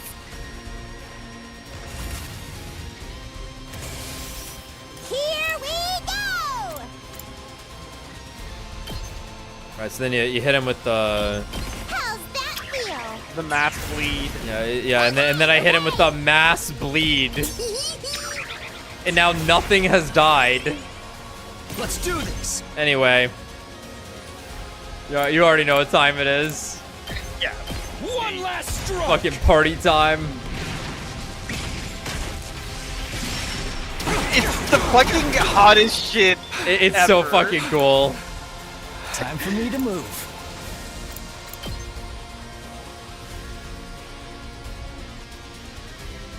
Will you counter from right How there? about this? I can't wait. I want to see them all pop. It'll look funny. Experiment Yeah. time. After they take their actions, won! We won. We won. Dude, Adam Mangchu better be fucking pissed his pants running away. Yeah. He's It's no too weak. use. He's too strong. Yeah. Really? The ludonarrative dissonance. No. No. He really is just playing with us. An extra fighter or two is not going to make any difference. Ah. Oh, for the love of murder. If he's going to kill us anyway, he could at least go all out too. Half-assing it makes the whole thing feel cheap. This is why I hate fighting invaders. Don't give up. There has to be something we could do. We've only managed to kill all of them, guys. Nah, dude, we're done. Let's charge him one last time and get blown to smithereens. I always wanted to go out like a bunch of dirty fireworks. We're all out of options. Are we really gonna die here? Just when it seemed all hope was lost. Oh shit. Themone, take it. Oh shit. I heard Hiroko's voice. Faint and weak, but still determined on my comm channel. You're what? Hiroko? I thought you'd passed out. Minor headache. Yeah. Never mind that. Just absorb my cryptoglobin. It's the only way. We were. It's the only way. Absorb your cryptoglobin? What are you talking about? Am I not being clear enough? I want you to kill me. If I'm going to die anyway. You may as well take my power and save yourselves. But you're my friend. I can never kill you. She's like, oh yeah, no, I don't want to hear that. Please kill me. I may die, but you'll still have hope. You'll still have the spare suit. Use it to figure out the sponsor's secret and defeat them. Kill me so you can survive. You can't be serious. There's no way I could do this. I'm not asking. I'm telling. Do it now. Take my power and survive. Darami! Darami? Darami? That's not an infuser. Darami? What the? Well then. I had all the WaifuEater jokes lined up ready to go. What the fuck? Well, I gotta hand off my title here to Darami, I guess. Oh well. Huh. Pretty happy about it. She's so stoked to have Hiroko inside her. I meant that sexually.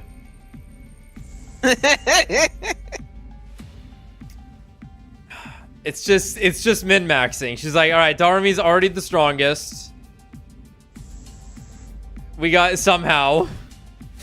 We just gotta keep feeding the carry. That's it. For a moment, I couldn't believe what I was seeing. Darami had thrust a knife right into Hiroko's back.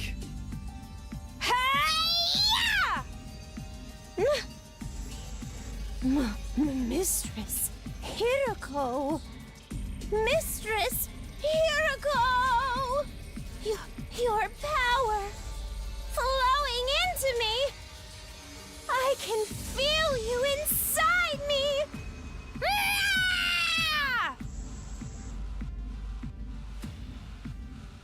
Jesus Christ. I tried to stop her, but it was too late. I do like the idea that Darami can just use her own knives. Yeah. As infusers. That's pretty good. As Darami absorbed more and more of her blood, Hiroko's body began to shrivel and dry up. Oh man! Oh man, oh man, oh man, oh man, oh man! I've never felt this kind of energy before! I'm in the zone now! This is also an excellent sprite. I feel like I could fly! Like I could do anything! Yahoo! Darami threw back her head and let out a crazed cry of elation, totally at odds with what had just happened. What? Don't you realize what you've done, Darami? You just killed Hiroko! Save the recriminations for later, Takemi. Now that it's reached this point, we have to see it through. But Hiroko is... Darami's overflowing with power right now. She might actually be able to beat that commander. Yagamu was right. Darami was stronger than ever. She rushed around the battlefield like a berserker, swinging her weapons in every direction, even charging at the commander without the slightest trace of fear. No one can stop me now. By the time we were able to take stock of our surroundings, we realized the commander was no longer there. Did he just leave? Yeah, seems that way. Huh. Had we really won? Somehow it didn't feel real. And you think what? You're just gonna go save your classmate over there? Nope, that's the clown that eats my wife. Ha! Relax. Poor little Takemi gets caught in the event horizon of 10 trillion despair nukes going off in a row.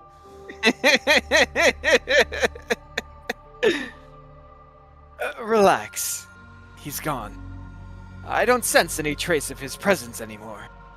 Also, I hope Darumi's like massive now. She's like super flexed up.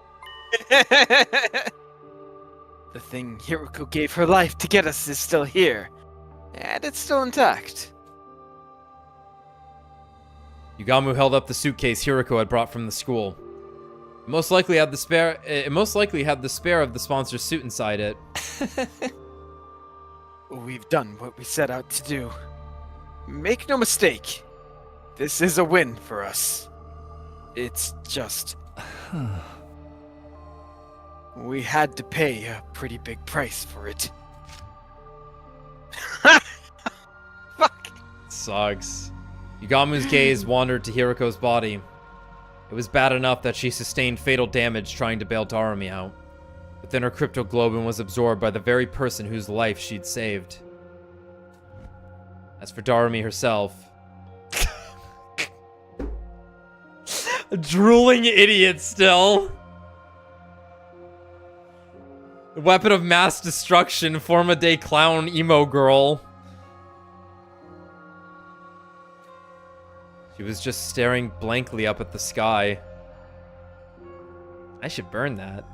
I can only imagine how she felt. Having just killed someone who'd been like a sister to her? Before I could say anything. Yeah. I want you to know that time I looked down instead of looking up. I went, huh? Check the floor. Yeah. Darumi! Her eyes rolled back into her head and she fell to the ground. Ah. Looks like she's finally ran out of steam. We'll have to use You'll Epic have to Games carry now. her for now, Takemi. I'll dig a grave for Hiroko. Here's as good a resting place for her as any.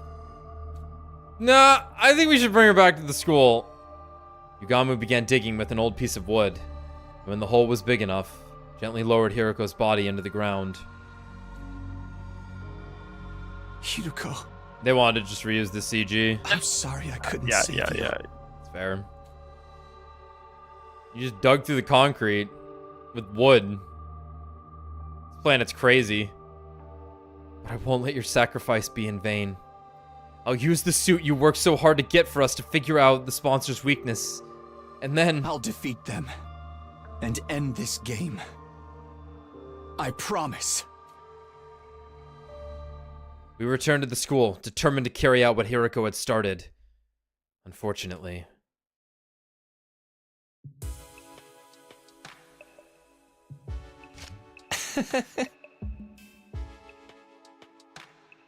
I have no idea where to even start with tech this weird. Yugamu and I had gone back to my room to look at the suit, but looking at it was about all we could do.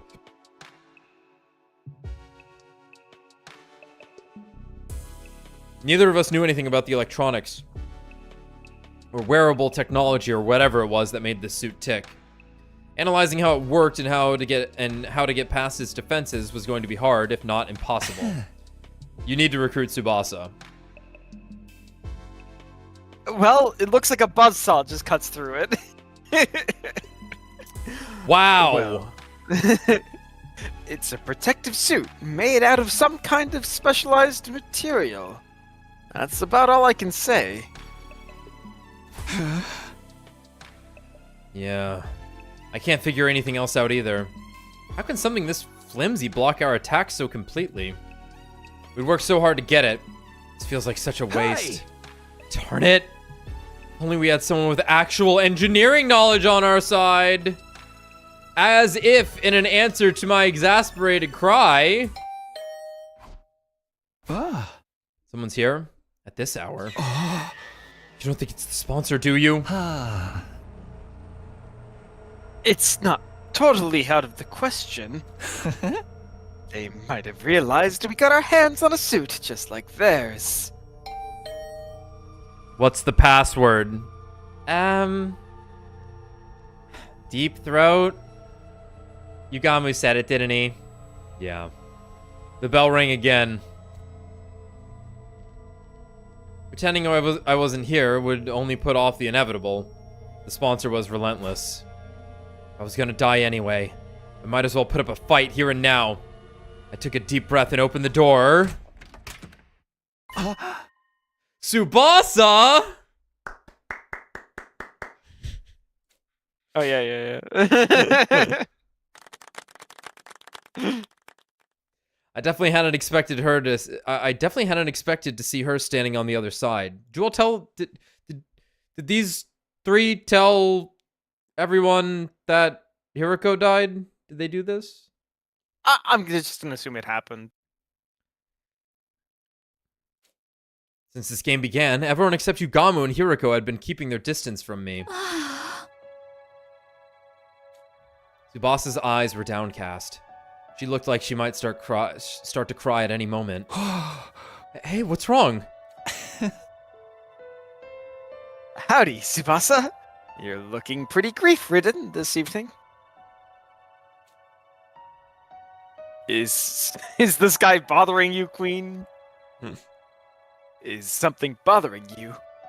Be glad to listen if you want to talk about it. I have a feeling we're not the kind of people you really want to confide in, though. Speak for yourself. Yugamu's laid-back attitude did nothing to put Subasa at ease. Eventually, she did speak up on her own. I'm sorry, Takumi. I'm so sorry. And all of a sudden, she burst into tears. Calm down, Subasa. What's this all about? What are you apologizing for? Is it because you didn't let me join your team? You don't have to worry about that. I'm doing fine. Is he in last place suddenly? No, I think just she didn't trust him, and now Hiroko's dead. Yeah, that too. No, that's not it. I was there, Takumi. Oh. When Hiroko was fighting that commander, I was watching the whole time. Huh? Subasa was there too? I wanted to help. If I'd activated my Hemoanima, I could have used my car to get Hiroko and Darami out of there and bring them back to the school. But I was so scared I couldn't move. And while I was wondering what I should do, Hiroko got wounded. And then she... Sorry, Hiroko. I'm sorry, Takumi. I just stood there and let her die. I know apologizing won't fix this, but... I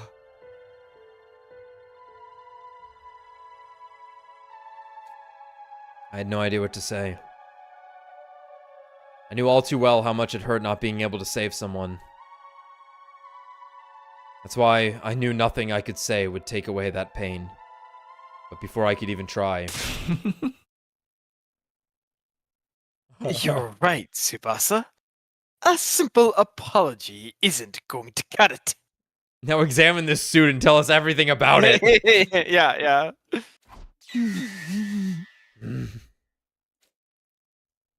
Yugamu got there first, speaking in a harsh tone I hadn't heard him use before. You didn't save Hiroko when you had the chance. That also put our lives in danger. That's not the kind of crime you can just wipe clean. Letting someone die is basically the same as killing them. And you had the gall to give Takumi the cold shoulder. At least he still has a shred of human decency in him. That's more than I can say for you. Alright, Yugamu, dial it back just a little bit. Just a little bit. I don't like it when people are mean to Subasa. Yugamu! I know you're mad, but that's going too far. Subasa already feels terrible. She doesn't need you making it worse. No, it's fine, Takumi. He's right. I'm always like this. Whenever there's any kind of conflict, I just go with the crowd. When Gaku died, I suspected you because that's what everyone else was doing. It was the same when we decided to form teams. Everyone said to stay away from you. So that's what I did too. I never stand up and make important decisions for myself. And now, Hiroko is dead because of me. Darami's probably heartbroken too. I could have stopped all that from happening. Wow. She really did see everything. She's probably still in shock. I'm a terrible person, aren't I? Treating my friends' lives with so little respect. It's so disgusting, it makes me want to puke. Oh, she did. Subasa didn't stop at dry heaving. She vomited all over the floor, tears still streaming down her face. You're amazing, Takemi. You jumped right in to fight that commander and try and save Hiroko. I can't believe I've been so awful to you all this time. I'm so sorry. I'm sorry, Takemi. For everything. I'd be lying if I said I was ready to completely forgive Subasa and call it all water under the bridge. I don't know. He's probably right to feel this way. I would forgive her instantly. She could probably blow off my arm, and I'd be like, yeah, that's cool. No worries, bestie. And then she would make me a robot arm, and all would be well. But I wasn't going to hold anything against her. Not when she was already suffering this much. Just the thought that I was still capable of some kind of compassion was a comfort in itself. You can cry all you want. It's not going to erase what you did. The world wouldn't need the police if atonement was that easy. What's with you today, Yugamu? Tsubasa's made some mistakes, but you don't need to be so hard on her. Subasa, if you really want to make up for letting Hiroko die, there's just one way. Indirectly or not, you caused a death. Now you have a duty to save lives instead. Save lives? But how do I... Oh. Just a suggestion. But how about you join up with me and Takemi? We're working on something that could save everyone. And we just so happen to need somebody with your particular skill set. It's kind of like carrying on Hiroko's legacy, too. This is what she gave her life for. Oh. Of course, it'll mean putting yourself in a lot of danger. But, what do you say? Will you help us? Subasa didn't say anything for a while. She just stood there staring at her feet and not cleaning up the vomit on the floor.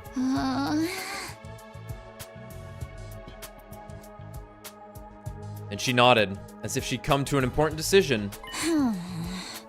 Okay, I don't know what you guys are up to, but if it can save everyone, I'm in.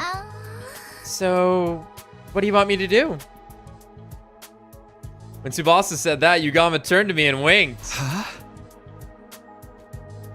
Now it makes sense. He made her feel worse so she'd feel like she had no choice but to join us to atone. I can't say I like that he manipulated her feelings like that, but we do need all the help we can get. Here's how it is, Subasa. I told Subasa all about our secret plans, how we'd formed an alliance to take down the sponsor and end this game, and how, thanks to Hiroko, we now had a spare of the kind of suit the sponsor wore. A spare suit? Whoa, awesome! It's the real thing! I see. Hiroko risked everything to get us this. Huh? Yeah. But this stuff isn't really our area. We've got no idea what we're supposed to do with it to learn anything useful. What do you think? What do you think, Subasa? Do we need some kind of special machinery to analyze this thing, or what? Maybe we should take it to the metal shop. Ah. We don't want anyone to find out we've got this, though. Somewhere we can investigate without being seen, huh? I might be able to help with that. You see, there's a secret lab. Which one? Secret Like, lab. which one? Which secret lab? I'm pretty sure I'm the only one who knows about it. The what? When you guys see it, it'll knock your socks off. It's that crazy? You'll understand once we get there. Come on, I'll take you there now. Follow me. A secret lab. We gathered up the suit and left my room, letting Subasa lead the way to the secret lab she'd found. Okay, this is the entrance to the rocket. Finally, we arrived at the raised stage area in the gym, but it's not really a lab, it's a hangar. This is your secret lab? I guess people don't come here all that often. Back up, guys. You're gonna fall. Go stand by the edge for a sec. Fall? Fall where? Subasa shoot us to the edge of the stage, then knelt down and began pulling on a broken floorboard. All at once, the board came loose, exploded, and then... No. Wasn't a lab, but alright. A hole. Peeling back the one board had somehow become a huge hole. Peeling back that one board had somehow made a huge hole appear in the stage. I happened to find a map of this room when I was fixing the corpse recovery drone program using the war room computer. What? There's just a map on the computer. Sorry to have kept it a secret all this time. I always wanted a place like this that I could have all to myself. Whoa. No, you made the right call. Now we have somewhere we can talk without worrying about being overheard. I'm gonna warn you, try not to be shocked by what you see in there. Even if you are, try not to scream. It's like an echo chamber down there. Shocked? Scream? What in the world is this lab? I don't know if I can explain it all that well. It'll be easier to just show you. There's a ladder leading down. Come on, before anyone sees us. Sure. We followed Subasa down the ladder and into the secret basement room. Sure enough, what greeted us at the bottom was something I'd never have imagined. Not a lab. Hangar. Look, it said pod hangar, not secret lab. I had to hold myself back from letting out a wordless cry of surprise. Inside the lab was a large machine that looked like some kind of spaceship. This is the escape pod. I'd seen it before, of course, at the end of my first 100 days here, but I never expected to see it here like this. Yeah, I was shocked when I saw it too. I knew it must be the pod you told us about. This place is probably designed to store it safely until it's needed. Is there any chance you can get it working now? I thought of that, but it's no good. It's locked up tight and there's no way to get in. We could probably force it open, but we can't exactly go into space with a damaged door. And just hold on tight. It must have security measures to stop anyone using it before day 100. That's the only time we're allowed to leave this school. Well, we can think about the pod later. Let's concentrate on the suit for now. Do you need any machinery from the metal shop? We can go get it for you. No. I should be fine. There's plenty of gear in here for me to get started. A regular toolbox. She just starts like beating it with a hammer. I guess that would be the start, since it seems so resilient. And then you'd go, and she'd go, huh, you can just beat it with the hammer. Takes out her gun. Huh. Wow, somebody get the buzzsaw. Wow. This shit's easy. Wait, Kyoshika, why didn't the crowbar work then? Or, a sword that's basically a crowbar work then? I looked around the lab. It was full of miscellaneous machines and equipment. Probably stuff Subasa had brought in already.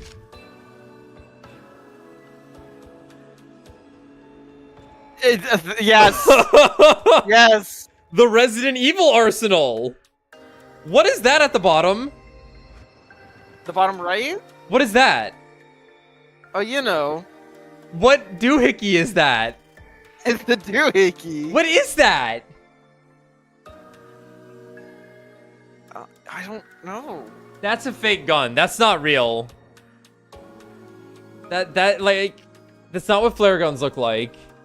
It's like a laser gun with a wooden handle. But what's like, on the front? What's like the thing attached to it towards the... It's a crossbow! Oh, it's a crossbow. It's a fucking crossbow! Yes. It's just, yeah. Classic stuff. That's an AK-47 though. That's an AK. That's an AK-40-fucking-7. Angel King. Uh-huh. Is that what it stands for? No, it's something Russian, but they... Okay, Angel King 47 is hard as hell. But I know that's what they called them in the Nicolas Cage movie, Lord of War. He's a guns dealer. Yeah, okay. He calls them Angel Kings to, like, as a code. But the actual word, it's something Russian, like a Krzyzhov or whatever. Okay. Those are real fucking guns. There were also a lot of weapons for some reason. I figured I'd make those and keep them here for emergencies. Just in case we ever need to hole up in here. You had guns and the whole time and there was a zombie invasion where your hemo-anima didn't work?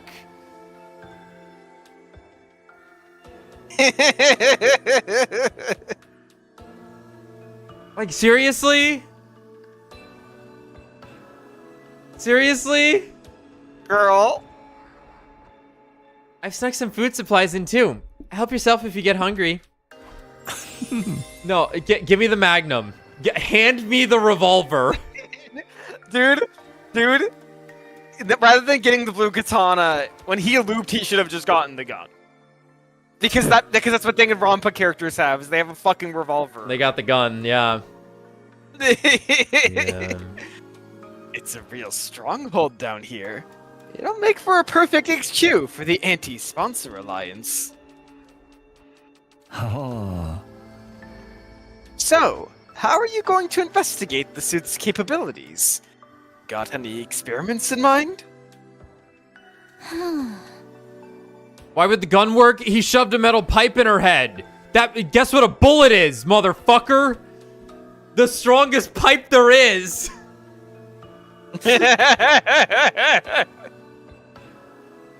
Ah, yes, the lead bullet. The zombie's mind.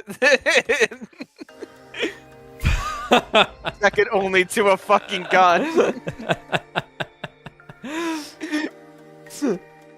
You basically want to know how to break through this suit's defenses, right?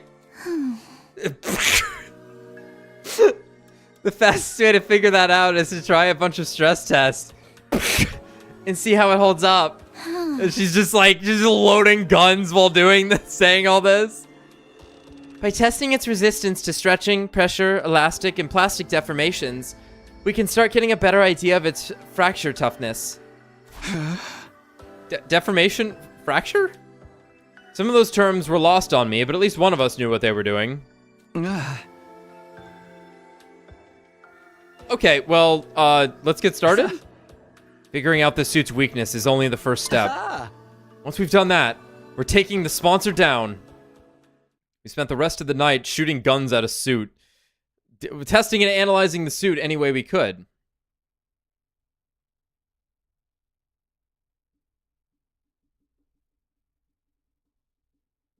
The next morning, I made my way to the leisure lounge with my AK-47 where the sponsor is loafing around as usual. I unload everything. Oh, Takumi Sumino. Are you here? What are you doing here so early? Did you miss me? You could say that. I wanted to see you anyway. You have time to talk? Hardly a respectful attitude to take towards someone in my position. But I'll allow it. You are one of my most accomplished hunters, after all. Hunter. Me. No need to be modest. Just take a look. The results speak for themselves. The sponsor gestured to one of their bees and brought up a display of the leaderboard. I honestly didn't expect you to gain this much of a lead so quickly.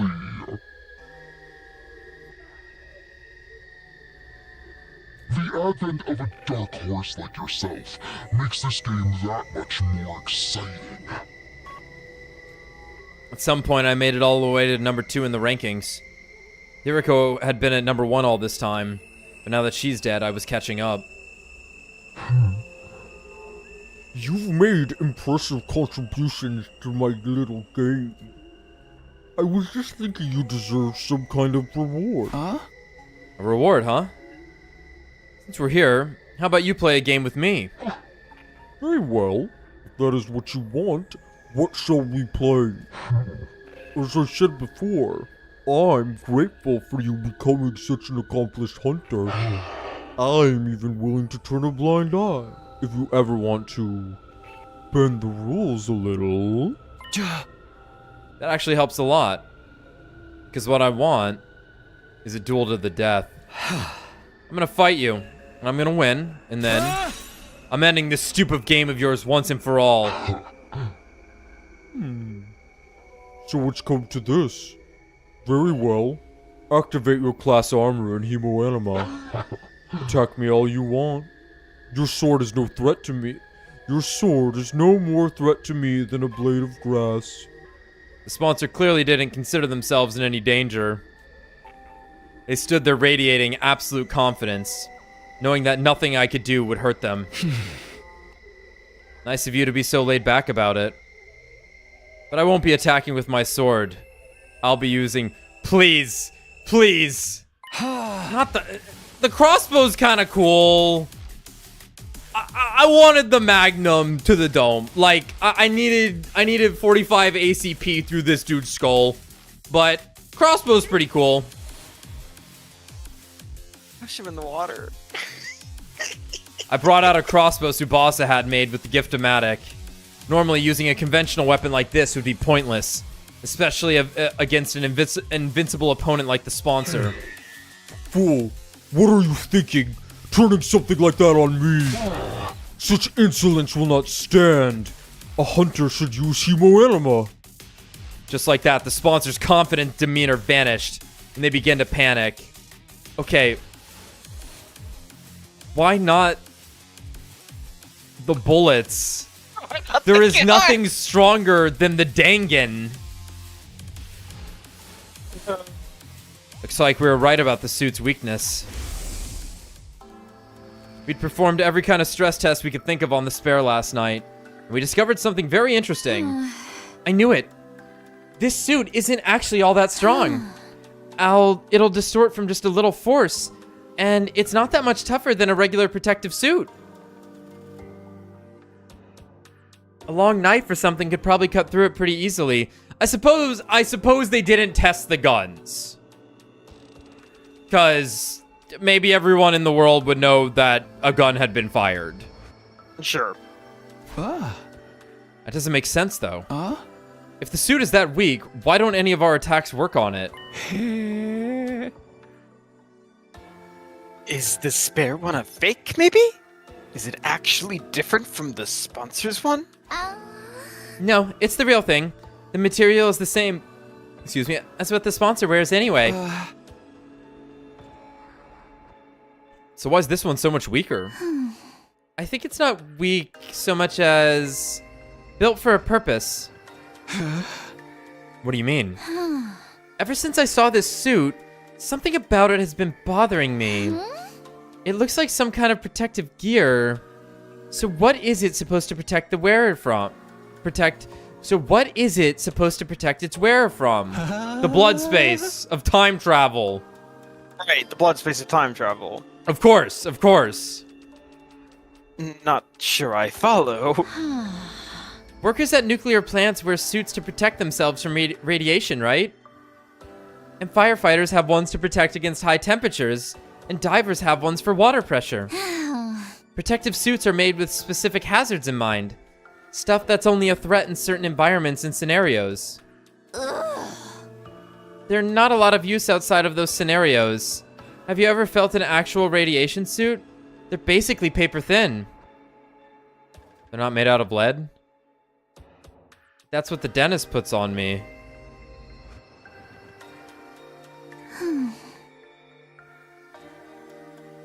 I think it's the same with this suit. It's designed to protect against one particular threat and nothing else. Protective gear from a specific threat. I desperately tried to think over what Subasa had said and what it could mean. What kind of scenario was this suit built for? That was obvious enough. To protect the sponsor from our attacks. The first time we fought them, we'd attacked with every bit of hemoanima we could muster. But at the end of our assault, the sponsor was still standing, without having taken the slightest bit of damage. It was like our attacks. Our hemoanima had no effect at all. And then it hit me. Like a bolt from the blue. I knew what the suit was for. I knew what threat it was guarding against. Of course! The suit is... That suit is designed to repel any and all hemoanima attacks. But the trade-off is that it's weak against regular attacks, isn't it? You're letting your imagination run wild. I am invincible. Your pitiful intellect cannot hope to understand my power.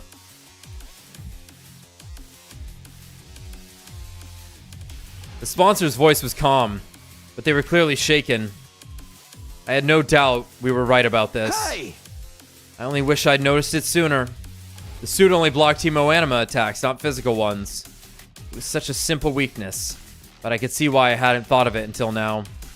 Our first encounter with the sponsor had totally demoralized us. We attacked them with everything we had. Our very strongest attacks.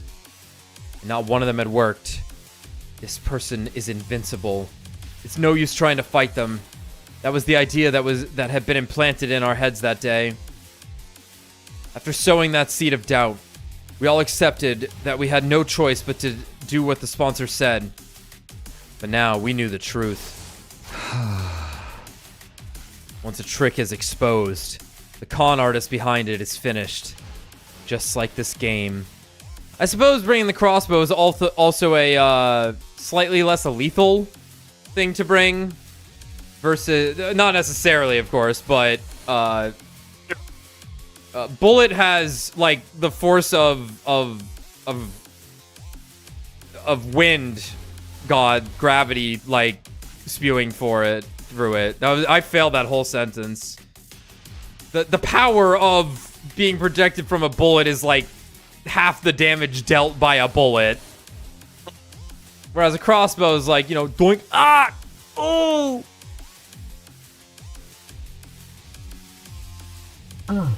I'm warning you, Takemi. Stand down now, and we can forget this ever happened. This is for my friends. I pulled the trigger and somehow fired off 3 arrows in quick succession. They pierced the suit and buried themselves in the sponsor's body. There was no hiding it now. My attack had clearly done some damage. There were holes in the suit now. We weren't dealing with an invincible opponent after all. We did it. Did you see, Hideko? We broke through the sponsor's defenses. Not bad, Takemi Sumino. I'll confess, I didn't think you'd ever figure out the secret of my suit. It was like... For this at least, I congratulate you. Gee, thanks. It's an honor. But it's your death I want, not compliments. Me? Die? Don't be ridiculous. The game has only just begun. And you're forgetting something, Takemi. This suit isn't the only weapon I have at my disposal. I still have... the bees! I heard a familiar cacophony of buzzing and beating wings as the bees flew down from the ceiling. They sounded angry. I had broken a rule after all. I'd injured the sponsor. My suit may not be an immovable object, but my bees are as unstoppable a force as ever. Huh? What now, Takemi Sumino? Do you think you can defend against this? Come on, whip out the AK. Whip out the AK. No. There's nothing I can do about your bees. If they attacked me now, I'd be riddled with holes and have every last ounce of my blood drained. If they attacked me, that is.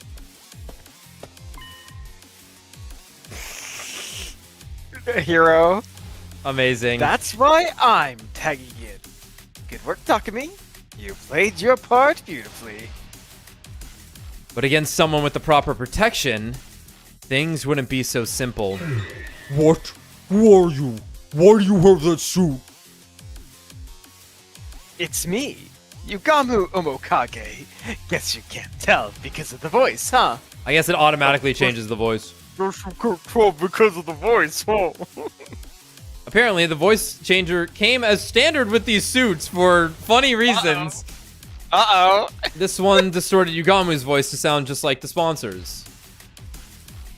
We decided to borrow one of your precious suits for a little while.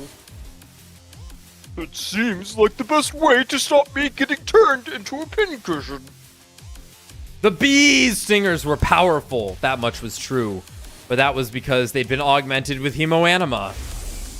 Alright, so does Yugamu have the AK? I hope to God somebody... I hope somebody pushes him in the pool, actually.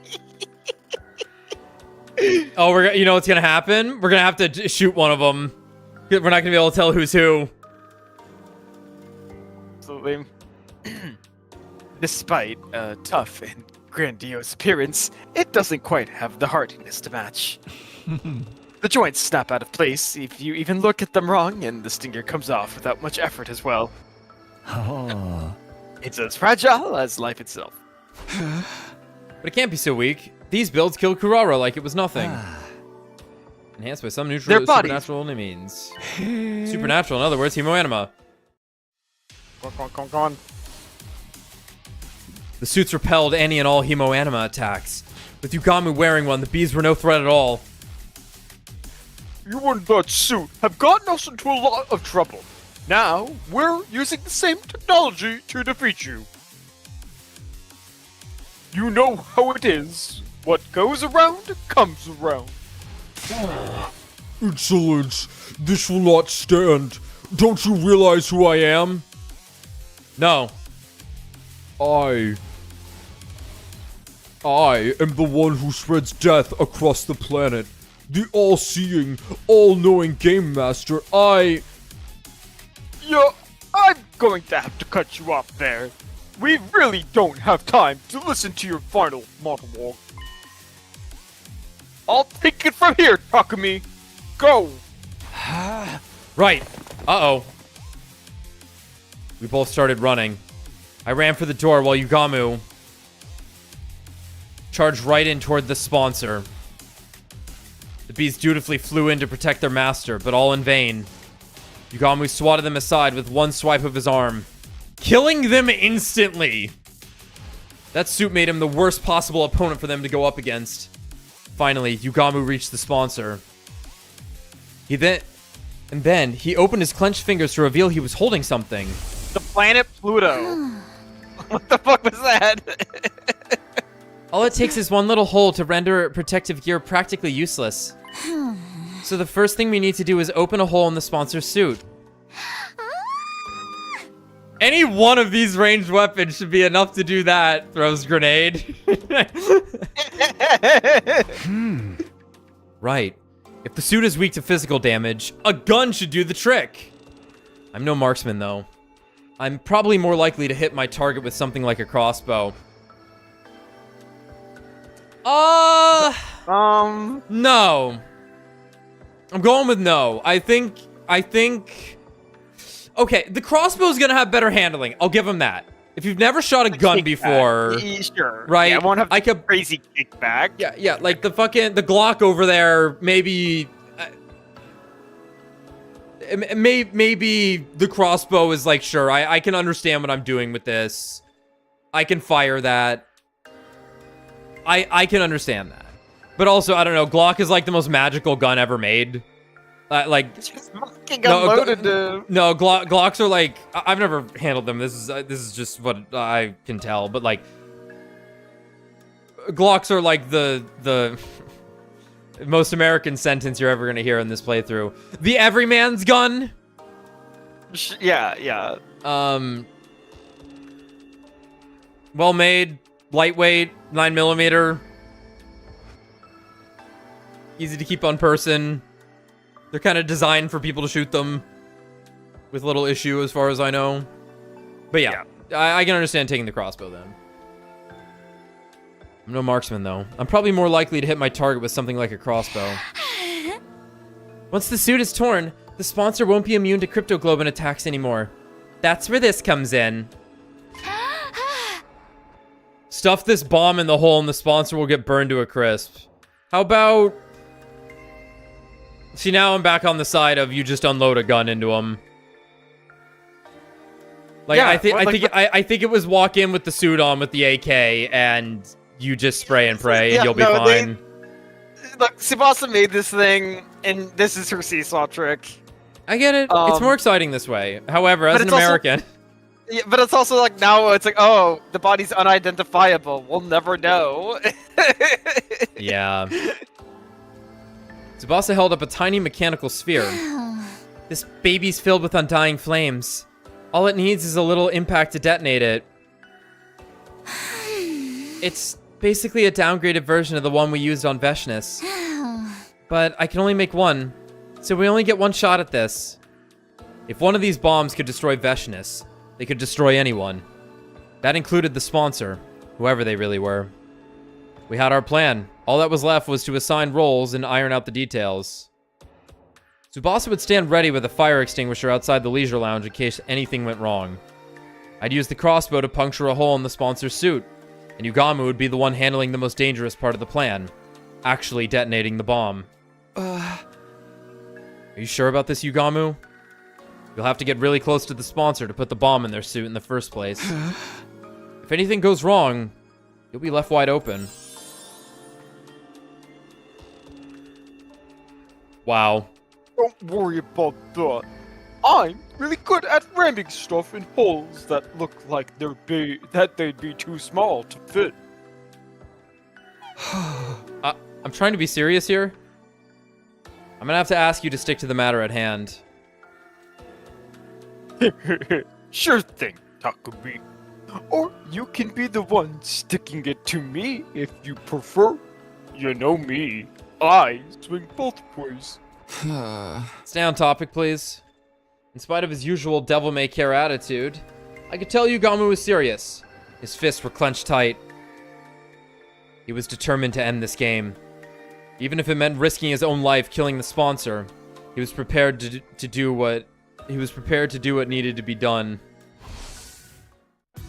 Me when I get a sponsor for a game they asked me to play, but I have to keep playing 100 line.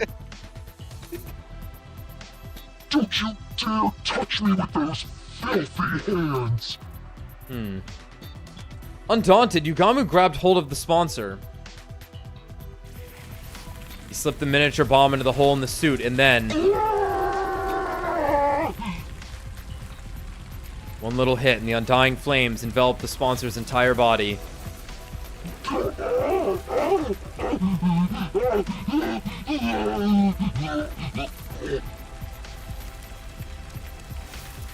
Our tormentor writhed in pain, convulsing like a crazed dancer.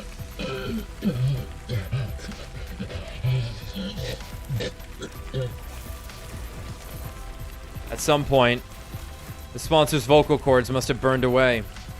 They weren't screaming anymore, just making hollow choking noises. The pool, you idiot! Jump in the pool! Jump in the pool so you can drown, fucker! Drowning while burning to death. Now that is maybe the worst way to go. Even with the flames eating away at every fiber of their being, the sponsor held on to life for as long as they could. But finally... well then... Let me see those frogs in chat. They let out one last unnatural, almost inhuman scream. The flames still licking at their body, they collapsed onto the floor. Well, shit. Now I'm thinking it was like a sideways Takemi. Yeah. Thanks to Subasa, we'll never know. Yeah, I'm thinking it was AK-47, so we could see who it was. It was fucking HQ-47, dude.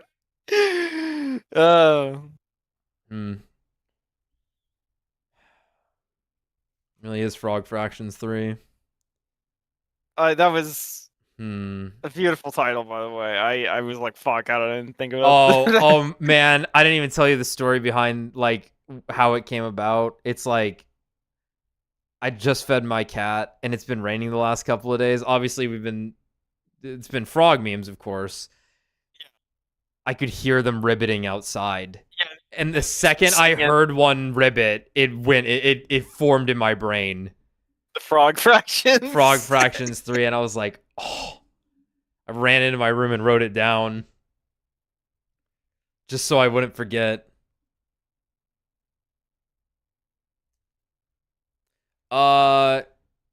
Yeah, could have been Kako. Yeah, distant timeline Kako. I don't know where she got the bees though. But it was a gi.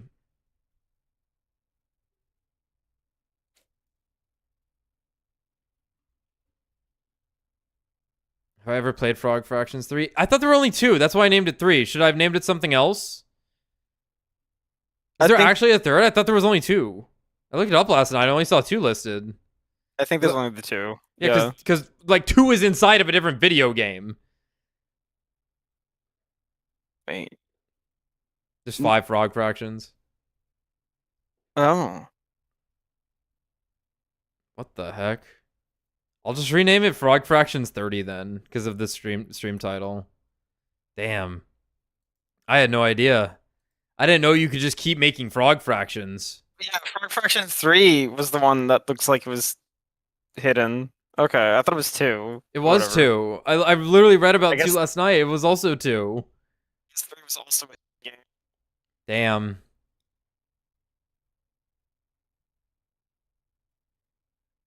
Yeah, Frog Fractions 2 is the ARG they needed to find Frog Fractions 3, which is inside Glittermitten Grove. Oh, 2 is being counted as the ARG. I thought 2 was the game inside of Glittermitten Grove.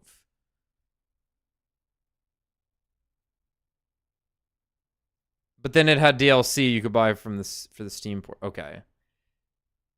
Weird. I wasn't sure. I didn't know it was being counted that way because there's only a Wikipedia article for Frog Fractions 2 being listed as inside Glittermitten Grove. Huh. It's called Frog Fractions 3. Fascinating. Well, I'll rename it afterwards to just 30 because it'll be funny.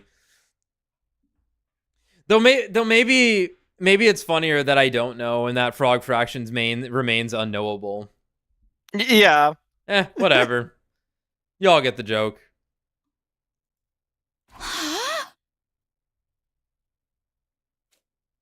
Subasa and I stepped back into the lounge, and we stood there with Ugamu watching the sponsor burn. We didn't want to risk taking our eyes off of them in case they suddenly came back to life somehow. Fear rooted us into the spot. We had to be sure. We needed to see this person die. They're really dead now, aren't they? Yo, no one could possibly survive that. Maybe I'll call it Frog Fractions 100. I think that makes the most sense because of the game's name. Then we really won. We won. The moment I said the words, it suddenly felt a lot more real. We'd taken down the invincible sponsor and ended the invader hunt. Yo, what the hell is all this noise in here? We heard a weird voice shouting "gee" or something. It sounded like nails on a chalkboard. There was an explosion too. Yeah, we did the seesaw trick. The others came running in. The sponsor's death cries must have echoed throughout the entire school. Takemi! Subasa! What are you guys doing? Get over here! That's right. You have to get away from the sponsor. Oh, of course. With Yugamu wearing the suit, they think he's the sponsor. Hey, guys. You picked the perfect time to join us. Come warm yourselves by the fire. Fire? But it looks like there's a person in there. Vile fiend. Did you incinerate one of our friends for your sick entertainment?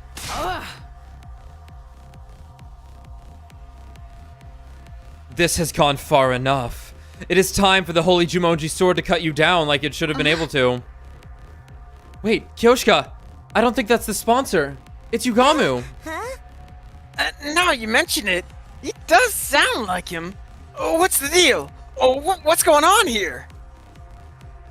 If Yugamu's the sponsor, and the sponsor's Yugamu, then who the heck am I? And the sheriff's in there, and the caveman and the... Takemi, Subasa, you got some explaining to do. If that's Yugamu in the suit, where did the real sponsor go? Huh? Just stay calm, okay? I'll explain everything.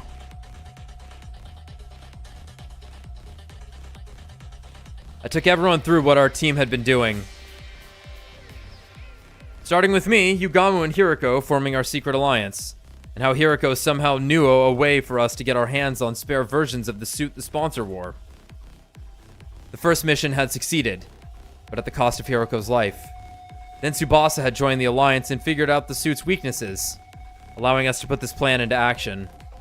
So you see, we don't have to worry about the scores or executions anymore. It's over. We won. I thought they'd all be happy to hear about this. We just freed them from the life and death struggle we'd been in since this game began, after all.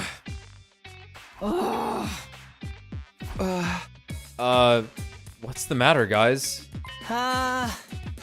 Is it really over, though? Yeah! Sponsor was so strong before. It's hard to believe you killed them just like that. Right. And we didn't see it happen for ourselves. You don't think we're lying to you, do you? They're gonna keep playing the game. They're like, you're tricking us. You want us to stop killing so that you'll win. No, that's not it. It's just... It's more like, all this is happening so fast. And we weren't there for so much of it. It doesn't feel real, you know? And I was the one who was supposed to avenge Lady Kurara. Wow, this is not the reaction I was expecting. I'm not asking for a victory party or anything. But you can at least relax now. The sponsor's gone. Yo, what's up, Yugamu? This is a real mood killer.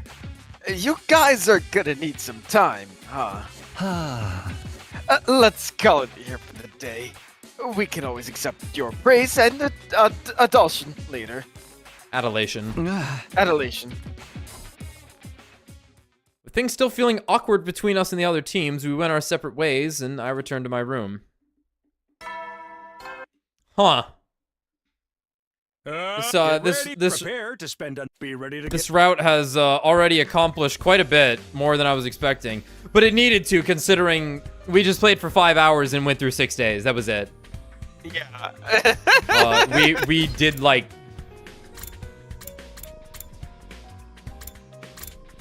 one, two, yeah. I imagine it'll pick up. Yeah. 7, 8. Yeah, that's pretty crazy. Oh, okay. I was doing some math there, and I'm like, hold up. I counted 9 of these. 31 minus 25 is not 9, but some days are counted multiple times in a row because of the decision point. Looks like. Gotcha. Yeah, like 30. Okay. I think we go ahead and stop here before we get into anything else. We'll be back tomorrow with more of this weird route. Just to be sure, though, Is this shit gonna pick up in terms of pacing? Because if it's gonna take this fucking long, we might skip out on this and go to SF for now, and then, you know, pick this one up first thing next when we get back to this, whenever that happens to be.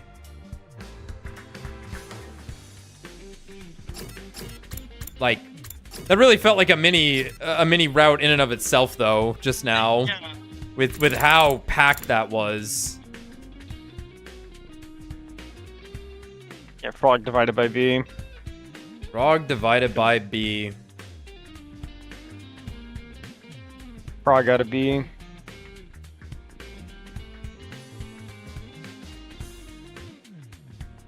Well, I'll just check again when we get back to it tomorrow. We'll see you then, guys. Later.